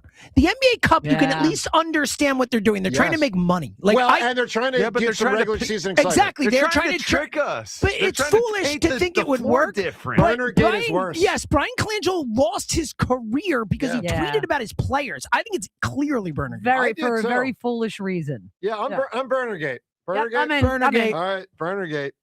But NBA, still get rid of the NBA Cup. John, it is absolute trash. Ugh. Just trash. I mean, I don't Ridiculous. want the Sixers to ever win it. No. I'd rather they lose I would prefer than win it. I'm serious. Confetti, root against a the Sixers. banner, It's funny. trophies. I know. Like, are you kidding? I would rather they lose the game than win the NBA Cup. Might be the only thing they win for a while, though. Have a spectacular rest of the day. Afternoon baseball today.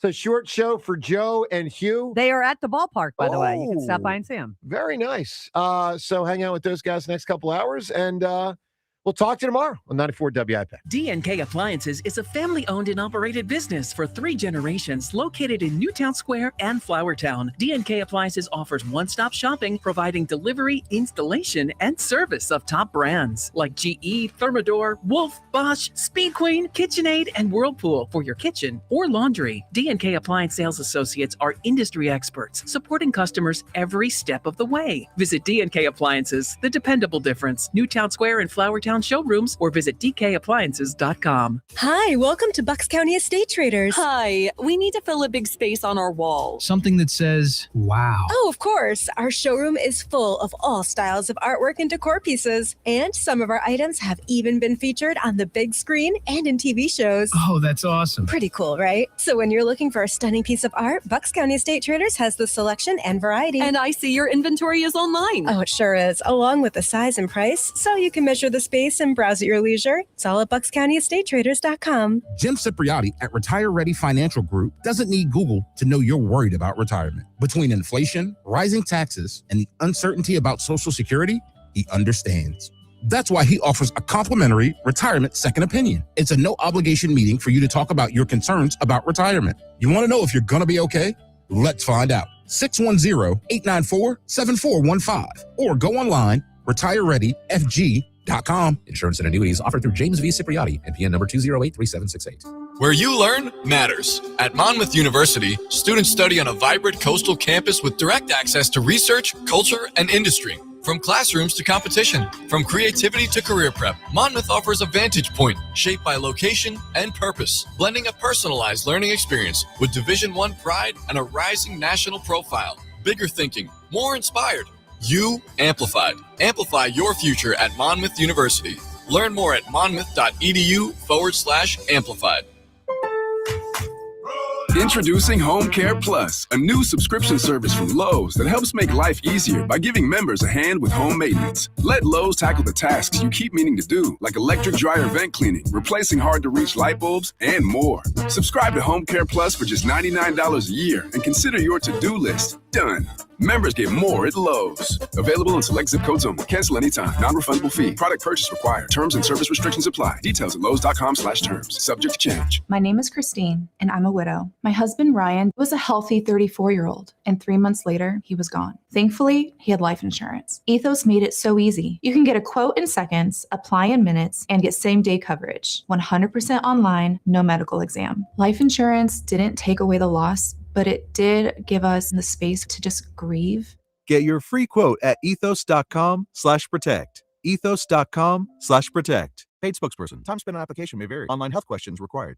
It's about time delivery worked on your schedule. Same day, next day, or scheduled in advance. However you plan it, the Home Depot delivers the whole job. From drywall to doors, plumbing to paint, we'll get it there when you need it. Because on the job site, timing is everything. You order, we deliver. It's that easy. The Home Depot Pro. It's about time. This is the story of the one. As a procurement manager for a hospital system, she keeps every facility in her network stocked and ready. That's why she counts on Grainger to be her single source for thousands of products, from disinfectants to lighting, air filters, and more. And with fast, dependable delivery, Grainger helps her keep every facility stocked, safe, and running smoothly. Call 1-800-GRAINGER, click Grainger.com, or just stop by. Grainger, for the ones who get it done.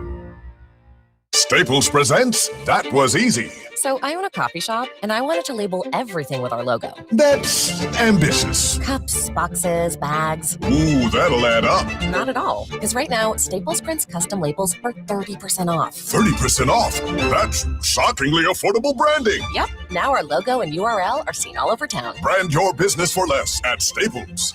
That was easy. Shop Staples in-store, online, or in the app by 4/18 to unlock. Exclusions apply. Visit staples.com/print for details.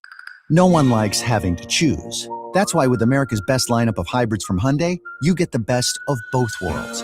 Like the reliable and efficient Tucson Hybrid with America's best warranty.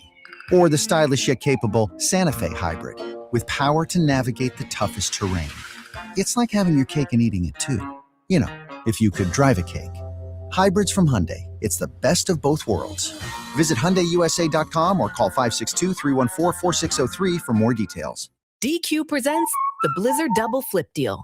For a limited time, when you buy one Blizzard treat, you get a second for just 99 cents. That's 2 Blizzards, 2 spoons, 2 flavors, and 2 flips. So don't miss out on the Blizzard Double Flip Deal, available only for a limited time and happening now at DQ. Because the only thing better than a Blizzard treat is a second Blizzard treat for just 99 cents. It's a deal to flip for. The Blizzard Double Flip Deal. Participation may vary. This is an Odyssey Sports Minute. I give Tiger Woods a ton of credit for stepping away from the game of golf and stepping out of the public eye in order to seek treatment for his well-publicized issues. If Woods had been defiant following his arrest this past Friday for his involvement in a car accident, that would have signaled that he doesn't want to change, that he doesn't want to do better. This shows that Tiger understands the seriousness of his situation, and I think he deserves a lot of credit for it. I'm Nick Customs. 94 WIP HD1 Philadelphia. Live from the Tasty Cake Studios. An Odyssey sports station. This is Hugh Douglas and Joe DeLeo on Sports Radio 94 WIP.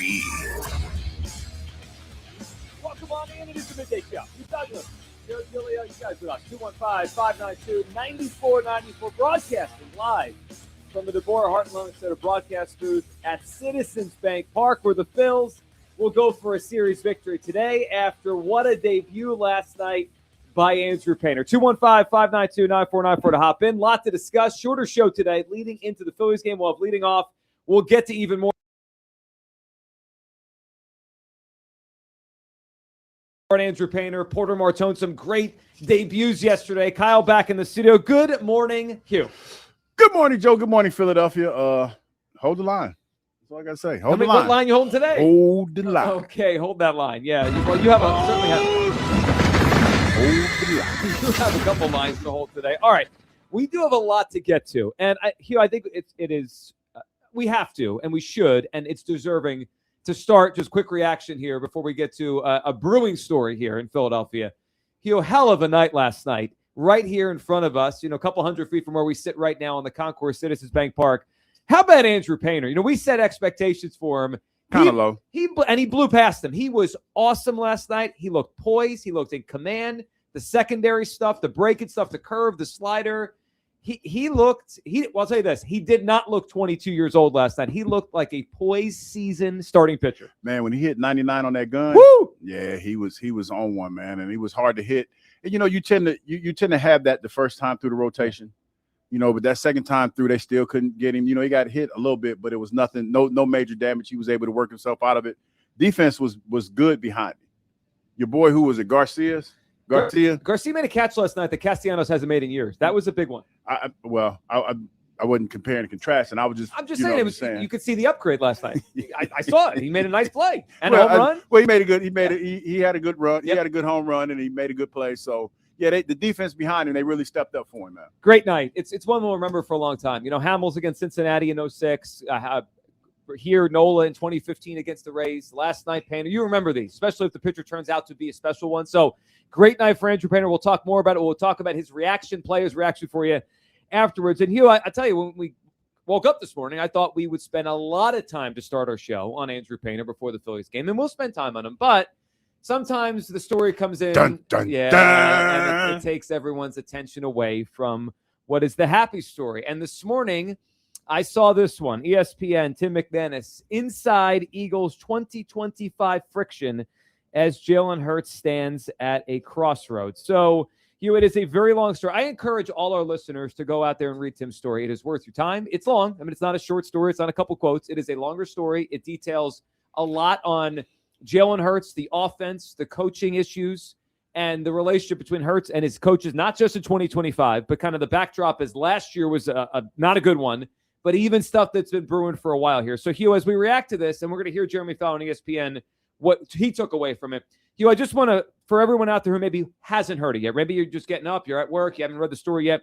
I pulled out what I thought were 4 or so of the money moments of the story that really kind of solidified what's going on inside the Eagles. And by the way, Tim said he had a dozen different sources, right? So this isn't one person. Because a lot of times when these stories come out, it's like, well, who's talking?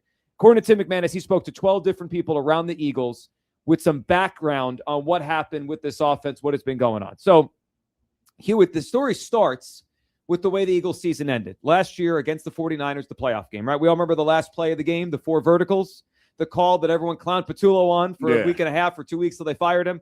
Here's how the story starts about that play call, the 4 verticals. Eagles call the timeout.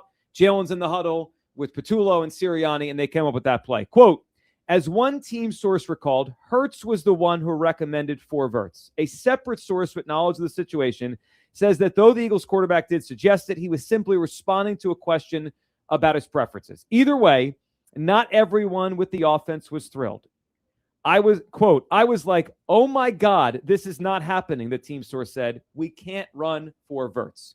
Obviously, that play didn't work. All right, the story continues, talking about the blame on the offense. Quote, there is plenty of blame to spread. Hurts has had a hand in the offense becoming calcified, according to several team sources who spoke to ESPN, a condition of anonymity.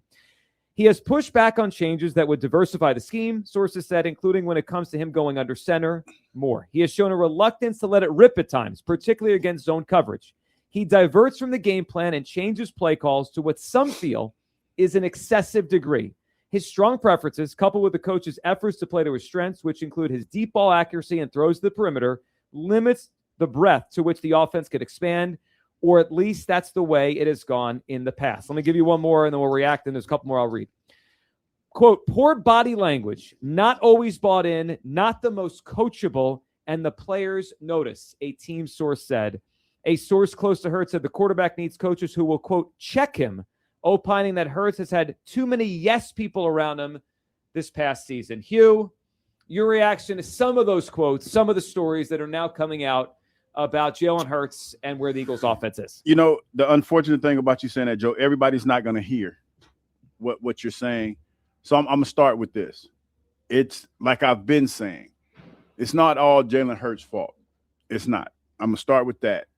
But he's a part of what's going on with the Philadelphia Eagles. And if any of this is true, I have a lot of questions. Number one, the first question is, how do you allow somebody that much leeway that they can just run roughshod over a whole organization like that? Now, I understand part of that probably is because of the success that he's had doing it his way. But I know just as well as anybody else that watches football, that has played football, evolution is the key to success in anything that you do. You know, when you talk about good example of that is Blockbuster. Didn't diversify, didn't evolve. Now they're gone. You know, you're talking about it's so many examples of that. So when you hear that, it just kind of makes me wonder why or how it got to that point. And you know, as I think back to when Jalen was trying to get drafted and he was talking about how coachable he was. And it just makes you wonder, when did that change? When did all of that change? So there's a lot to unpack with this story, Joe. And like I said, I started off saying that it's not all Jalen's fault. And that's what I'm going to end it with. It's not all his fault because the offense, you know, guys around the offensive line was hurt last year. A lot of people didn't play well. So they got to fix this. Well, they do. And that's what this offseason has been about, bringing Mannion in. So, Hugh, there's a lot of ways we could attack this story and talk about the story. And we're probably going to for a while now because this is This is the first real huge story coming off of what happened last year, right? And Jalen Hurts is rolling it. And I'm going to agree with you that it's not all Jalen Hurts, of course, right? The offensive line wasn't great, and all the stuff's going on with AJ, and Saquon wasn't as great. But as I read the story today, my biggest takeaway was he's the biggest reason why the offense fell off. He is. I think Jalen Hurts deserves more blame than we gave him during the season for last year. If all these sources in this article are to be believed, and I don't know why 12 people would have stories that aren't, if they're all lining up, there's probably a reason, right? You ask 12 different people the same thing, and they all give you a similar answer. There's probably a reason for that, right? There's probably truth to that, or a lot of truth to that. And I look at it as Jalen Hurts is holding the offense back. If he's not evolving with it, or at least didn't last year, we'll see what happens this coming season. And I think he'll have little choice but to change because it's a new offense. But when I read this, I'm like, he's holding this thing back. He's changing too much. He's not evolving enough. And I think it hurt them last year, especially when the strength of the team, the O-line, wasn't as good. When the running game wasn't as good, I think Jalen held the back. Couple more things here. The story gave some context to the past, right? Not just 2025, but 24, 23. This part was interesting. Kellen Moore, who we know had a lot of success here in 24. But I think, Hugh, when Kellen Moore came in, we expected the offense to look a lot different. And it ended up not looking that much different, but they found a way to go win the Super Bowl with it. Here's a piece of the article. Kellen Moore, the Eagles offensive coordinator in 2024, had tried to implement new offensive concepts that Hurts did not always embrace, per multiple team sources. One of the sources said they believe the changes concern motions and shifts, recalling that Hurts was not receptive to the idea. A third team source said Hurts was willing to experiment with the new wrinkles of 2024, but if they were not paying off immediately, he was quick to pivot and express his discomfort. A source close to the quarterback stresses that Hurts understands motions and shifts, helps the quarterback, and doesn't dissuade coaches from using them. Multiple team sources describe the relationship between Moore and Hurts in 2024 as tense at times. And this is the last one I'll read. And again, I encourage everyone to read it themselves, ESPN, Tim McManus. Hugh, there was a big part of the article about the end of that Packers game. Remember the Packers game that the Eagles won 10-7, ugly offensive game? And at the end, they had the ball in Packers territory with very little time remaining. And I remember blasting Sirianni the next day because why didn't they punt? Remember they went for it on a fourth down? And they ended up throwing the ball deep when it was like, what is that, right? If you're going to go for it, throw for the first down and just try to end the game, right? Or punt the ball because you could pin them and they have to go, a million yards. The Packers ended up getting a field goal attempt, which they didn't convert. It was like a 63-yarder on a cold night, but they ended up getting an attempt to tie the game, partially because the Eagles failed on fourth down. That play, remember, there was the camera panned to Sirianni, Monday Night Football. The camera panned to him, and he kept saying, why, right? And what I think we all felt watching it was, why the hell did Jalen throw the ball down the field? Why did they do that? Now, Sirianni covered for them, but the story goes back to what happened on that play and why does that kind of thing happen. So apparently, and according to the story, Jalen and AJ changed the play, or at least Jalen was a huge part of changing the play, throwing the ball deep. Here is what was written by Tim McManus. Quote, Eagles offensive players know Hurts isn't afraid to change plays he doesn't like and must adjust accordingly, a team source said. Added a separate team source, quote, you never know what play is coming out of the huddle when Hurts is leading it, and in the past he has been known to signal a route that hadn't been installed by coaches. Hugh, that is a wild one. I understand a quarterback been in the league 6 years has leeway to change things. He should have leeway to change things. But that, at times we watched the offense last year and it felt like they had never practiced, not on the same page. Well, that feels like it's a piece of the puzzle. Yeah, it kind of validates what of course they're on the same page. He's changing things and they haven't even practiced. Now, again, got to say this. I don't know how much of this is true, but when you listen to the story, it kind of tracks with a lot of the offense that we saw. Yes. And to be fair to Jalen in this, because this piece, I read it, it makes him look bad, but the man has had a lot of offensive coordinators and there has been a lot of change. But the reason why the NFL is so successful, in my opinion, is that every year it's a little bit different than it was the year before. Yeah. And you adapt to that. Because like last year, we talked about how, and if you think about it, the beginning of the season, how our offense was stagnant, right? We were the first game of the season, and you go back and you look at it. And then we got to that weekend, and it was bombs over Baghdad with everybody else that was playing. They were throwing the ball all over the place. So there's some correlation. You could go back and look at some things that happened during the course of the season and kind of correlate it to this story a little bit when you talk about the disjointedness of the offense. Now, Some people are going to look at that and say that was Kevin Patullo. And there might be some truth to that. But when you look at this offense as a whole over the last couple of years, even when Kellen Moore was here, and how it started out and then what it became, there's some validity to this story. Yeah, to me, the piece of the puzzle that I think really hurts Jalen in the conversation and like what we think of him is the Moore part, Hugh. Because if Moore never arrived here, you can make a case. Brian Johnson in over his head, right? Patullo in over his head. Maybe Jalen didn't trust them. Maybe those guys didn't know what they were doing. The Moore piece of the puzzle is not a good look for Jalen because Kellen Moore obviously knows what he's doing, right? Yeah. And Kellen Moore was successful in Dallas. He was successful with Dak Prescott. And he just got a lot out of a team that people thought were going to win 2 games as a head coach. And he got a lot out of a second-round pick quarterback in Tyler Shuck. So he can coach. Kellen Moore is a good football coach. Yes. And for the fact that those two butted heads and it was tense, it's not a great look on Jalen Hurts. And the more that we remove ourselves, and I find out that Hurts is the one that wanted the 4 verticals, I just go back to last season and I say the more blame deserves to go to Jalen Hurts. He was the biggest part of why that thing happened last year. I think it's the coach's fault too. I don't. But what if he changes the play in the huddle and goes into like the Packers one, right? That example. They called something. He changed it, did something else. You see Sirianni saying, why? How do I blame the coaches? Because the coach has empowered the player.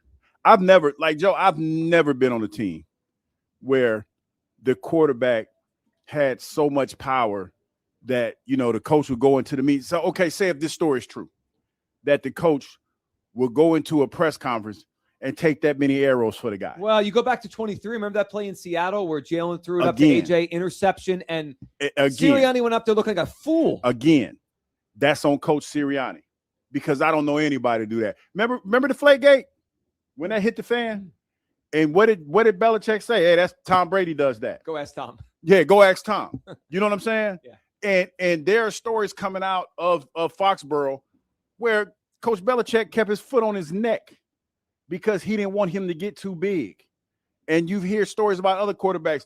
I remember coaches, when a quarterback would screw up, coach would say he wouldn't call his name, but he would say, hey, we got to do a better job. The quarterback has to do a better job in that situation. So to me, it's just as much the Eagles' fault as it is Jalen's if this is true. 215-592-9494. That is how you hop aboard. Let's hear Jeremy Fowler this morning, ESPN, reacting to the story and what's going on here in Philadelphia with the Eagles. Well, man, I came away with the notion that Jalen Hurts, despite immense success, is facing some frustrations now within his own building. Mainly, sources point to an issue with coachability, that even in 2024, when they won the Super Bowl, coaches trying to implement new schemes, motions and shifts, maybe more things under center. Hurts has pushed back to those at times. They feel like changes within the huddle to play calls have been excessive at times, even giving signals to receivers with hand signals to change a play that weren't installed in the offense. So those are things that have just sort of come to a head despite all the winning that they've done. Yeah. The passing attack has not diversified in recent years. And now you have another coaching change with offensive coordinator Sean Mannion coming in. It's a situation where there's a moving train that Jalen Hurts now has to get on. Again, article on ESPN.com. And Fowler, I want to follow up if I may, because the reporting happened, the story dropped today. How long has this, discrepancy between the quarterback and the coaching staff been going on in Philly? I would say it dates back to 2023, but in different forms. You had a situation before where Nick Sirianni and Jalen Hurts had some tension coming off of that Super Bowl run that they had in 22. I'll tell you, the coachability word, Hugh, is a bad word for Hurts. The fact that that's out there now, that people in that building are questioning and throwing, and it's expressed to us as fans that he's not coachable, because you said it, like that's his calling card, right? That was his calling card. Yeah. I am coachable. Coach me hard. I don't know what changed, but if they don't feel he's coachable anymore, it's a terrible look. That's why I always felt, Joe, and it goes back to the conversation that I said, when we got Coach Mannion, that it's on the quarterback. I feel like there's been so many changes. The fact that, think about it like this. You had offensive coordinators, big-time offensive coordinators, didn't even want to come here. Be like, no, what was it? Who was the dude, the chino wearing the capri pants dude? Mike McDaniel. Mike McDaniel was down the street in Baltimore, right? Had on a leisure suit in the airport, looked like he about to go to the club. And they were trying to get him to come to Philadelphia. He right down the street a couple hours away. He said, no, I'm good. I'm cool. and they were going to give him the job, had full anonymity. Autonomy. He Same had thing. full anonymity. And he said, no, I'm good. He said, no, I'm cool. I'm not coming. And we had to vet several different offensive coordinators. We vetted some of them more than once to land on Coach Mannion. And then on top of that, you got 3 more people. The Mannion Man. You got the Mannion Man. So that should tell I don't know what it is, but there's something. Yes, and it's obviously the league knows now. We know now. 215-592-9494 for your reaction as Jalen Hurts' coachability being questioned, a lot being questioned about Jalen Hurts. The Eagles are clearly inside that building not as confident in him as they used to be. You could feel it. And I put more blame on him for last year than previously. I mean, I think he's the biggest reason why the offense fell off last year. Kyle, back in the studio, your reaction to the story this morning. So, my reaction is when I read it, I'm like, yeah, like a lot of this makes sense. It's a lot of stuff that we'd thrown around, we've heard. Like this isn't really the first article to come out about Jalen Hurts' stubbornness or the offense not really changing much at all for the last few years. And I know everybody wants to point to the coordinator because it's the easy thing to do. And Jalen Hurts is Mr. Super Bowl MVP. But, like, I hope people open their eyes a little bit today. I know that's probably asking a lot. But, my God, everybody. I want to recount. Well, recount for what? Recount. What are you talking about? For the inside of the year. Huh? I just thought about that. I want to recount. You didn't do it. I've been on this for a while. But why didn't you drop the story Tim dropped? I'm just saying. I've been on this for a while. I did drop it. I Well, didn't drop it. see, I recklessly speculated, but I was right. That's your problem. You can't say I'm recklessly speculating and then say this. You have to say this is what I know. Need a recount. No, I don't think Don is receiving. No, this doesn't work. That story is how Tim wins next year. No, You're behind the 8 ball again. I think I need a recount. No shot. Okay. Well, I need a recount.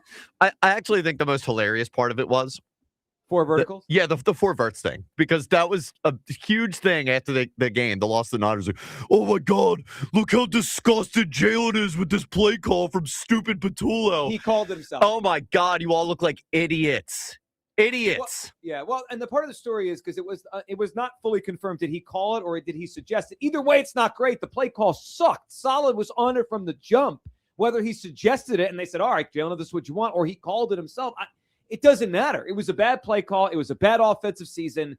And we go into a new year with the Eagles. And there's more questions than ever before about Jalen Hurts. 215-592-9494. Let's go to, we haven't heard for a while? Christian in Philly. Hey, Kristen. Hello. Hello, Kristen. How are you? Fine, yourself? Well, we're doing all right. Trying to unpack the Jalen Hurts story this morning. What's on your mind? First of all, okay, it's baseball season, and I'm so happy that it's baseball season. And I feel like we should be focusing on baseball. But anywho, now, this is how I feel about this Jeremy Fowler guy. He's a hater, and he's always a hater. He makes things up. The stuff that he says out his mouth is definitely not true. Okay, and he's a weirdo. Okay, and if anyone believes anything that he says, they're just like him. It's like clown behavior.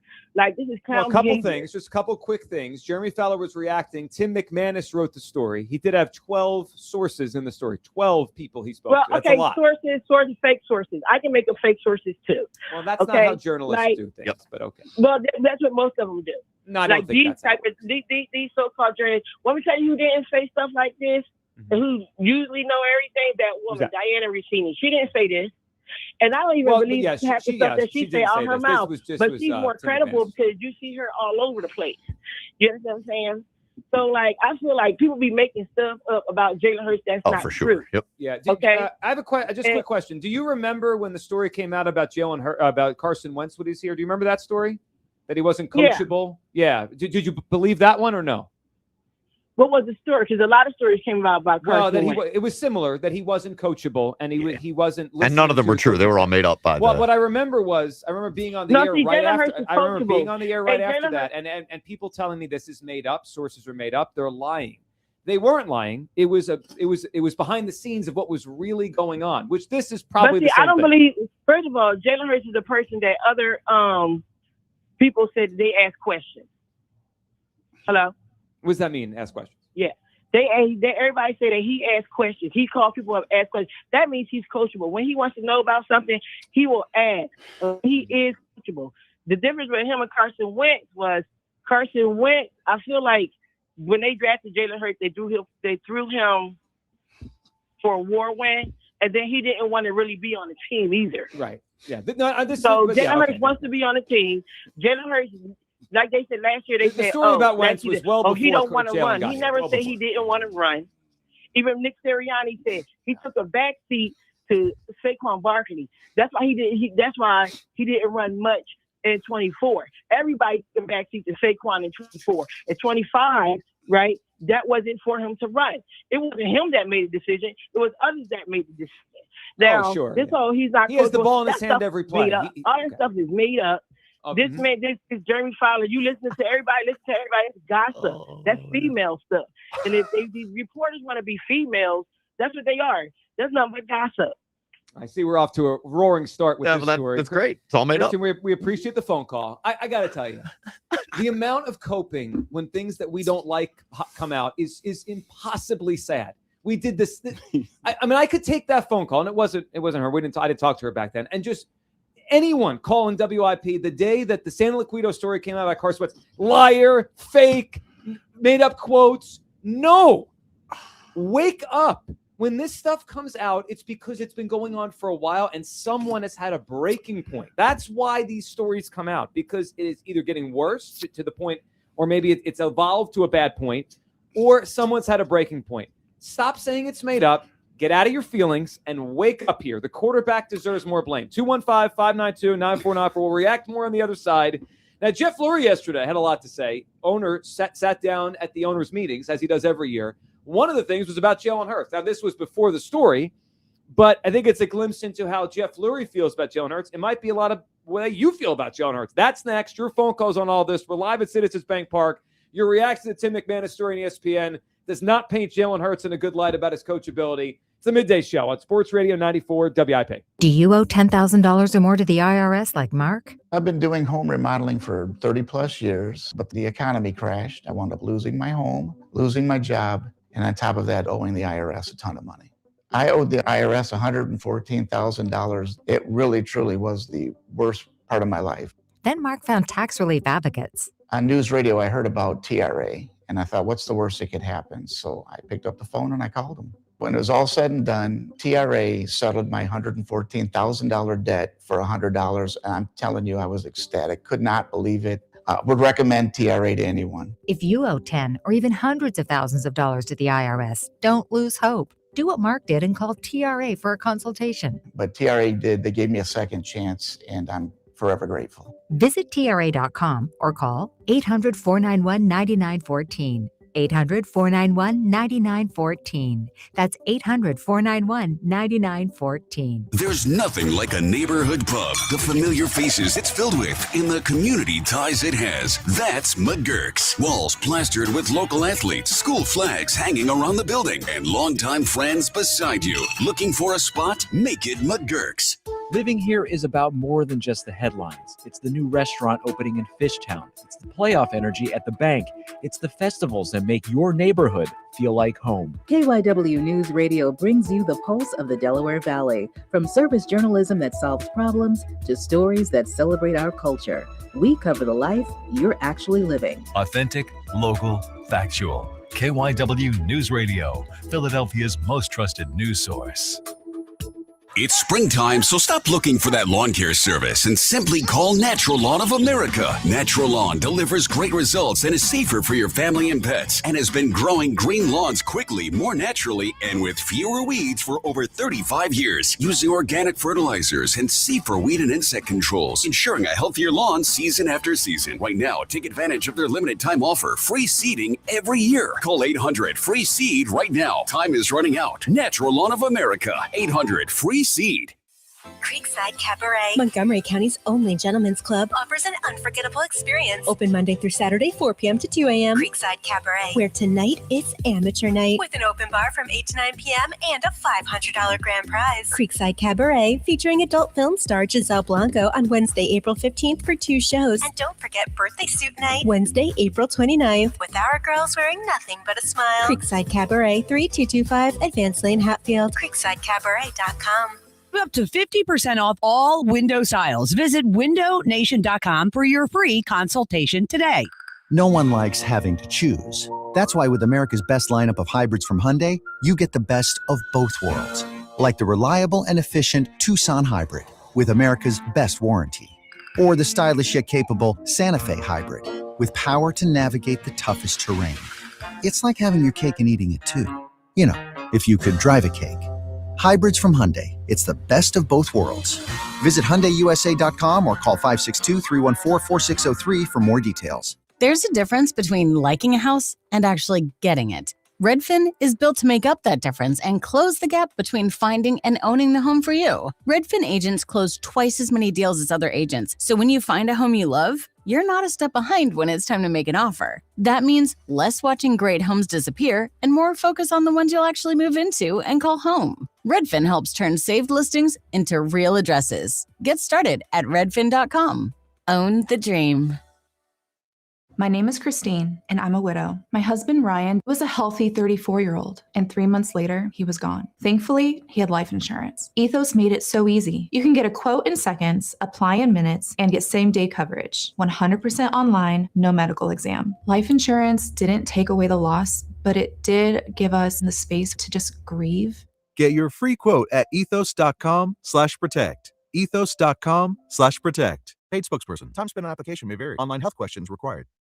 If you're carrying a lot of credit card or personal loan debt, every month can start to feel the same. All those bills, all those due dates, all that stress. There's a solution that's designed to make it easier for you. National Debt Relief could put you on the fast track to paying off your credit card debt, personal loans, and even medical debt for less than you owe, with just one low monthly payment you can afford. And no, it's not bankruptcy or a debt consolidation loan. It's a real, affordable debt relief program that could save you lots of money. National Debt Relief has already helped over 1 million people with their debt and has thousands of 5-star reviews and an A+ rating from the Better Business Bureau. So if you owe $10,000 or more, don't wait. Call 800-300-4411 now to see if you qualify. That's 800-300-4411.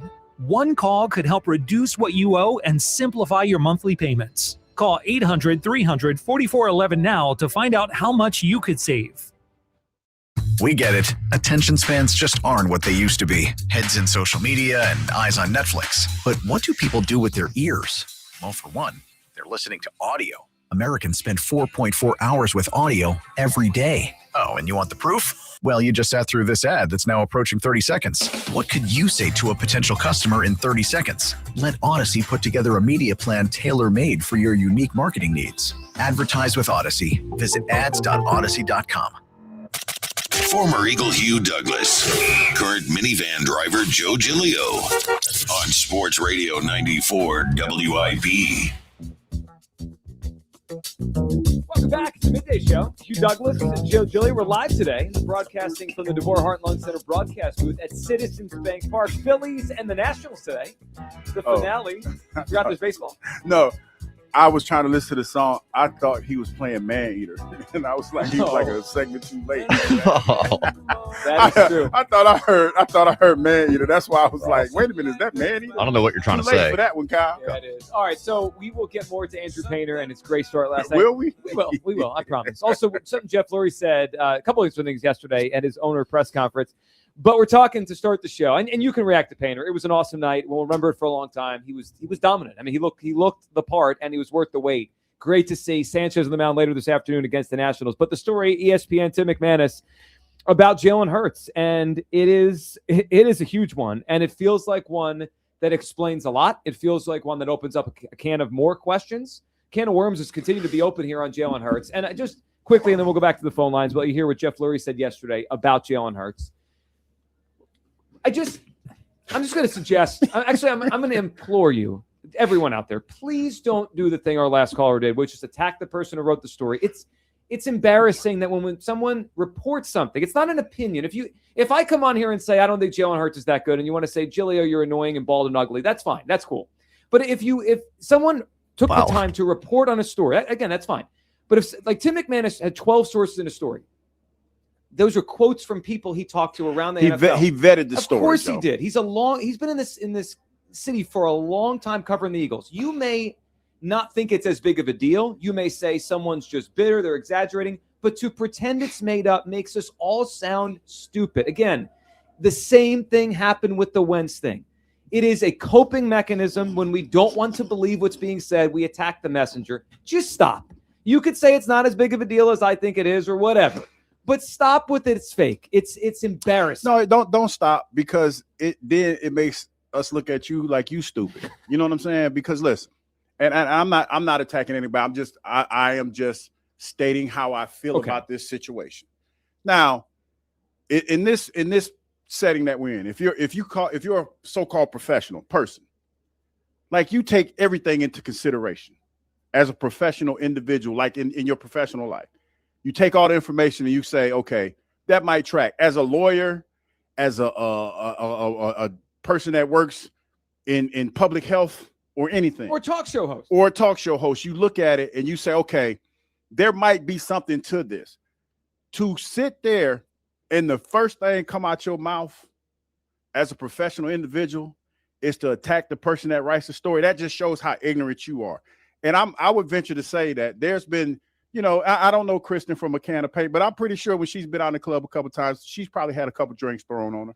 I would probably say that, because she's one of those individuals, and I'm not attacking her, but it's just like, for you to sit here and call yourself I guess I am attacking her. I guess for you to sit here and call yourself a professional, and the first thing that you do is attack the story, that to me is not professional behavior. It's not. Because just like I said, when I started this, I said the first thing I said was, this is not all Jalen's fault. Now, we can sit here and agree that something was wrong with the offense, right? Yeah. Like, let's go back. Let's do this like grown folks would probably normally do this. Okay, the offense was stagnant last year, right? Yeah, bad, stagnant. The first salvo was A.J. Brown not wanting to be here, right? A.J. didn't want to be here for whatever reason. I recklessly speculated that it was because of his riff with the quarterback. It has been stated that there's been a riff with the quarterback, right? That's a win for Hugh. No, but it's not about that. It's just like, this is building deductive. This is what we call as grown folks deductive reasoning, Joe. Okay, so we don't know all the details to the story, right? We don't know all the details, but we're starting to see that there's some correlations. Okay, there's a rift between the quarterback and AJ. The offense wasn't good. Okay, those are the three things that we know for sure. We don't know why, right? We get this story. Well, add to the story that they wanted some high-profile coordinators. Those guys didn't. Oh yeah. Excuse me. Sorry about that. We had a bunch of coordinators that come in. One of them was Brian Dable. Remember what Brian Dable said before we played the Giants? Oh, the receivers are open, by the way. Well, remember that? And to add to that, his piece of the puzzle, he didn't take a head coaching job. He went to Tennessee to become Cam Ward's coordinator. So he chose a way less accomplished quarterback to work with. Because they for whatever reason. So now this story comes out. Now this is deductive reason. Now this story comes out that Jalen's uncoachable. Now you ask yourself, even if this is not true or not, it kind of makes you wonder, or you connect the dots, say, okay, maybe that's why the coordinators didn't want to come here. I mean, it's that simple. But to sit there and attack the story and not be mature enough because you're a Jalenite, or you just can't believe he can't be wrong. To me, that's stupid. That just shows how immature and not bright you are. Well, the other piece to add to the deductive reasoning and the puzzle is the Eagles, especially Howie, are usually pretty defensive view of Nick Sirianni. And I've done this. I think a lot of people have done this. Like, how come Sirianni can't fix the offense, right? Why are they so defensive of an offensive head coach whose offense goes backwards? Well, perhaps because they are inside the building, see that the quarterback has a huge hand in why whatever the coordinator under Sirianni is struggles to get this guy to do everything they want him to do. There's a lot going on here, but the fact that Jalen Hurts' coachability is being questioned is crazy. It's alarming. It is an alarming reality the Eagles are living in now, because let's be clear about this. His athleticism won't get better as years go on, right? Either it will stay where it is, and hopefully it does for a few more years, right, as he gets through his late 20s, early 30s. But he's not going to get faster. Mm-mm. He's not going to just become a better athlete. Like, he's not 22 anymore. What happens to mobile quarterbacks is usually they lose a step as time goes on, and they got to win more with their brain and their arm. So he needs to be coachable so he can they can achieve the most with whatever he's got left in his body. And if he's not coachable, this thing is not going to work the way we want it to. I'm gonna quote something that my man Ike Reese said about an hour ago. He said, "This is a big year for quarterback one coming up. Can he raise his level of play and get this offense going? It's not solely on his shoulders, which I stated with, but it starts with him. He usually performs better when he's in something to prove. So basically, that's where he is. Regardless if this story, like this is the reality of this for all the Eagles fan and the Jalen Knights out there. Regardless if you like what I'm saying or not, this is the reality of this. It's on Jalen's shoulders. Like whatever happens this year with this offense, and I know everybody's gonna. The first thing is, Mannion, he ain't been in this game that long, but this is a simple offense that he's running. If he's running this Shanahan offense to a T, it's pretty simple to run, especially when you talk about the skill set players that we have. The Shanahan's offense was so successful because it was simple offensive line blocking schemes, and it was great running back play. And the quarterback made plays when he had to. That's what this offense is potentially going to be. So now going into this, when you talk about the offensive line that we have, the decorated quarterback that we have, we should be in a good spot as far as getting this offense going. All right. It's going to be on Jalen. Yeah, it is. And he's got to be better. And he has to, number one, has to show he's more coachable as soon as this thing starts off. Should we rethink how much blame Jalen Hurts gets for the offensive struggles last season? So our Twitter question sponsored by the PI Dental Center. Your smile is the first thing others see when they meet and learn about and schedule your evaluation at PIDentalCenter.com. All right, let's go to Devon, and then we'll let you hear what Jeff Lurie had to say last night at the owners' meetings about Jalen Hurts before this story dropped. Damon up in Delco. What's up, Damon? Good morning, fellas. Good morning. What are you feeling? I'm feeling like y'all the best. First of all, I want to tell y'all that. Secondly, I want to say the story about Jalen, and y'all know I'm a Jalen Hurts fan. Y'all already know it, but y'all put me through.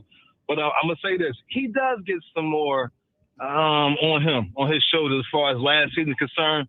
I do believe he had a lot to do. I think that sometimes quarterbacks, they get stubborn sometimes because they've been in the league for a while. They've been doing things their way. And I believe that, I think that he wasn't listening to Patula at all. I think he was doing probably not. Here and there. He slapped him across the lips, dog. Remember when I broke that story that I ain't get credit for when he took over the offense? Because it was apocryphal. Slapped him in. And you know what, though? It was made up. Hey, Demont, you know what, though? That tracks when he took over the offense.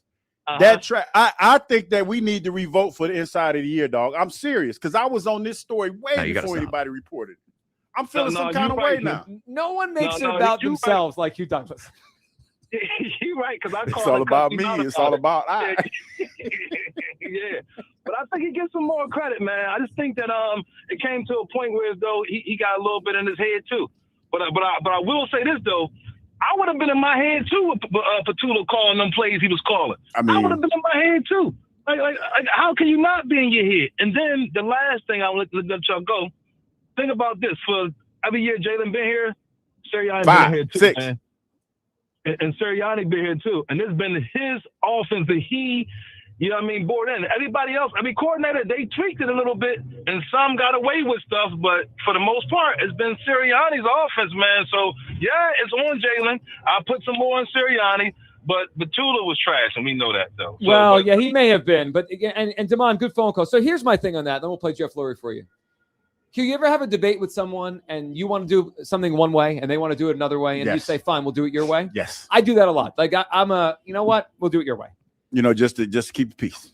Sounds like a married man. But your way better work. Like if we're doing it your way, it better work. So all right. So he's the last caller, Damon, is talking about how screw Patula. I'm not surprised you don't want to change the play. But you know what the issue is? Jalen's way didn't work, right? Like if he's changing the plays or he's calling the plays or he's shifting a route that no one knows about, his way doesn't work. We always go back to that quote, the offense is going to look like Jalen Hurts wants it to look.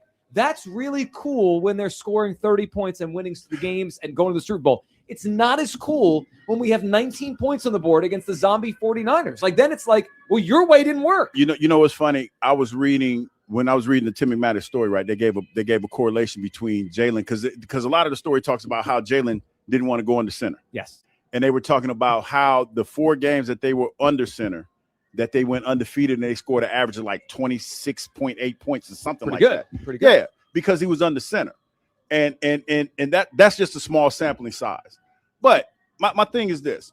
When you go back and you listen to some of the quotes that were said from Jalen, hey, it looks like I want it to look, and as stagnant as the offense was, there's something to this. Now, I don't know exactly what it is, and we're going to find out this year, but there's definitely something to this. All right, Jeff Lurie, obviously he has more say about all of this, who his quarterback is, who the coaches are, who everything is with the organization than anybody else. He's the owner of the team. He spoke yesterday, the annual Jeff Lurie press conference at the owners' meetings. Now, there's a lot to unpack from what Jeff said. We'll play a little more later. We'll let you hear what he said about A.J. Brown, and we'll probably talk a lot about the next few days on the show. But specifically Jalen Hurts, because what's interesting, of all the people in the organization, I felt for a while that the biggest supporter he has is the team owner, and that's Jeff Lurie. Here is Lurie last night talking about how much he admires Jalen Hurts. So Jalen Hurts, the same concept. You're not going to talk about contracts, but how do you? He's under contract. I love Jalen. I mean, there's no bigger fan of Jalen than me. Clutch gene, absolutely. The guy MVP of the Super Bowl 13 months ago should have been MVP of the Super Bowl right before that against Kansas City the first time.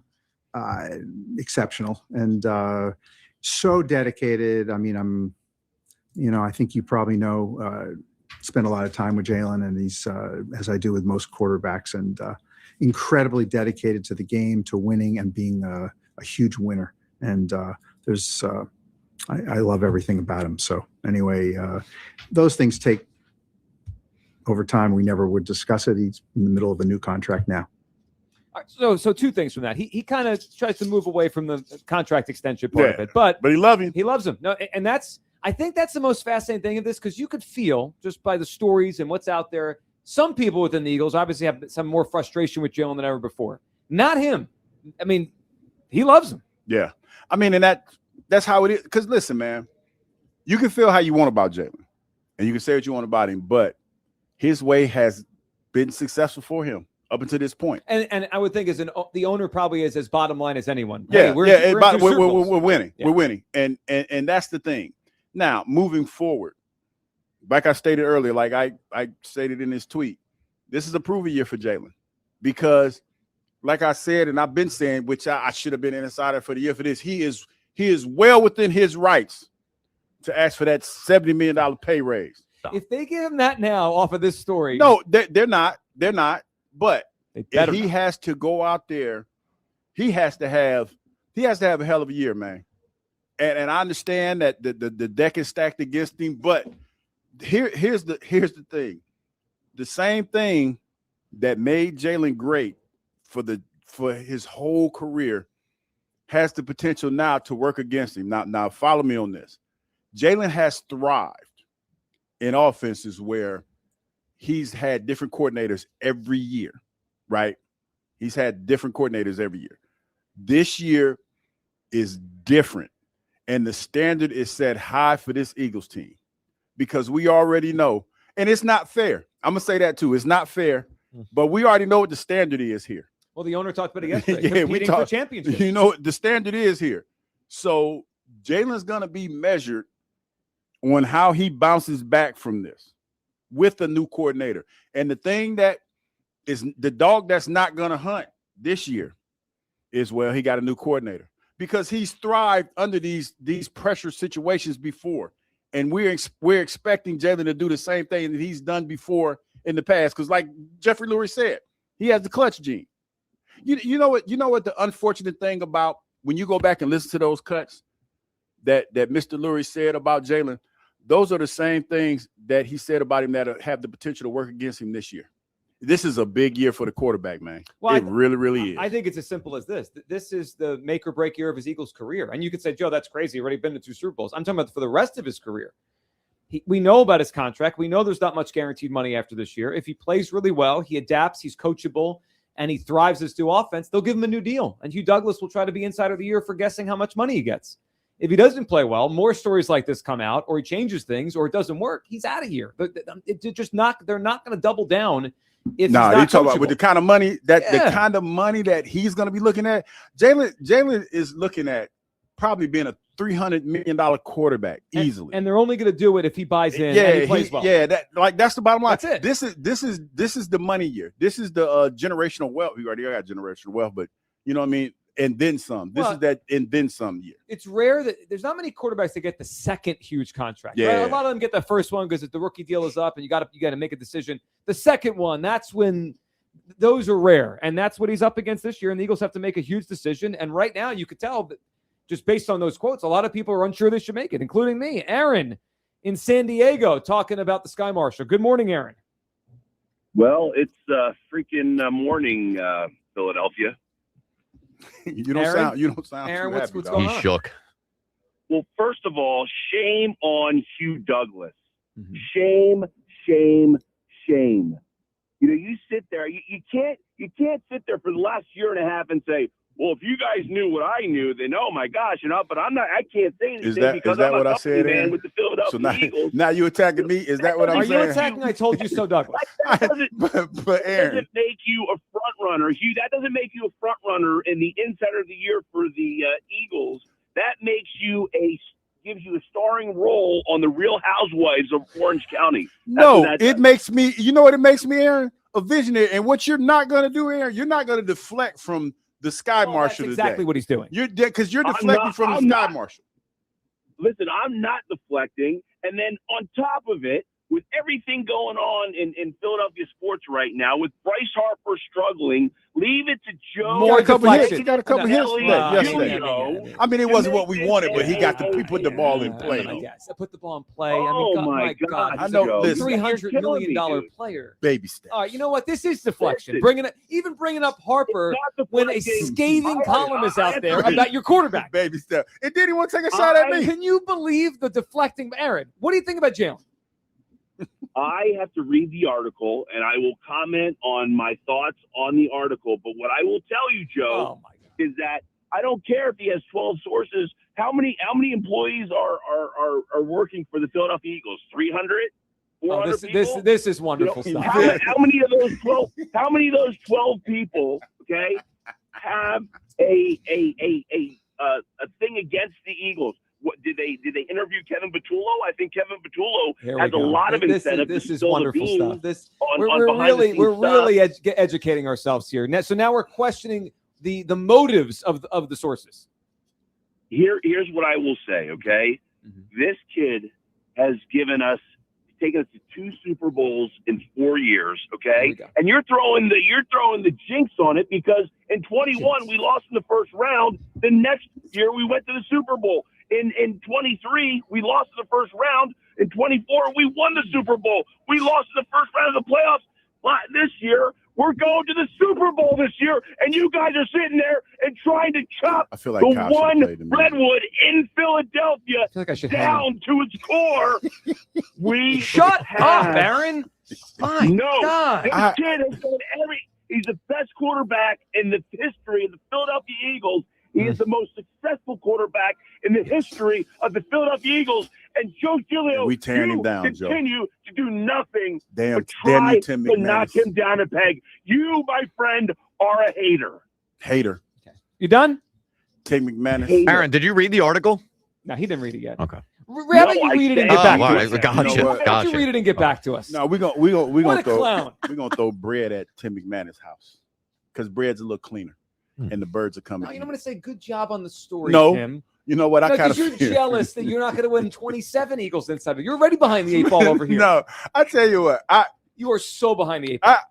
I respect the fact that we have grown individuals with 401ks and financial responsibilities to their family. Yeah. And one would think reasonable thinkers, because I look at Aaron and he looks like he's a successful man, taking care of his kids and everything. But the first thing that you want to do when you call into this radio station is attack me. Well, because I basically said it's on the quarterback this year. I know, it's not lost on me what Jalen has accomplished. And you know what? To be honest, for him to be say if this story is true, and him to be the stubborn individual that he is and have the kind of success that he has, it's pretty damn impressive. I mean, if you think about it, this spin. Enough. Think about it, Joe. Or maybe it's impressive. The Eagles have overcome a quarterback who's just gone rogue. Think about it, Joe. Think about it.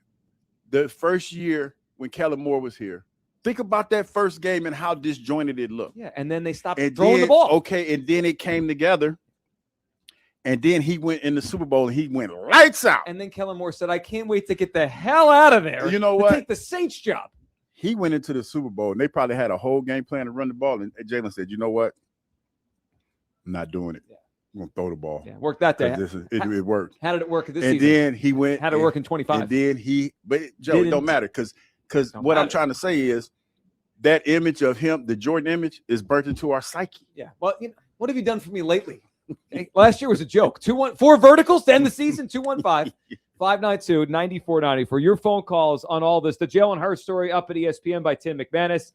It's a whopper. It is a big one. We're discussing it. We will be discussing it. We'll also let you hear from Andrew Painter after his awesome first start last night, and Porter Martone, his debut for the Flyers, what he said afterward. That's all coming up. It is the Midday Show right here on Sports Radio 94 WIP.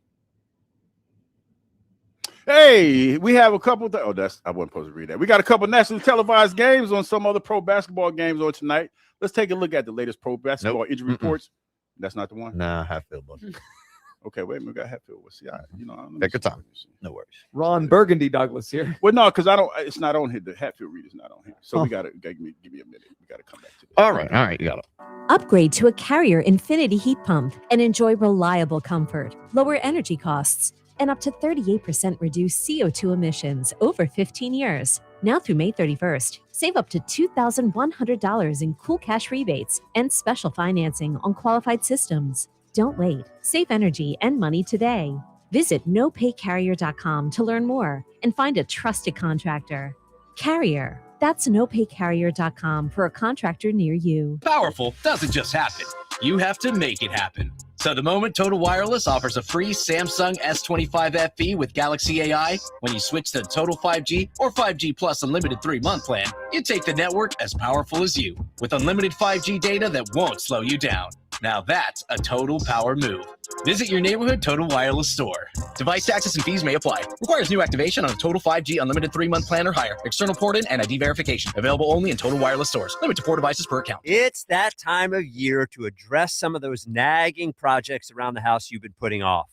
If replacing your home's old drafty windows and doors is on your to-do list, then you need to call my good friends at Guida Door and Window. Guida will help you get your project started with 20% off all windows and doors and letting you start your project today with no money out of pocket. And once your new high-quality windows and doors have been expertly installed, you'll have up to 3 full years to pay them off interest-free. So you'll be able to start enjoying all the benefits of new energy-efficient windows and doors, including increased comfort level of your home and lowered monthly energy bills, while having the luxury of paying off your project interest-free for up to 36 months. This offer is for a limited time only. Restrictions apply. For full details, call Guida today to schedule a free, no-obligation in-home estimate at 877-GO-GUIDA or visit them at GoGuida.com. That's go, GUIDA.com. Easter is a time for family, tradition, and a table built around the unmistakable flavor of Hatfield ham. It's tender, juicy, and packed with flavor, the kind of ham that has everybody coming back for seconds and thirds sometimes. So when you're putting together your Easter shopping list, make sure Hatfield ham is right at the top, because tradition tastes even better when it's done right. This Easter, serve up your flavor that everyone is talking about with Hatfield ham. Visit simplyhatfield.com for recipes in a store near you. Hatfield. Better care, better pork. There's a difference between liking a house and actually getting it. Redfin is built to make up that difference and close the gap between finding and owning the home for you. Redfin agents close twice as many deals as other agents, so when you find a home you love, you're not a step behind when it's time to make an offer. That means less watching great homes disappear and more focus on the ones you'll actually move into and call home. Redfin helps turn saved listings into real addresses. Get started at redfin.com. Own the dream. I need a little range, step to the range. There's a new flavor in town, the Jalapeno Ranch Club at Chick-fil-A. With that juicy Chick-fil-A original spicy or grilled chicken, a buttermilk ranch bun, candied bacon, pepper jack cheese, and jalapeno ranch sauce. It's got big ranch vibes with a little heat.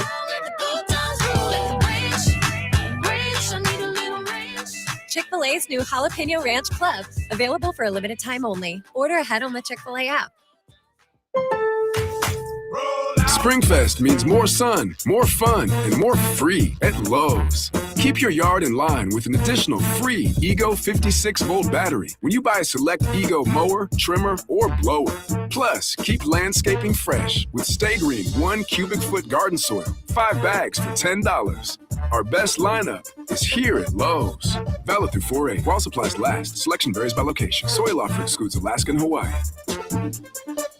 Shoot your shot on Prize Picks and get $50 bonus credit instantly in lineups when you play your first $5. Prize Picks makes every dunk, every dime, and every board that much more exciting. So don't miss this chance to get started on America's #1 app for sports picks. Download the Prize Picks app today. Use the code ROME. Get a $50 bonus credit instantly in lineups when you play $5. That's code ROME on Prize Picks to get a $50 bonus credit instantly in lineups when you play $5. Win or lose, you'll get $50 bonus credit in lineups just for playing. It's guaranteed. Prize Picks. It's going to be right. You do have to be present in certain states. Visit prizepicks.com for restrictions and details.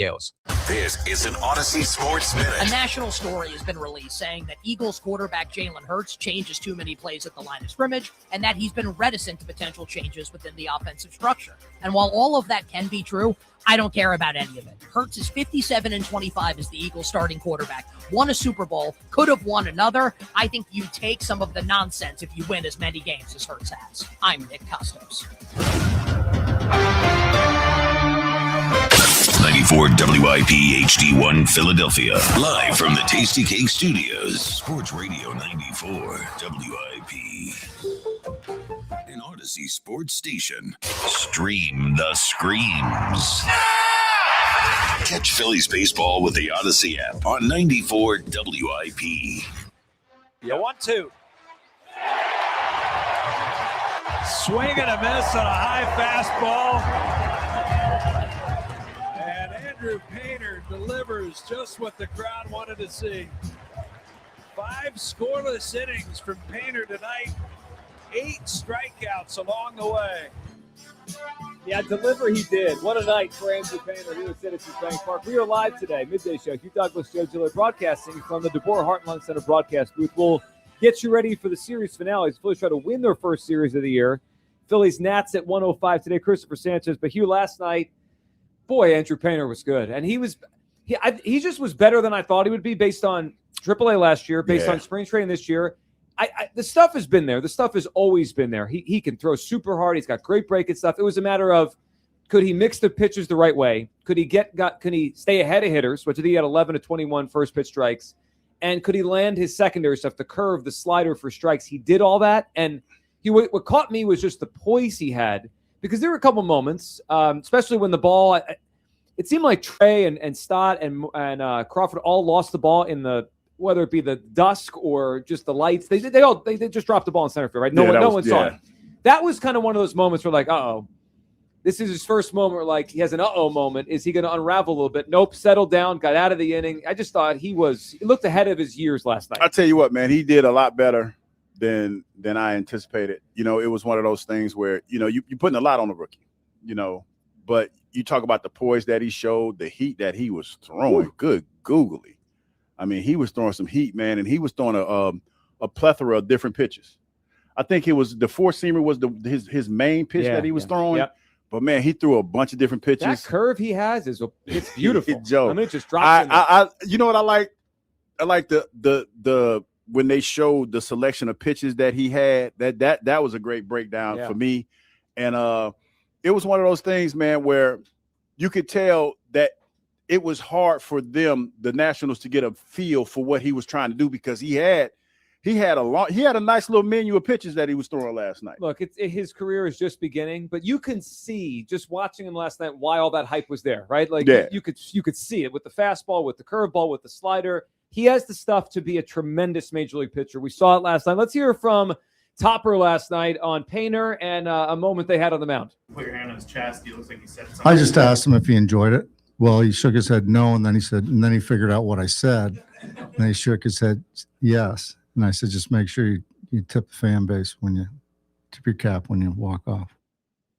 I did enjoy. Look, if he gets through an inning clean, that's cool. But Hugh, I kind of like when a pitcher is removed from the game in the middle of the inning because that lets the crowd give him his hand. Give him his flowers a little bit. If he went through the full inning and then they just bring in someone in the next inning, you don't get to give him that standing ovation. That was cool that he got to have that. Like everyone, because it had been tense in this ballpark for a few days. The way they played Saturday and Sunday and Monday, boos, right? It just wasn't. They hadn't played well for a few days. So yeah.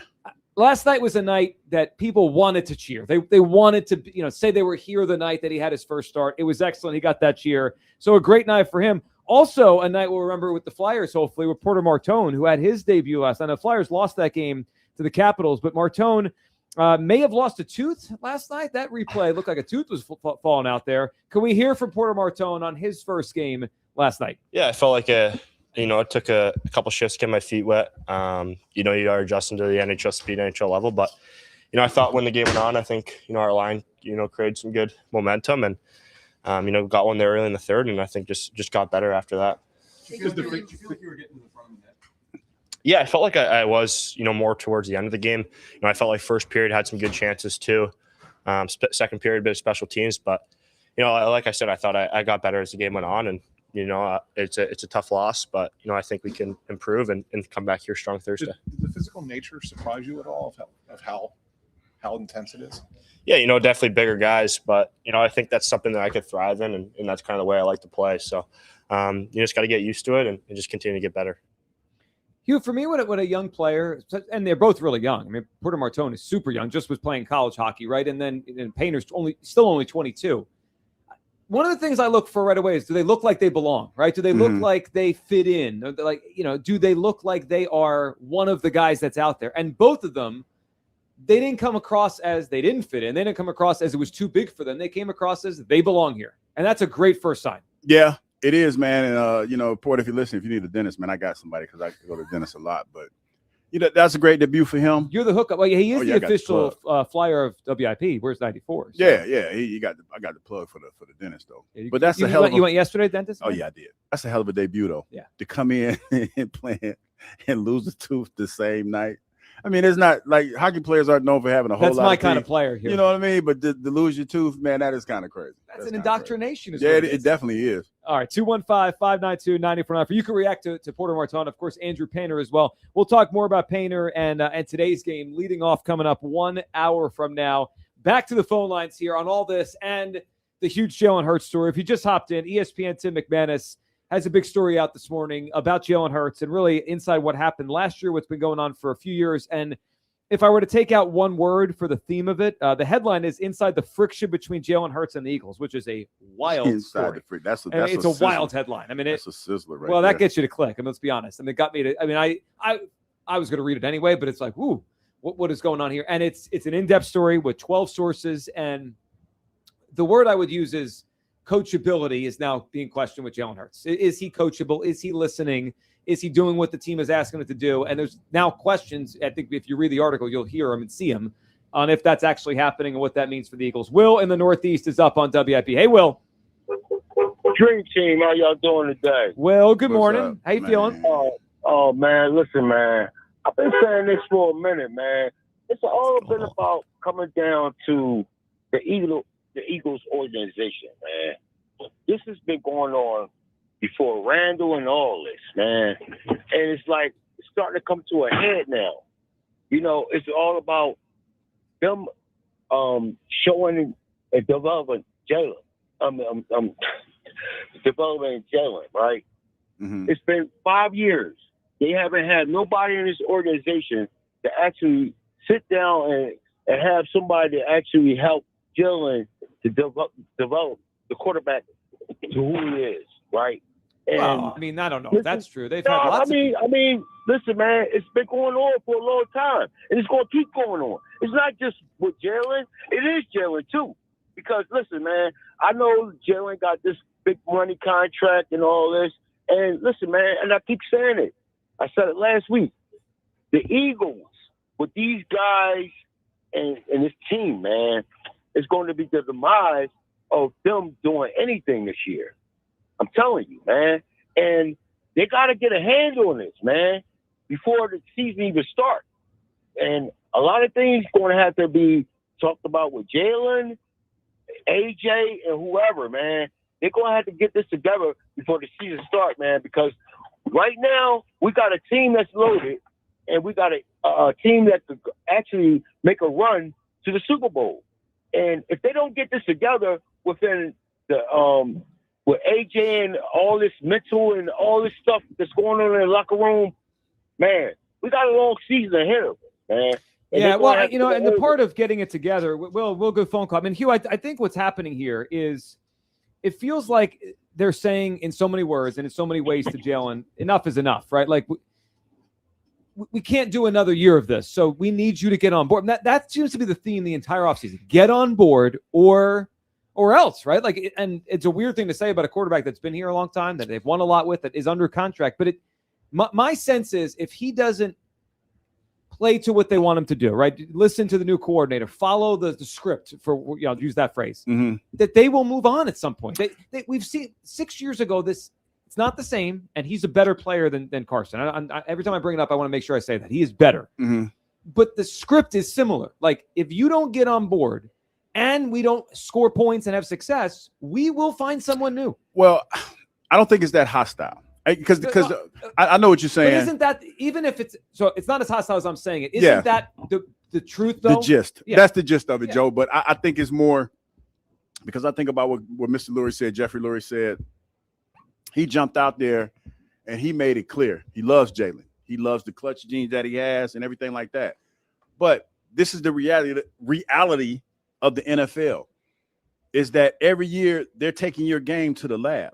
And they're dissecting your game, and they're getting better. Remember back when it was I want to say 2023 when we played Tampa, and I think it was on a Thursday night game or something. And because DeAndre Swift was a running back. It was a Monday night game in Tampa, Monday night, in 2023. And they talked about the Tampa defense talked about how Jalen Hurts couldn't read defenses, right? I think that's the game.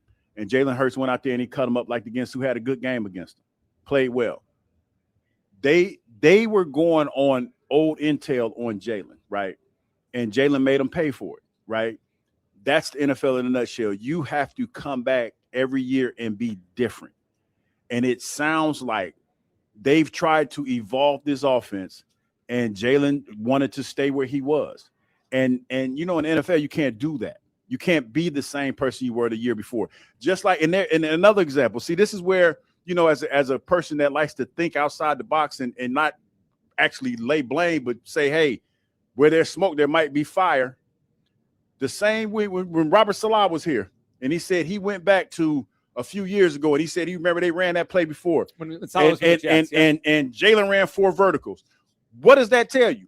That he went to something that Jalen was familiar with. If that's the case, he went to something he was familiar with, and Robert Salah figured he would, and he called him on it. Checkmate. That's basically what it is. It's not, again, for all y'all Jalenites out there, y'all need to listen to what's being said. It's not all on Jalen, and I've said that. I started with that today.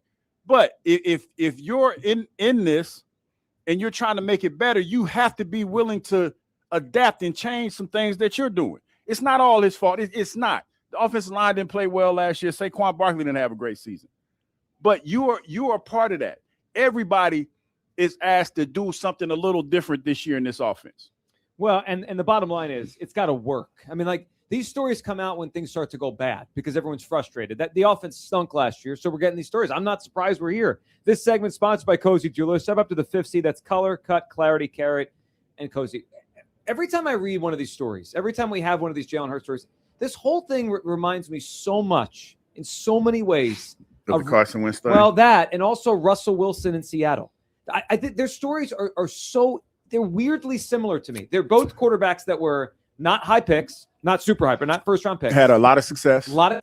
And then there was that. Nobody likes them. There was like a thing of how much was their success versus how much because the team was loaded. Then the team started to change. They got paid, and for whatever reason, they got brand new. They money. They stopped. Everyone talked about Russell as money. Coachability and all that stuff when he was young. He did everything right, and then eventually they just got tired of him. And I'm feeling the same thing here, that the tenor within the Eagles, not Lurie, but the tenor within coaches and people around the Eagles is they're tired of it. And I think we're at the spot now with Jalen, the way Russell was around 2019, 2020, 2021. With a story star coming out. Yep. And you know what's funny? And eventually they said, you know what? We're done. And they moved. When that trade happened, people were like, how could the Seattle Seahawks trade Russell And then Wilson? you saw what it was. And then they were fine with Geno for a couple years, and then they upgraded off of Geno to Sam Darnold, and they won the Super Bowl. They said enough. So I think we're at that spot of Jalen's career where if he doesn't get on board or play well or both, they will move on the way the Seahawks moved off of Russell. And that divorce, it's not even close to won that divorce. Seattle won that divorce. They just used the pick they got from that Witherspoon to go win the Super Bowl. And meanwhile, I don't even know Russell's going to be in the league anymore. No, you're about to be a commentator. Yep. Which ain't nothing wrong with that. But you know what also is funny to me is that I think the most telling thing is going to be when all this is said and done, how Jalen Hurts' teammates react to him, man. Because one of the scathing things, I think it was Marshawn and Richard Sherman. I think they went on a podcast, right? And they were talking about how much of a bad guy that Russell was when he was there. I mean, they basically took a dump on Buddy. I hope that's not the case. I know I said it tongue-in-cheek a little bit earlier about they don't like Jalen. I hope that's not the case. I really do, man, because that would be horrible for Jalen. That would be horrible for him. Because, you know, when it's all said and done, man, you come back to Philadelphia, you come and get that jacket and you know, whatever your career ends up being, to not have that bond with your teammates, man. Like for your teammates to be but then again, he might not care about that. But I will say this, like my teammates, like the ones that I interact with, the ones that I have, man, they mean everything to me. So I just couldn't imagine what that's like not to be cool with the cats that you played with for so many years. That's crazy to me. Let's go to the phone lines here. Jonathan in King of Prussia is up on WIP. Hey, Jonathan. Hey there. How you guys doing? What's up, Jonathan? What's up? Great dialogue today, fellas. Keep it going. I'm here to defend my client, Jalen Hurts. Okay. So let's get started here. First of all, when he started speaking about it and would speak on it, he said that the coach and the team or organization needs to be more on the attack instead of just trying to play safe and win. In the Super Bowl, he had to suggest 7 different plays. He said, I guarantee you play any of these are guaranteed to be hitters. What did it do? What did he have to admit? I had to call this play. This was one of the plays Jalen Hurts suggested to do. When it came to the first Super Bowl that he lost, even though he fumbled the ball, he made up for it. He tied that game back up. He scored 3 rushing touchdowns. When everybody on the court, on the field, like Jordan, when they say, you know who's going to get the ball, he still scored it. He went through 3 people to tie that game up. Can I wait? Can I jump in real quick? Because I need to understand. Sure. Like what are we defending? I'm defending the idealistic about he's not being coachable because remember with what everybody says about him having a different offensive coordinator every year, he is the quarterback. He has to remember where every tight end goes, running back. But wait a minute. He can't just all right. But if he's changing the play in the play, and his teammates are unsure when they leave the huddle what the play is that it wasn't practiced, how is that good for anybody? I don't know. I don't know. That's a bad defense from a lawyer. One quick thing on the lawyer thing, because you know what I hear when you're saying that is it's a character witness. You're talking about how great of a character he is, and nobody's questioning his character, right? But also that in a court of law, character witnesses are a great topping on top of the evidence, but they're not evidence. Like either you committed the crime or you didn't. Whether you found some old lady down the street who will say he's a wonderful guy, it has nothing to do with whether or not he committed the crime or not. And not only that, we're not arguing Jalen's legacy. I mean, because I mean, and I don't want to put words in your mouth, but you came in here talking about what he's done in the past, right? We're talking about not last necessarily. year. Yeah, Okay, but we're talking about last year. Super Bowl in 23. Well, you did bring up the Super Bowl. Yeah. But what we're arguing is the Eagles moving forward. Because would you agree to this? That last year, for the standard that we've set, wasn't good enough. Correct. Absolutely. Okay, and Jalen's play for what it's been in the past wasn't good enough. Yes. Okay, so that's what we're talking about. I know Jalen's legacy just like everybody else, and that's not what we're arguing. But right. if we have that quarterback that we feel is gonna be here for the next 5 or 6 years, he has to change what he's doing because last year wasn't good enough. See, I think that's where the disconnect is. If you can take off with this, and I'll let you guys go right after this, and I'll love to hear what you have to say. But just like NASCAR with Jordan's team, if you don't have a fine-tuned car, you build on what you have and you make it better and you take out the bad. The offensive coordinator, new one every year, gives him a whole new system every year. It's called differently. It's ran differently. Well, let me stop you. But you know what? It's the league now. It's the league now, though, Jonathan. Good call, Jonathan. And another thing, Jonathan, just because you was making your point, that to me, that dog doesn't hunt because Jalen has thrived in every one of those offenses that we've talked about. Yeah, so I don't know about that. Well, when I say thrive, Kyle, he hasn't had a losing record. Okay, the team has had success, Sure, but that doesn't. Okay, but that's the point. That's the only point that I'm making. The team's success. So huge point on this. I'll spin it this way: if he is capable, which we've seen, of winning the Super Bowl and playing well in the Super Bowl with a new coordinator, then I can't do the excuses ever again, right? Yeah. If he can do it, then he can do it. Also, this is the league now, Hugh. I think there will be 18 or maybe maybe it's 20. It changes. New offensive play calls. It adapts, Joe.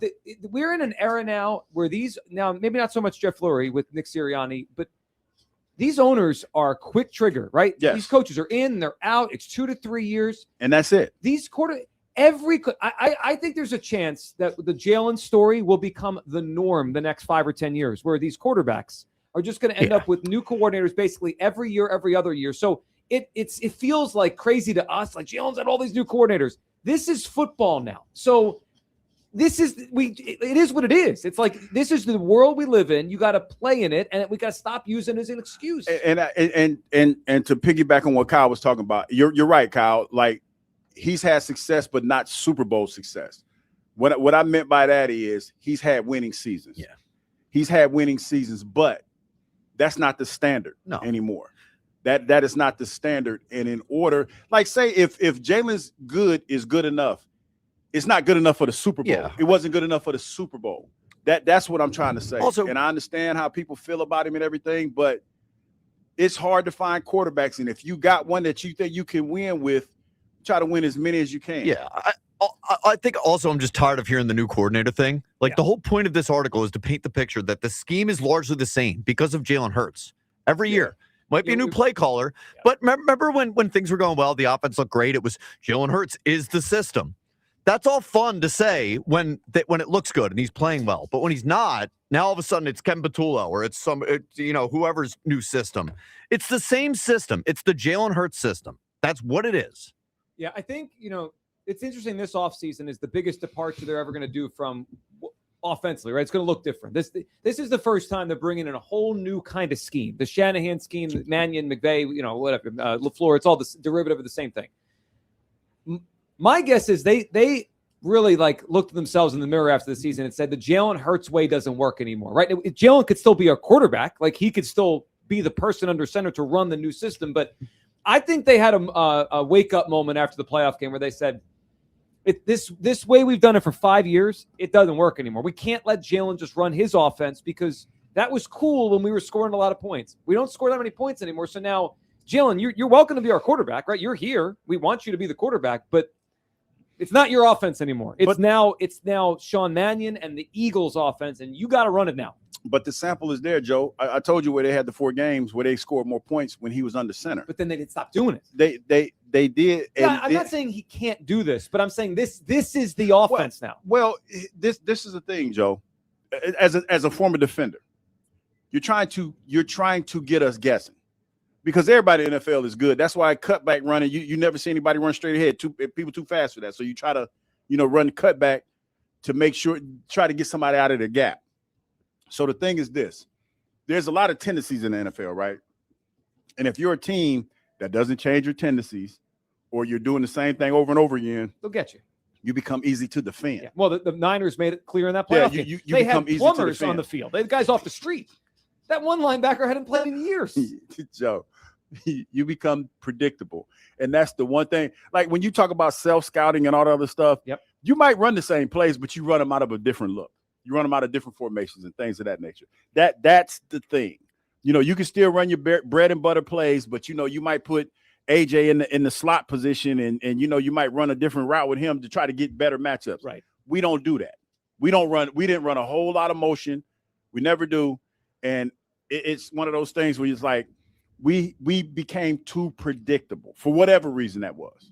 Well, I mean, that goes back to, you know, the part of the story, the Tim McManus story. It's out at ESPN. I suggest you go read it. One of the parts, and there's a lot. I mean, it really is an in-depth story. Quote from the story, he has pushed back. Obviously, he is Jalen. He has pushed back on changes that would diversify the scheme, sources said, including when it comes to him going under center more. He has shown a reluctance to let it rip at times, particularly against zone coverage. He diverts from the game plan and changes play calls to what some feel is an excessive degree. His strong preferences, coupled with the coach's efforts to play to his strengths, which include his deep ball accuracy and throws to the perimeter, limits the breadth to which the offense could expand, or at least that is the way it's gone in the past. I mean, it's all there. I mean, we asked the same questions for years. Why don't they throw over the middle? Why don't they do this? The answer's there. I think we just don't want to know. We didn't want to accept it, but it is impossible to ignore now. The answer is because the quarterback wants it that way. And that's got to change if this is going to change. 215-592-9494. All right, leading off at noon, we'll get to as many phone calls as we can with you guys on the other side. Your reaction to Painter last night. Of course, this Jalen Hurts story, which is a huge one. We also want to get to a couple big things from Lurie's press conference yesterday on A.J. Brown.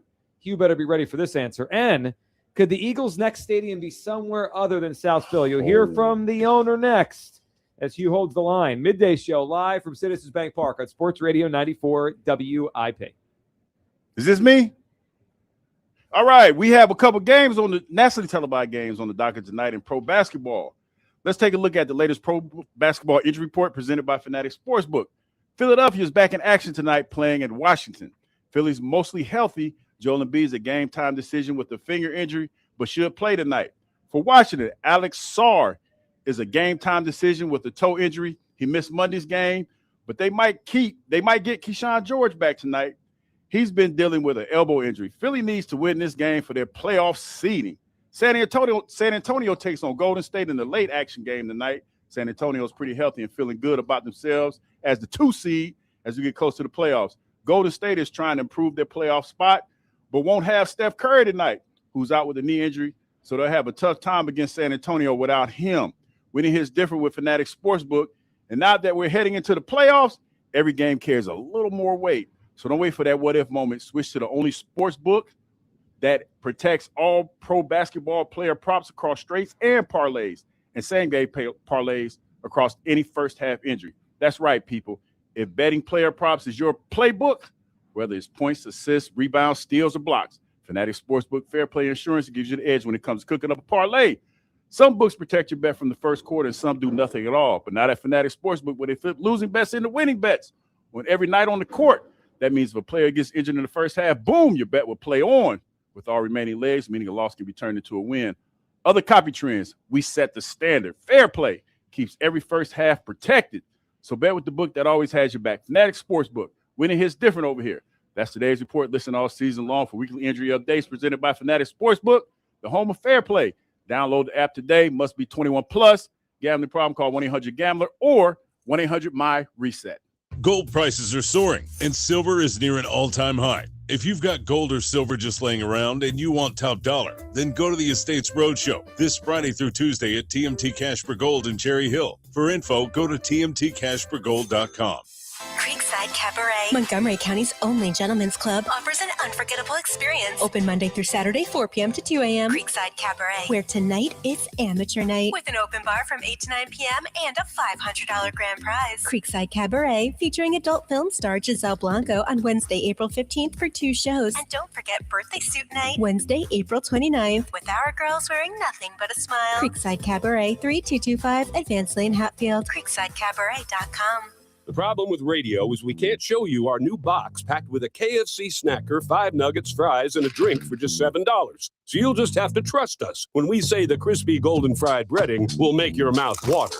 You'll have to trust us when we say this is a ridiculous amount of chicken for such a small price. And you'll have to really trust us when we insist that, yes, it really is only $7. $7 box feast from KFC. Trust us. It's finger-licking good. Prices and participation may vary. Tax, tips, and fees extra. You know that Big Bargain detergent jug is 80% water, right? It doesn't clean as well. 80% water? I thought I was getting a better deal because it's so big. If you want a better clean, Tide Pods are only 12% water. The rest is pure, concentrated cleaning ingredients. Oh, let me make an announcement. Attention shoppers, if you want a real deal, try Tide Pods. Stop paying for watered-down detergents. Pay for clean. If it's got to be clean, it's got to be Tide Pods. Water content based on the leading bargain liquid detergent. This is the story of the one. As a maintenance tech at a university, he knows ordering from multiple suppliers takes time away from keeping their arena up and running. That's why he counts on Grainger to get everything he needs, from lighting and HVAC parts to plumbing supplies, all in one place. And with fast, dependable delivery, he's stocked and ready for the next tip-off. Call 1-800-GRAINGER, click Grainger.com, or just stop by. Grainger, for the ones who get it done. If you own a small business, the pressure never lets up. Something's always coming at you. That's why business owners turn to LendSeek for funding.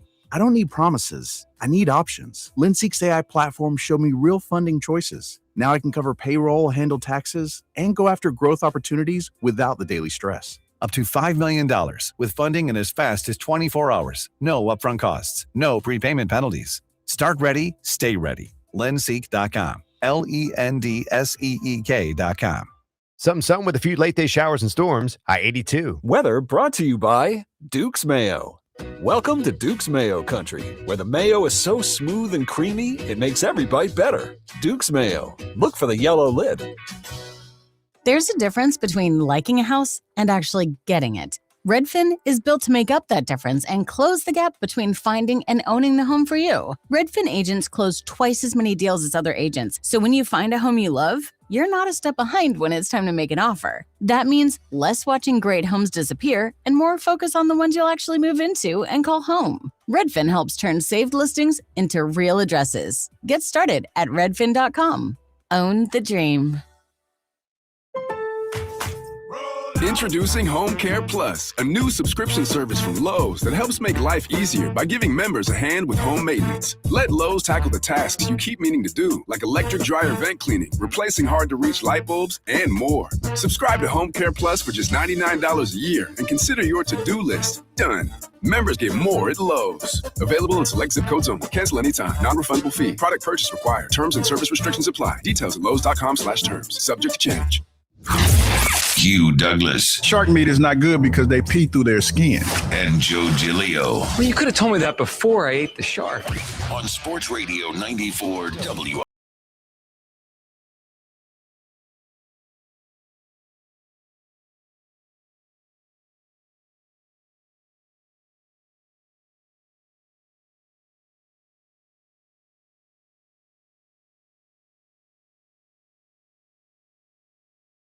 It is an unbelievable work of art. I'll call it that.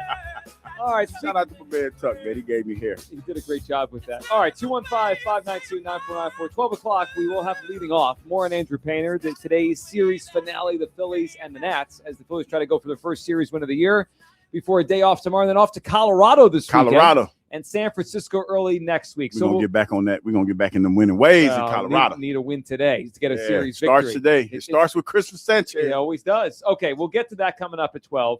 Your phone calls here in a second. But, Hugh, it's interesting. The story this morning on Hurts is taking everyone's attention. But, you know, typically, and we're going to talk about a lot of this over the next couple days and weeks, because Jeff Lurie spoke yesterday. And when he speaks usually once a year, it's a big deal because he hits on a variety of topics and he gives a sense of the players, the team. But this year there was more, right? This year there was a couple extra things that aren't typically part of it. Mm-hmm. The first, A.J. Brown, because we need to hear what he says about him. And then the second, about the stadium plans, which seem to be kind of bubbling under the surface here, that the Eagles' lease at Lincoln Financial Field is up at 2032. Typically, I'd say about 5 years before those leases are up, you start to hear plans of what's next. So we'll get to that, what he said about the stadium. I thought it was really interesting. But let's start with A.J. Brown. Here is the Eagles owner talking about A.J. Brown, and we'll see if you can hold the line after this answer. A.J. Brown, the trade talk speculation has not subsided. Yeah. That would require a sign-off from you, I would imagine. Where are you? We kept saying AJ's an Eagle, and he's definitely, you know, I just will say this, Devontae and AJ, two great receivers and also great teammates. I just want to say that these two are wonderful to have, and great teammates and great receivers. So he's an Eagle. We'll see what happens down the road, but so is Devontae, so is Jalen Hurts, so is Saquon. They're all really great competitors and luckily great teammates, and they just want to win big. He's an Eagle. We'll Hold see the We'll line. see what happens Love down isn't the line. always on time. All right, so you're just going to sing through it. Whoa, whoa, whoa. Yeah. Because he didn't say anything. He said we'll see what happens. Okay, because it's a fluid situation, Joe. Right. But not for anybody else, just AJ. It's fluid. He could have just said he'll be here. This, We okay. love him. One thing that He wants to be I've acknowledged from day one is that there is potential for AJ to be traded. I've acknowledged that. I've also acknowledged that I don't think he's going to get traded. That what he said does not say to me that he's going to get traded. It says that, you know what, we'll have to wait and see what happens. We have to wait and see what happens. But if anyone in the world knows what's going to happen or has the best sense of it, it's him. Well, you know what that He's the sounds like. owner of the team. You know what that sounds like to me. And I know you're going to say I'm filibustering, but I'm not. Well, by the way, he filibustered in there when he just He did. Devontae's also a great teammate. But you know what he said? You know what that says to me? What? Howie, whatever you do, I'm cool with it. I agree with you on that. That's what it says, Howie. Because Howie, you know what this situation is. He trusts Howie. And whatever you do, I'm cool with it. Yep. This is still an ongoing thing. If somebody swoops in, now this is the reality of this situation. If somebody swoops in and gives you exactly what you want, you're going to take it. I agree with your assessment on the Howie thing. And that's why with every one of his answers, because, you know, some players he's more effusive of his love in, some players he's less. Yeah. He trusts Howie. That's it. He may love a player. Like, he may have a great relationship with Jalen. It sounds like he does, right? Jalen Hurts.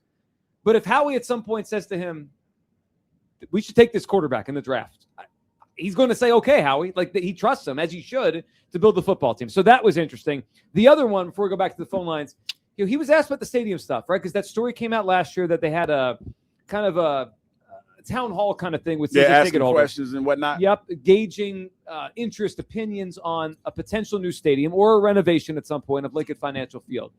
I found this one fascinating because we keep talking about what it looks like. Is there a roof on it, a dome? Yeah. But I think the bigger story is going to also be, or another big story, the other part of it is, where is this stadium? And yesterday, Jeff Lurie had a chance to say South Philly is the Eagles' home. Like, it will be here. He didn't say that. Here was Lurie yesterday. In discussing the stadium, you referenced location. Yeah. You've seen other teams cross state lines, cross county lines.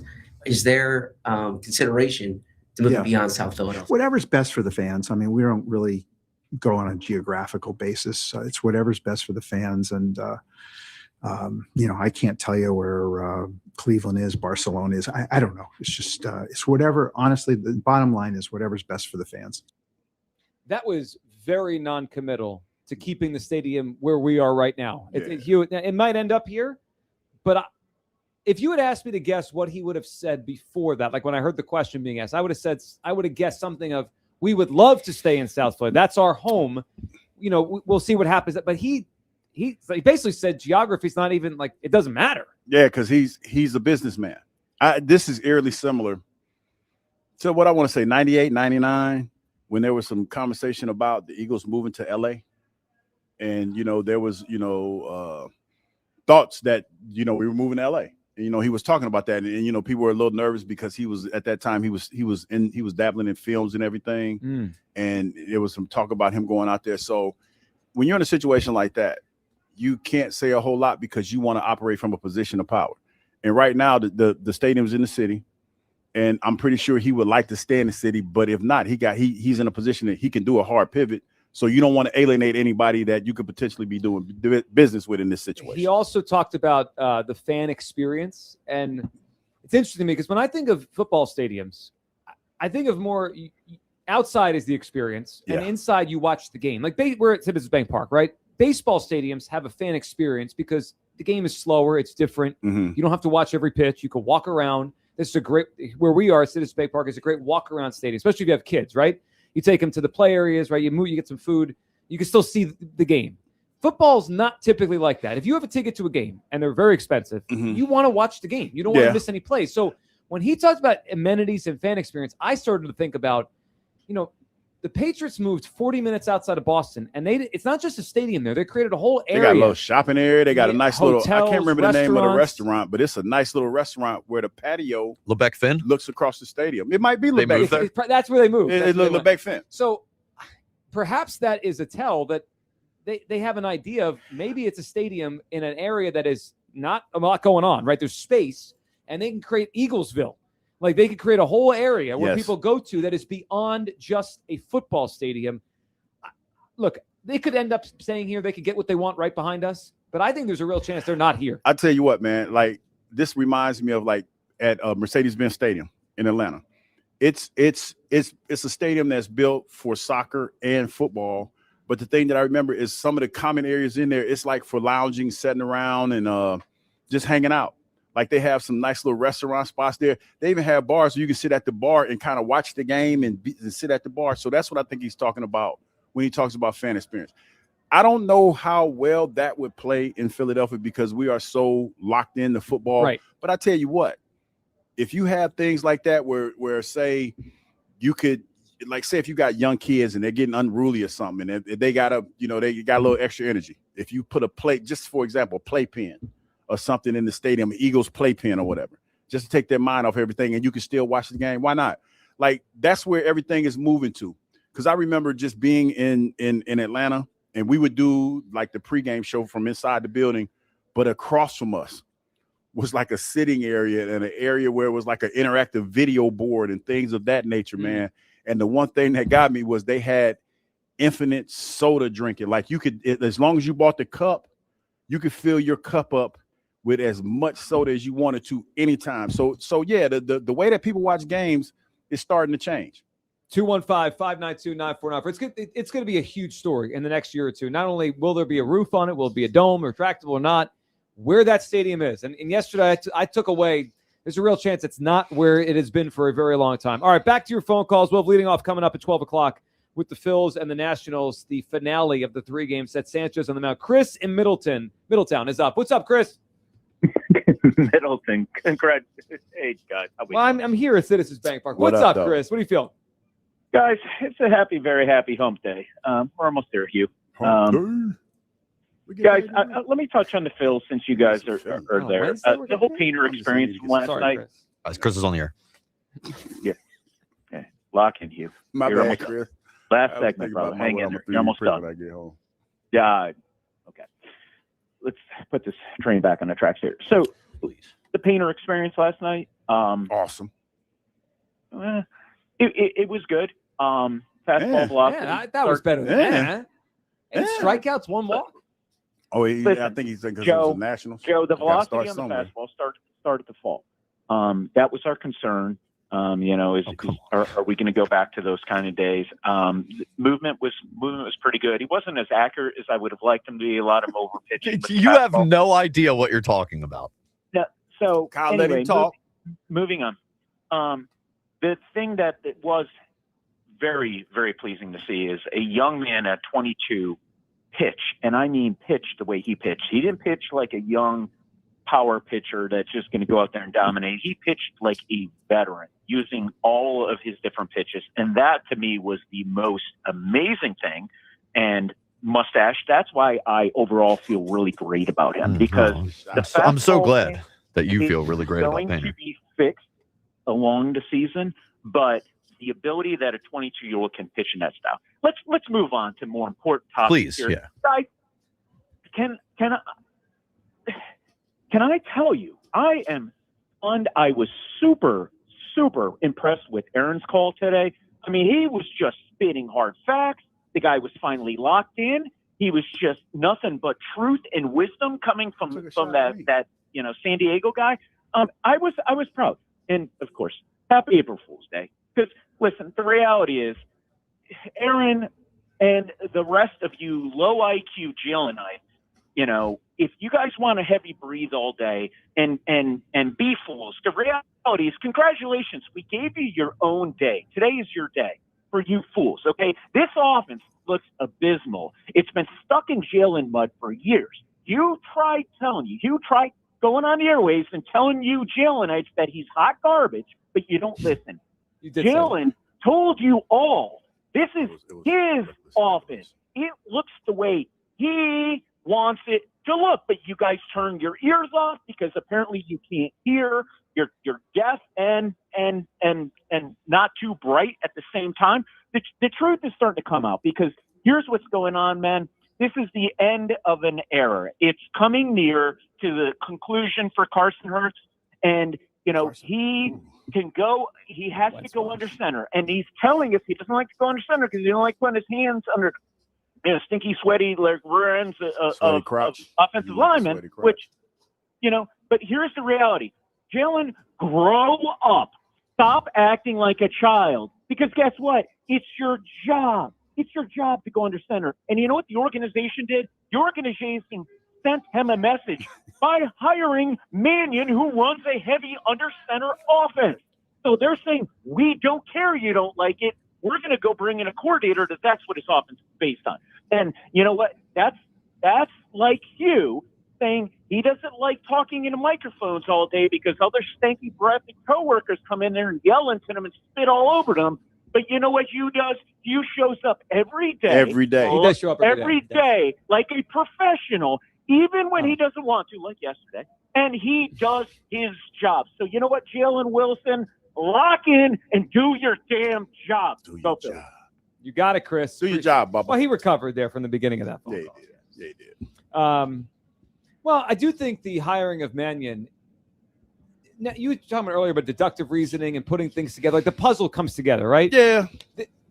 Changing the offense in such a dramatic way from what they've done in the past is, to me, they're sending a message. Like, we're doing it this way now. We did it your way for a long time, and we had a lot of success. Now that success ended with a thud last year. They couldn't move the football. Yeah. So now you're here, you're the quarterback, but we're doing it this way. So you got to join in our way now. We're not doing it your way anymore. Yeah. And I think that when people hear that, the thing that you need to realize is that at this level, the terminology is probably going to be somewhat different, but you're going to be familiar with some aspects of this offense because everybody kind of runs, similar offense. The terminology is just a little different. It's a little different. What's fascinating about this particular offense, I heard Shield this morning, Show Kapati was on with the morning show, and he mentioned it really is the kind of offense where the quarterback has to just follow the script. Yeah, that's it. It's simple. But the way Jalen plays, just observationally, just as a fan, right? Jalen's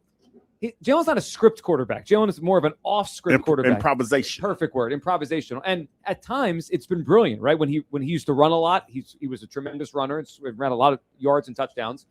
And also, when it's one-on-one on the outside and he sees it, he's got these two great receivers to bomb the ball to, and it's the best thing he does is throw the ball deep down the sideline. So we've seen a lot of shot plays, runs, broken plays. That's not what this offense, the new one, is designed to be. So it's going to be it's just a departure from the way. It's almost like in basketball. There's systems in basketball, and then there's freelance players, right? There's guys that are more artistic in basketball. We're asking someone who's played like an artist, like artistic, and does his own thing, to now you're the point guard, right? You just follow the offense. Follow the offense. I will say this. I think that Jalen has a unique skill set that you have to implement into this offense, but I feel like early on, that's not going to be the case because if these stories are true, the one thing that you want to make sure he does is buy into what you're selling. Yeah. And as you progress through that and you get comfortable with the simple parts of this offense, then you will be allowed to express yourself a little bit. So one part of the article that kind of off what you're saying right now is, I think it was the part about Kellen Moore and when he came in, that Jalen was receptive to new ideas, but if it didn't work quickly, he wanted to go back. See, that's the thing, man. So, but are they going to have patience? It feels like they have to have patience this time. There's a chance the first 3 weeks of this new offense with Mannion, Jalen doing something he's not accustomed to doing, it could look a little ugly and choppy, but if they believe in Mannion, they got to stick with it. Well, that's probably why the brain trust is here because they have to get Jalen. Yeah, they have to get Jalen to buy into it, Joe. I mean, I think that's the biggest thing. I think that Jalen can thrive in this offense, and sometimes change is hard. And if you don't see results immediately, it is kind of hard to stick with it. But the way that this offense is going to be ran and the way that they want this thing to go, Jalen has to buy into it. He has to. Well, he does. Otherwise, they'll have different quarterbacks sooner than later. OG Wade is up on WIP. Hey, OG. What's up, fellas? How we doing today? OG, What up? what are you thinking? Great topic, man. I think it's a challenge that Jalen is going to be up for. I think that we're talking about this article, and then we're talking about Jalen within the article. But my issue with the article is you're talking about things that, to me, it sounds like a hit piece to me. When a player doesn't have much money left on their guaranteed money left on their contract, you already know that an extension is coming. So the same thing they did with Lamar Jackson, they started saying things negative. And I'm not saying that like a hating way, but to kind of trim the fat off of what you're actually going to end up having to pay Jalen. Jalen is going to be the highest paid quarterback in the NFL by right. He's the most accomplished and successful quarterback in the last 4 years in the entire NFL. So with that being said, his pay check is going to have to match that production and those accomplishments. That is where the owner is kind of, saying, hey, maybe we don't have to go that route. But in terms of Jalen's development and acceptance of nuances, I heard Chris from Middletown come on here and say what Sean Mannion runs. Sean Mannion's never called a play in the entire NFL and doesn't have an offense. I don't know how Chris from Middletown. We're assuming it's going to look like LaFleur and Shanahan and McVay. I think that's the assumption. Right. And that's one thing we don't have the luxury to do is to assume in this situation because, one guy has never had success in the entire NFL at no time, has never called plays. You got one, then you got the guy that he's supposed to be teaching has had the most success. So that's going to be a hard thing to do. Now, I do agree with Jeffrey Lurie. He was as honest as he could be. He said that I love Jalen. I'm his biggest fan. I love the clutch gene he got. But he said this offense was not good last year. He did not make that a mistake of trying to hide anything. So that is challenging Jalen Hurts. You know what I'm saying? So I like it. I think that he's going to actually be able to step up to the plate. And I'm going to tell you something. Now that you want to give him a prove it year, be ready to prove to him that you now is going to reward him for proving it if and when he does prove it. Well, I think that's fair. Yeah, OG, that's fair. I mean, the prove it year works both ways. And OG, good phone call. I mean, I'm fine with it, Hugh. If he buys in and plays well and the offense looks great, he will be rewarded. Then there would be no reason for them to not want him to be the quarterback because he's already here anyway, right? And they could not only would they reward him, it would help them from a financial perspective. This teams do this all the time, right? They restructure the quarterback's deal, they push money down the line, they commit longer to that quarterback, but they give themselves salary cap. Like that's the perfect world for the Eagles, that Jalen is productive and great and stays here. They don't want to get rid of him. But the other side is the same thing, too. If he doesn't buy in or he doesn't do it well, they have no choice. And I just want to say this, man, because it feels like a lot of people feel like this is exclusive to Jalen. It's not. Joe Flacco went through this before. Like, this is what you do when you have quarterbacks. Lamar Jackson, to a certain extent, went through it. Yep. You don't want to pay. When you talk about putting yourself in a position to hamstring your team and give one person all the money that's gonna handicap your cap, you have to be sure that he's the right guy. So this is not a punishment or they hate no Jalen. Jalen has accomplished a lot in a short period of time. And the first time he went to the Super Bowl, they rewarded him for that. So now they're asking you to do more. So with them asking you to do more, you have to do it if they're going to give you more. That's the bottom line with all of this. This is the nature of the beast in the NFL. Let's be honest. There's two ways this could go, right? There's these quarterbacks pop up that no one expected to be as good as they are, and then they're way better than people thought when they were drafted. Jalen counts as that. He was not supposed to be this good as a second-round pick. People thought he was just a backup. Russell Wilson, same deal, right? Tom Brady, the biggest one of all time. Yeah. But the Brady and Russell, like at some point, the Patriots kept going with Brady, right? Because they kept believing he was going to continue to. And he did.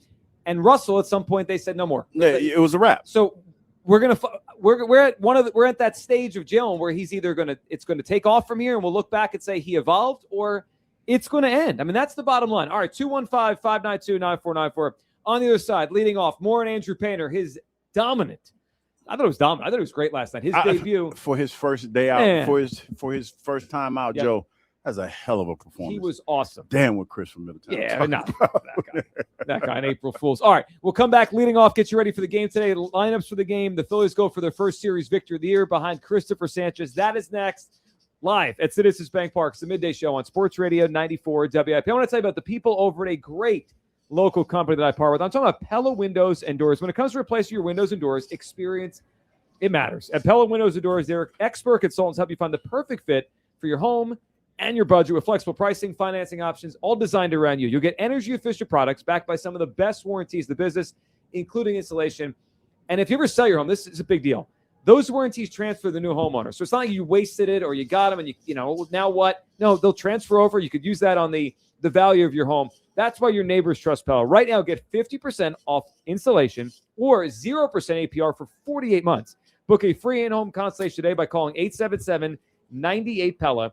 That number, again, 877-98-PELLA, or visit PellaPhilly.com. That website, again, is PellaPhilly.com. And tell them Joe Giglio sent you.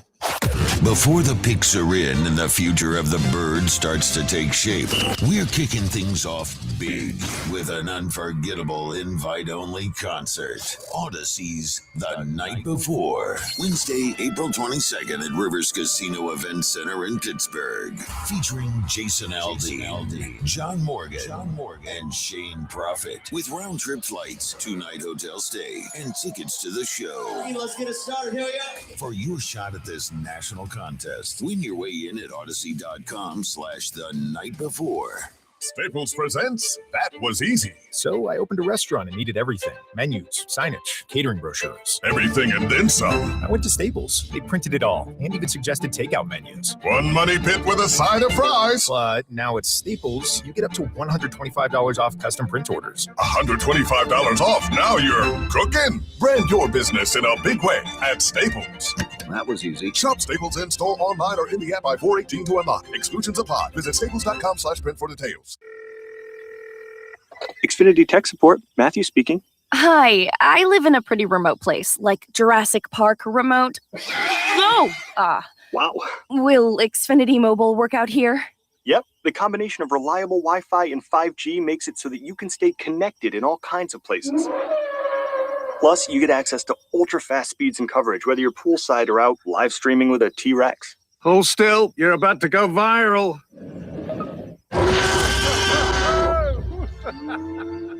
Welcome to a new era of Wi-Fi boosted mobile. Cut your mobile bill in half with 2 lines of unlimited. Learn more at xfinitymobile.com. Xfinity. Imagine that. Watch Jurassic Park with Xfinity. Restrictions apply. Xfinity Internet required. Savings comparison based on promotional rate for 2 lines of Xfinity Mobile Unlimited versus 2 lines of T-Mobile Experience More, Verizon Unlimited Plus, and AT&T Starter as of February 10th, 2026. Taxes, fees, extra. It's springtime, so stop looking for that lawn care service and simply call Natural Lawn of America. Natural Lawn delivers great results and is safer for your family and pets and has been growing green lawns quickly, more naturally, and with fewer weeds for over 35 years. They use organic fertilizers and safer weed and insect controls, ensuring a healthier lawn season after season. Right now, take advantage of their limited time offer. Free seeding every year. Call 800-FREE-SEED right now. Time is running out. Natural Lawn of America. 800-FREE-SEED. Hey, Joe DeCamera here. Have you always wanted an attractive, healthy smile? Well, PI Dental Center is the place for you. I've been a patient for 24 years, and PI Dental Center has been transforming smiles for 38 years. Board-certified specialists, Dr. Glenn Wolfinger and Dr. Robert Slough, perform complex dental makeovers with their teeth-in-a-day protocol, where dental implants are placed and restored with fixed teeth in just 1 day. If you're looking for a smile that's monumental, trust PI Dental Center. Visit PIDentalCenter.com. That's PIDentalCenter.com. Listen to MLB Insider Calls on WIP all season long. Presented by Grainger. For the ones who get it done, Grainger offers the professional-grade products you need, delivered when and where you need them. Call, click Grainger.com, or just stop by. The best seats for baseball are not in the bleachers. They're at Delilah's. Slide in for all the action on our gigantic screens and the world's most beautiful showgirls on stage. Catch Yingling specials during home games, Michelob Ultra specials during away games, and a sports snack menu always. Headed to the ballpark? Show proof of attendance for free admission pre or post game. Baseball was made for Delilah's, the Gentlemen's Club and Steakhouse, with ample free parking and late night dining. Details at delilahs.com. This is the story of the one. As a maintenance tech at a university, he knows ordering from multiple suppliers takes time away from keeping their arena up and running. That's why he counts on Grainger to get everything he needs, from lighting and HVAC parts to plumbing supplies, all in one place. And with fast, dependable delivery, he's stocked and ready for the next tip-off. Call 1-800-GRAINGER, click Grainger.com, or just stop by. Grainger, for the ones who get it done. America, look around. Everywhere you go, prices are still high, rates have been whipsawing markets, and the debt and spending don't exactly scream stability. Experts say diversifying with intention is the #1 secret account that all American smart money uses to hedge against instability. Monetary Gold has been around since 2000, witnessing multiple economic setbacks. If you call now, Monetary Gold will cover up to a lifetime of your IRA fees on qualified accounts. Call Monetary Gold now at 877-NOW-GOLD. That's 877-NOW-GOLD. Performance may vary. You should always consult your financial and tax professional. This is an Odyssey Sports Minute. This Odyssey Sports Minute is sponsored by Old Trapper Beef Jerky. Old Trapper, what's your beef? The NFL draft a little more than 3 weeks away. Don't discount the Dallas Cowboys potentially trading up from the 12th overall pick. It's possible by the time Dallas gets on the clock, all the blue chip defensive prospects will be gone. Dallas needs to make sure it gets one of them. I think Dallas could trade up in the first round. I'm Nick Custos. 94 WIP HD1 Philadelphia, live from the Tasty Cake Studios. This is Leading Off, sponsored by Nissan. Nissan makes cars that thrill. Shop NissanUSA.com. Sports Radio 94 WIP, an Odyssey Sports Station.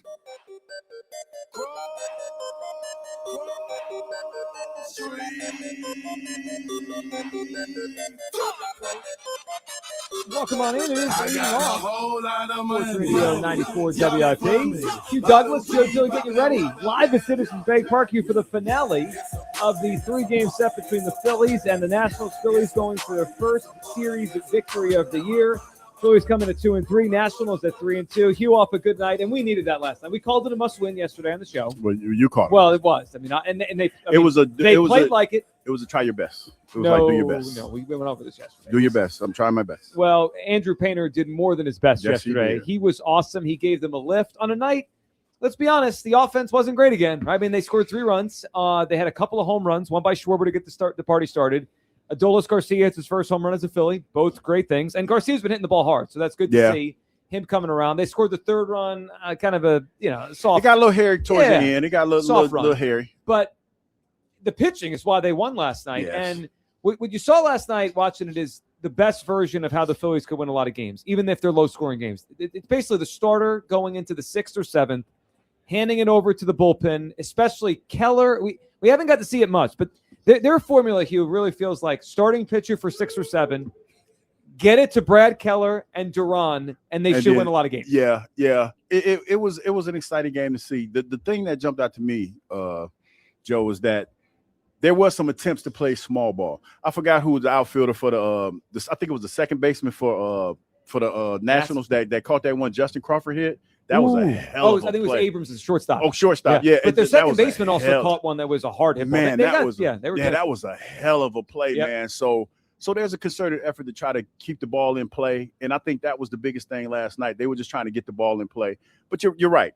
Pitching is going to keep this team alive until that hitting does come around. Well, speaking of pitching, our player to count on today, brought to you by Barlow Buick GMC in Woodbury, New Jersey. Honest pricing, dedicated service every day. Here, we got to go with Christopher Sanchez. He was dominant. We doing a parlay today? Oh, sure, we can put one listen, together. I feel like, but wait a minute. How many legs we gonna do? Because I like the even numbers, so it has to be at least a 4-leg.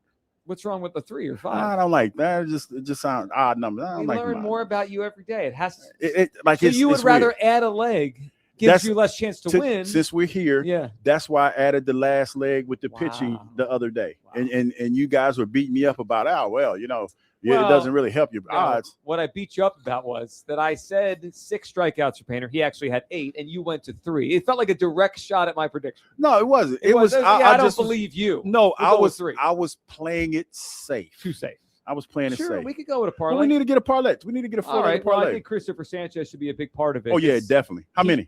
Well, strikeouts? Yes. So this Nationals lineup, I wouldn't say has a lot of swing in this, but enough. They had 8 strikeouts last night when it came to obviously Painter out there. Yes. That changeup by Sanchez, getaway day. What's his? You got to tell me what his over/under is. Maybe it's 6.5. Let me see. 7 strikeouts feels like a fair number. Maybe 6 innings, 7 Ks, something like that for Christopher Sanchez. It looked like it's over 6.5. 6.5's the number. Yeah. I feel comfortable with the over. I mean, he's really okay. We're gonna take the over. Sure, take the over. Phillies money line, obviously. Okay. Phillies money line. I like the. I never like the money line.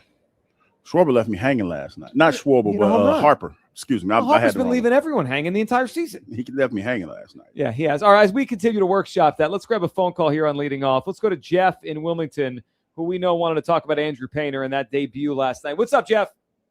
That was a really good outing. And I can say what they want about Topper, but he's a classy dude.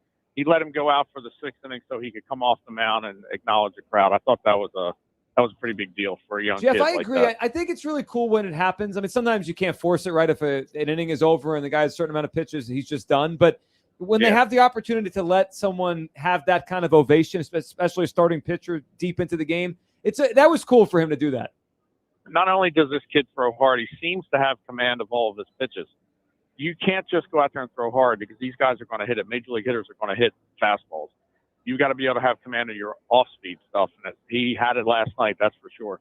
Yeah, his curveball is a weapon. I mean, he got swing and miss, and he's able to throw it. He's able to drop it in for strikes. That's going to really buy him a lot of easy strikes on hitters. The other thing is, I would seriously consider moving Harper out of the 3rd spot to the 5th spot because I have zero confidence in him. You know, when Ryan Howard used to hit, you'd stop what you do to watch him hit when he was in his prime, and I completely give up on Harper. I would get Garcia, probably put Garcia in the 3rd or 4th spot. He's been hitting the ball really hard right now, and maybe move Stott in the 2nd hole and put Schwarber behind Garcia, and then Harper in the 5th spot. I can't keep going with this right now. I'm sure you're not the only one that's thinking something to that accord. Jeff, we appreciate the phone call. Hugh, the thought of moving Harper down the lineup. So here's my thought. If we're just doing things on merit, right? Like obviously he's not hitting like a 3rd hitter in any lineup right now. He's been done nothing this season. I do think it feels a little early for be making that move. Well, because it opens up the can of worms. There's already an uneasiness. Yeah. Around he got booed in his first homestand. Yeah. Booed. And I think his psyche's in a weird place. He got criticized by the GM of the team president, right in the offseason for not being elite. Yeah. At some point, I mean, I'm not saying his feelings are more important than the team, but at some point, we might have to consider that. I'm not ready to move in the lineup on April 1st. I'm not there yet. No, and there's something to be said about having a player comfortable, and you know, it feels like he's working through something. You know, I think it was Kyle or somebody talked about how his body language just looked a little off. Yeah.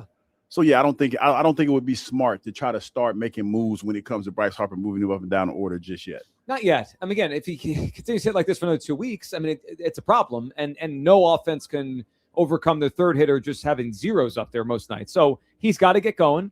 We'll see if it happens today against a young starting pitcher for the Nationals, or if it happens on this road trip. I mean, a good thing for the offense is they go to Coors Field next. It's a crappy Rockies team, and they're going to Coors Field.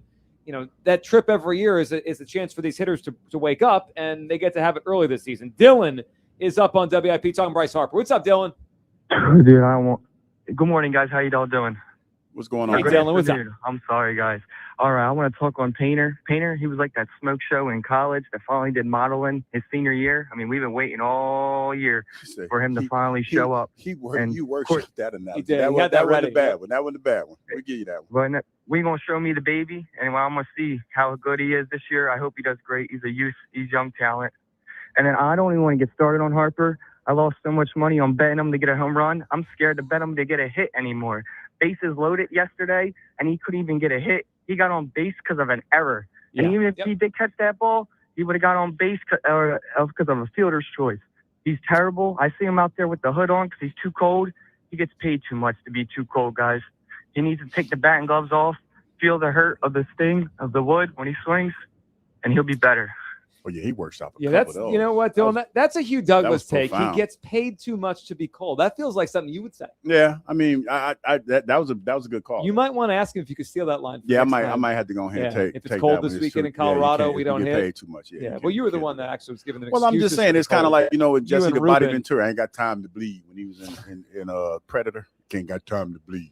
Yeah, you can't be cold out there. You're making that kind of money, man. You know, I think people out there are wondering what leading off this year would have the first Jesse the Body Ventura. And it's the first one of the show. This is technically our first one. It is. So yeah, we got to, we throw some Jesse the Body in there. Yeah, why not? 215-592-9494. All right, your phone calls on the Phillies. We'll give you the lineups for today's game. Sanchez on the mound, and we'll talk more about Bryce Harper, what we need to see out of him and the Phillies offense today. We're live at Citizens Bank Park on Sports Radio 94 WIP. Attention. Have you racked up $10,000 or more in credit card debt? Are you barely getting by making minimum payments? With credit card debt reaching all-time highs, National Debt Relief is notifying consumers about significant debt relief options currently being made available to help those with overwhelming credit card debt. These options may reduce a large portion of credit card debt for those who qualify. You don't need to declare bankruptcy or take out a consolidation loan, and you may only have to pay back a fraction of what you owe, even if you have bad credit. National Debt Relief has already reduced the credit card debt for more than 550,000 consumers. So don't wait. If you owe $10, $20, or even $100,000 in credit card debt, you can now take advantage of this financial debt relief as the cost of living continues to skyrocket. To check what debt reduction you may qualify for, call 800-358-6868. That's 800-358-6868. Again, 800-358-6868. With Aetna, I always get a quick answer, and I don't have to search on the internet. They go above and beyond to help me with whatever I need. Those words from a real Aetna Medicare Advantage member speak to why U.S. News & World Report named us a best Medicare Advantage company. Because we show up on calls with members and doctor's offices when requested. We show up with access to convenient care options. We show up for you. Because that's how healthier happens together. Member feedback has been edited for length and clarity. 1-877 Cars for Kids. KARS Cars for Kids. 1-877 Cars for Kids. Donate your car today. Call 877-CARS-FOR-KIDS to reach a friendly live agent. Donation is super easy, and your car can be picked up as soon as tomorrow. Call us now or go to carsforkids.org. 7 Cars for Kids. Donate your car today. Did you know you can donate real estate too? This is the story of the one. As a procurement manager for a hospital system, she keeps every facility in her network stocked and ready.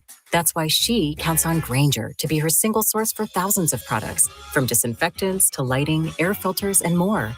And with fast, dependable delivery, Grainger helps her keep every facility stocked, safe, and running smoothly. Call 1-800-GRAINGER, click Grainger.com, or just stop by. Grainger, for the ones who get it done. Ready to celebrate? Hop into Easter festivities with everything you need at Target. First, get ready for your special occasion with 25% off stylish looks. With spring vibes, vibrant colors, and fresh florals, you'll find outfits that match everyone's style. Then, fill up their baskets with endless joy. From select Easter plushies to fun toys they'll love at 20% off. Don't miss out. Make this Easter unforgettable at Target. This is Leading Off, sponsored by Nissan, on your exclusive home for Phillies baseball. Sports Radio 94 WIP. Welcome back. It is Leading Off, Sports Radio 94 WIP. Hugh Douglas, Joe Julia, we're live at Citizens Bank Park. The finale of the three-game series. The Phillies and the Nationals. Phillies go for the first series victory of the season. It's Christopher Sanchez against Cade Cavalli, the young right-handed pitcher for the Nationals today. What to watch for, brought to you by Xfinity, proud sponsor of WIP's Xfinity Mobile Lounge. Watch all your favorite teams all in one place. Xfinity, imagine that. All right, Hugh, let's talk about today's lineup as you workshop your parlay. Phillies lineup today, what we're watching. Leading off to shortstop Trey Turner. Batting second, the DH Kyle Schwarber off a home run last night. So 2 homers now on the early season for Schwarber. Batting third, at least for now, one of our callers wants to move him down, is Bryce Harper, the first baseman. Batting fourth, the third baseman, Alec Boehm. Batting fifth, second baseman, Bryson Stott. Batting sixth, guy who's heated up a little bit here, Adolis Garcia. Hey. Batting seventh, the left fielder, Brandon Marsh. Batting eighth, the catcher, JT Realmuto. Batting at ninth, the center fielder, Justin Crawford. So it goes Turner, Schwarber, Harper, Boehm, Stott, Adolis, Marsh, Realmuto, and Crawford for the lineup. All right, I'm watching a couple things. The top of the order here still is It's a little anemic. Yeah, I mean, Schwarber's hit a couple home runs, so he's at least got that under his belt. Mm-hmm. I haven't loved Trey's at-bats so far this year. He swung at the first pitch in both at-bats last night. You're the leadoff hitter. Now, look, if you're on a heater and you're getting base hits every time, I'll deal with it. But I'd like him to take a few more pitches just to work the pitcher as the leadoff hitter. So I don't love that he's swinging a lot of first pitches. And then Harper, he's not driving. He made contact last night, though. Well, Joe, just try your best. Joe, this is a $330 million player. We are taking, like, for me. Oh my Lord, taking the small victories. Like, he hurt me last night because I had him in my parlay. He didn't hit the parlay, but I was encouraged by him. You know, he showed a little bit of power, even though it was out of bounds. Yeah. Like, he's making contact, and I think, you know, it's for him. I know it should be par for the course, but I'll take that right now. Hopefully today is his day. If I worked at a national TV or radio station, I would do, let's check in on Philadelphia today. Right now, I would play clips. Contact. I would play clips of all the Hurts discussion. And what are they saying about the Phillies? Hey, made contact. Well, at least Bryce Harper made contact last night.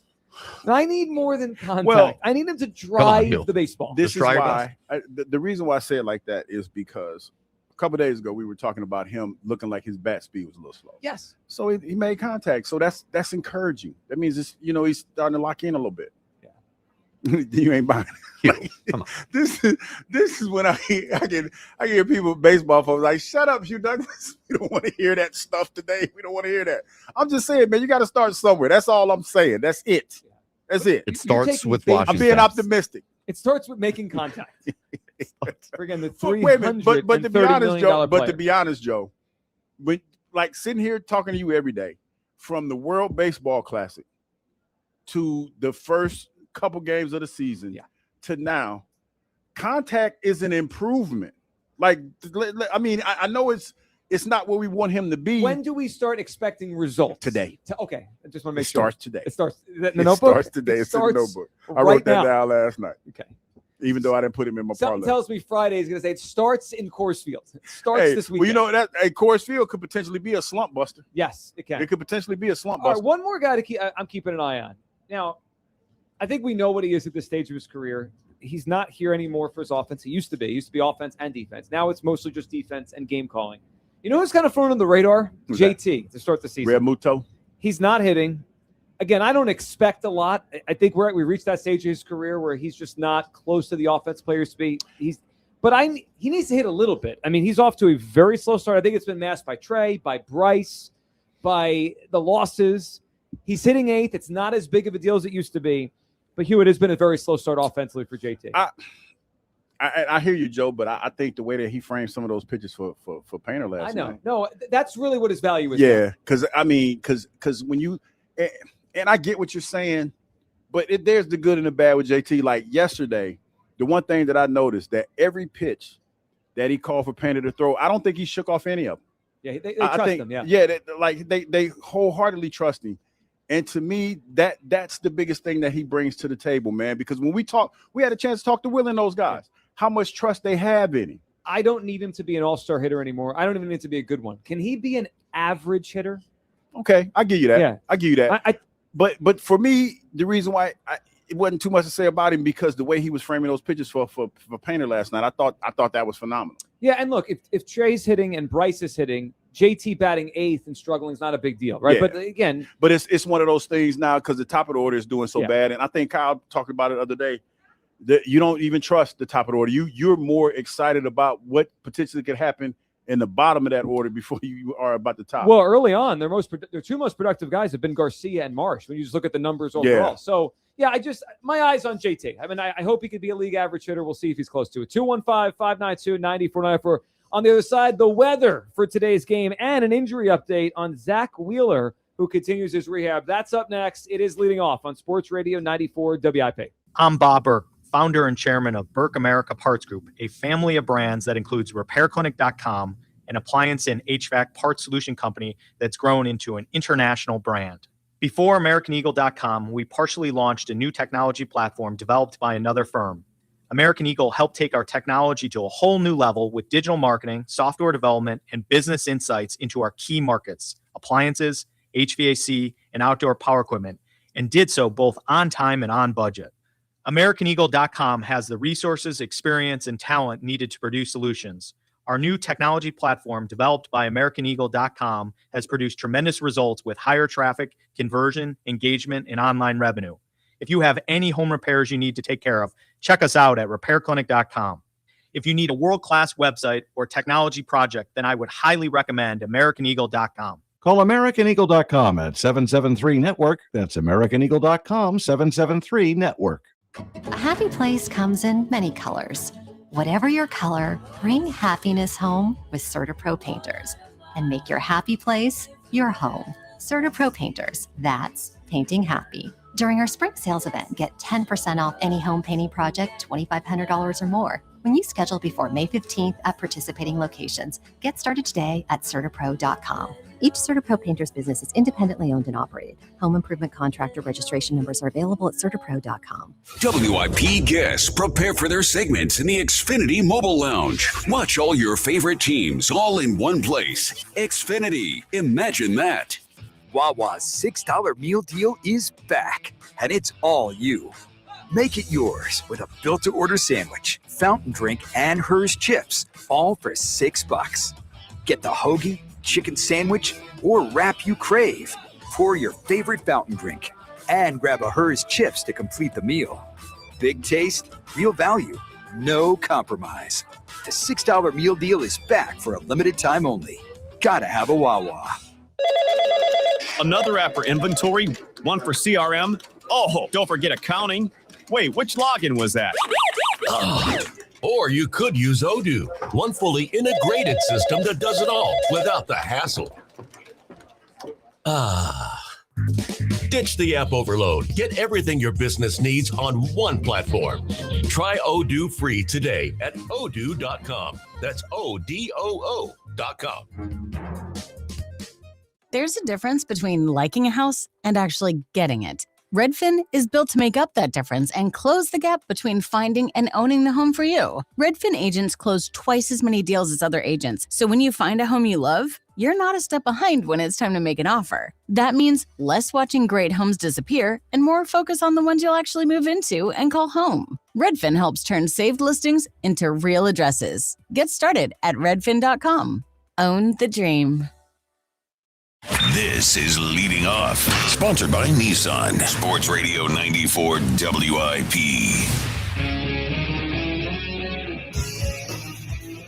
Welcome back. This is the UK Show live at Citizens Bank Park. We're leading off, getting you set for the Phillies and the Nationals.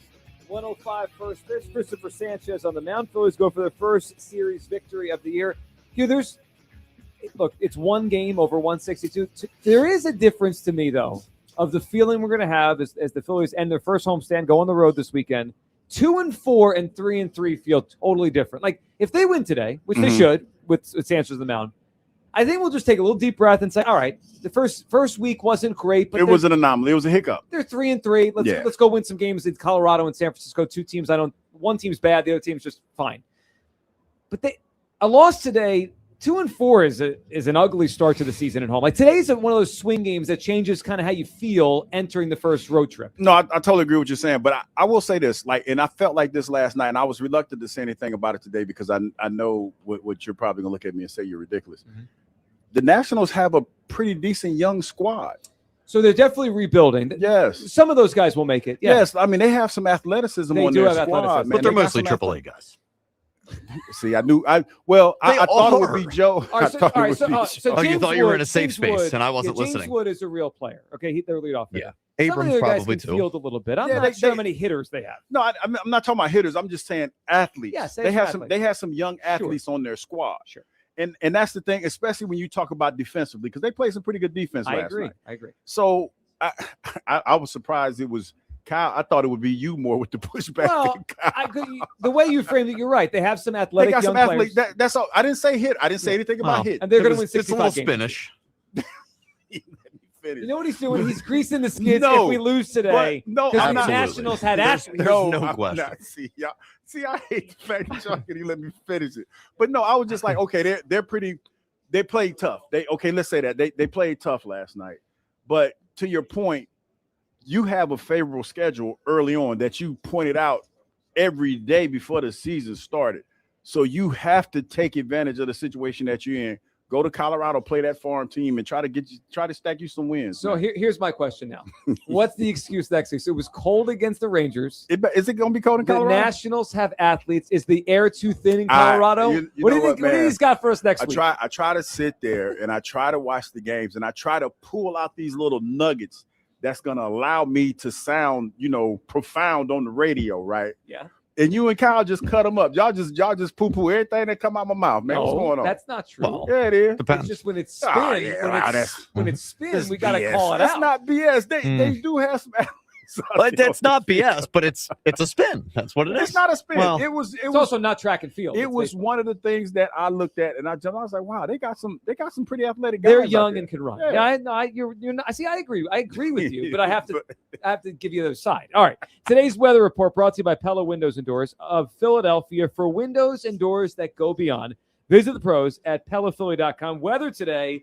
You asked for warm weather. Both times we've been at the park, you've gotten it. Yeah. 79 today. Oh. Going to go up to 81 during the game. So a beautiful day for baseball. I get a couple of adult beverages today. Some rain tonight, but the game will be well over by the time we get some rain. In the air. Yeah, tonight, 8 o'clock, 9 o'clock. I'm glad you told me because I was going to go wash my truck, but I ain't.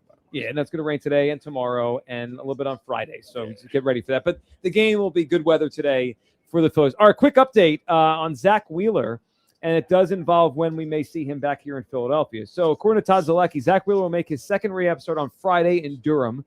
4 innings. They're scheduled for 50 to 55 pitches. That's rib. They're going to do rib night in Durham? I don't know if maybe they – well, they're the Durham Bulls, I think. So ooh, they might as well. Yeah, I mean, go for it. As well. All right, he will make a third rehab start next week with AAA Lehigh Valley.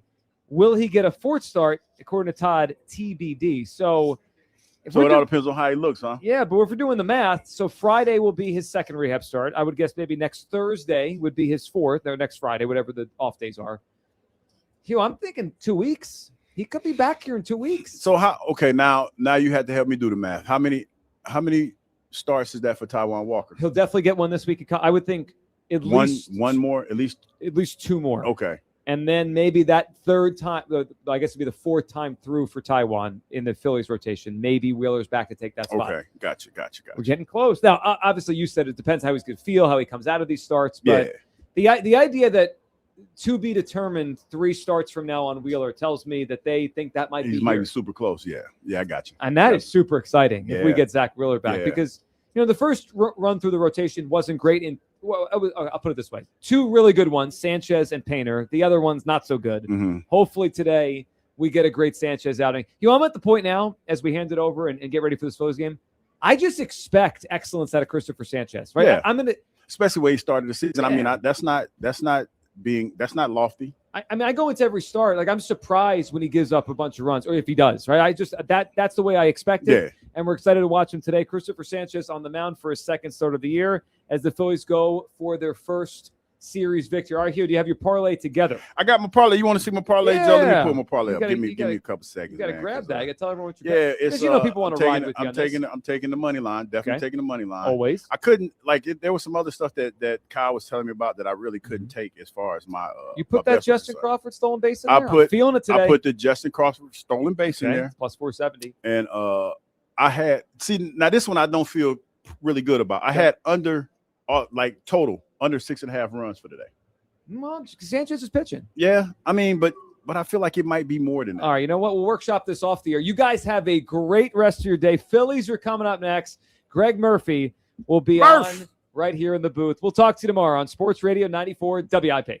The world is your jackpot at Borgata Hotel, Casino, and Spa during the $1 million Worldly Winnings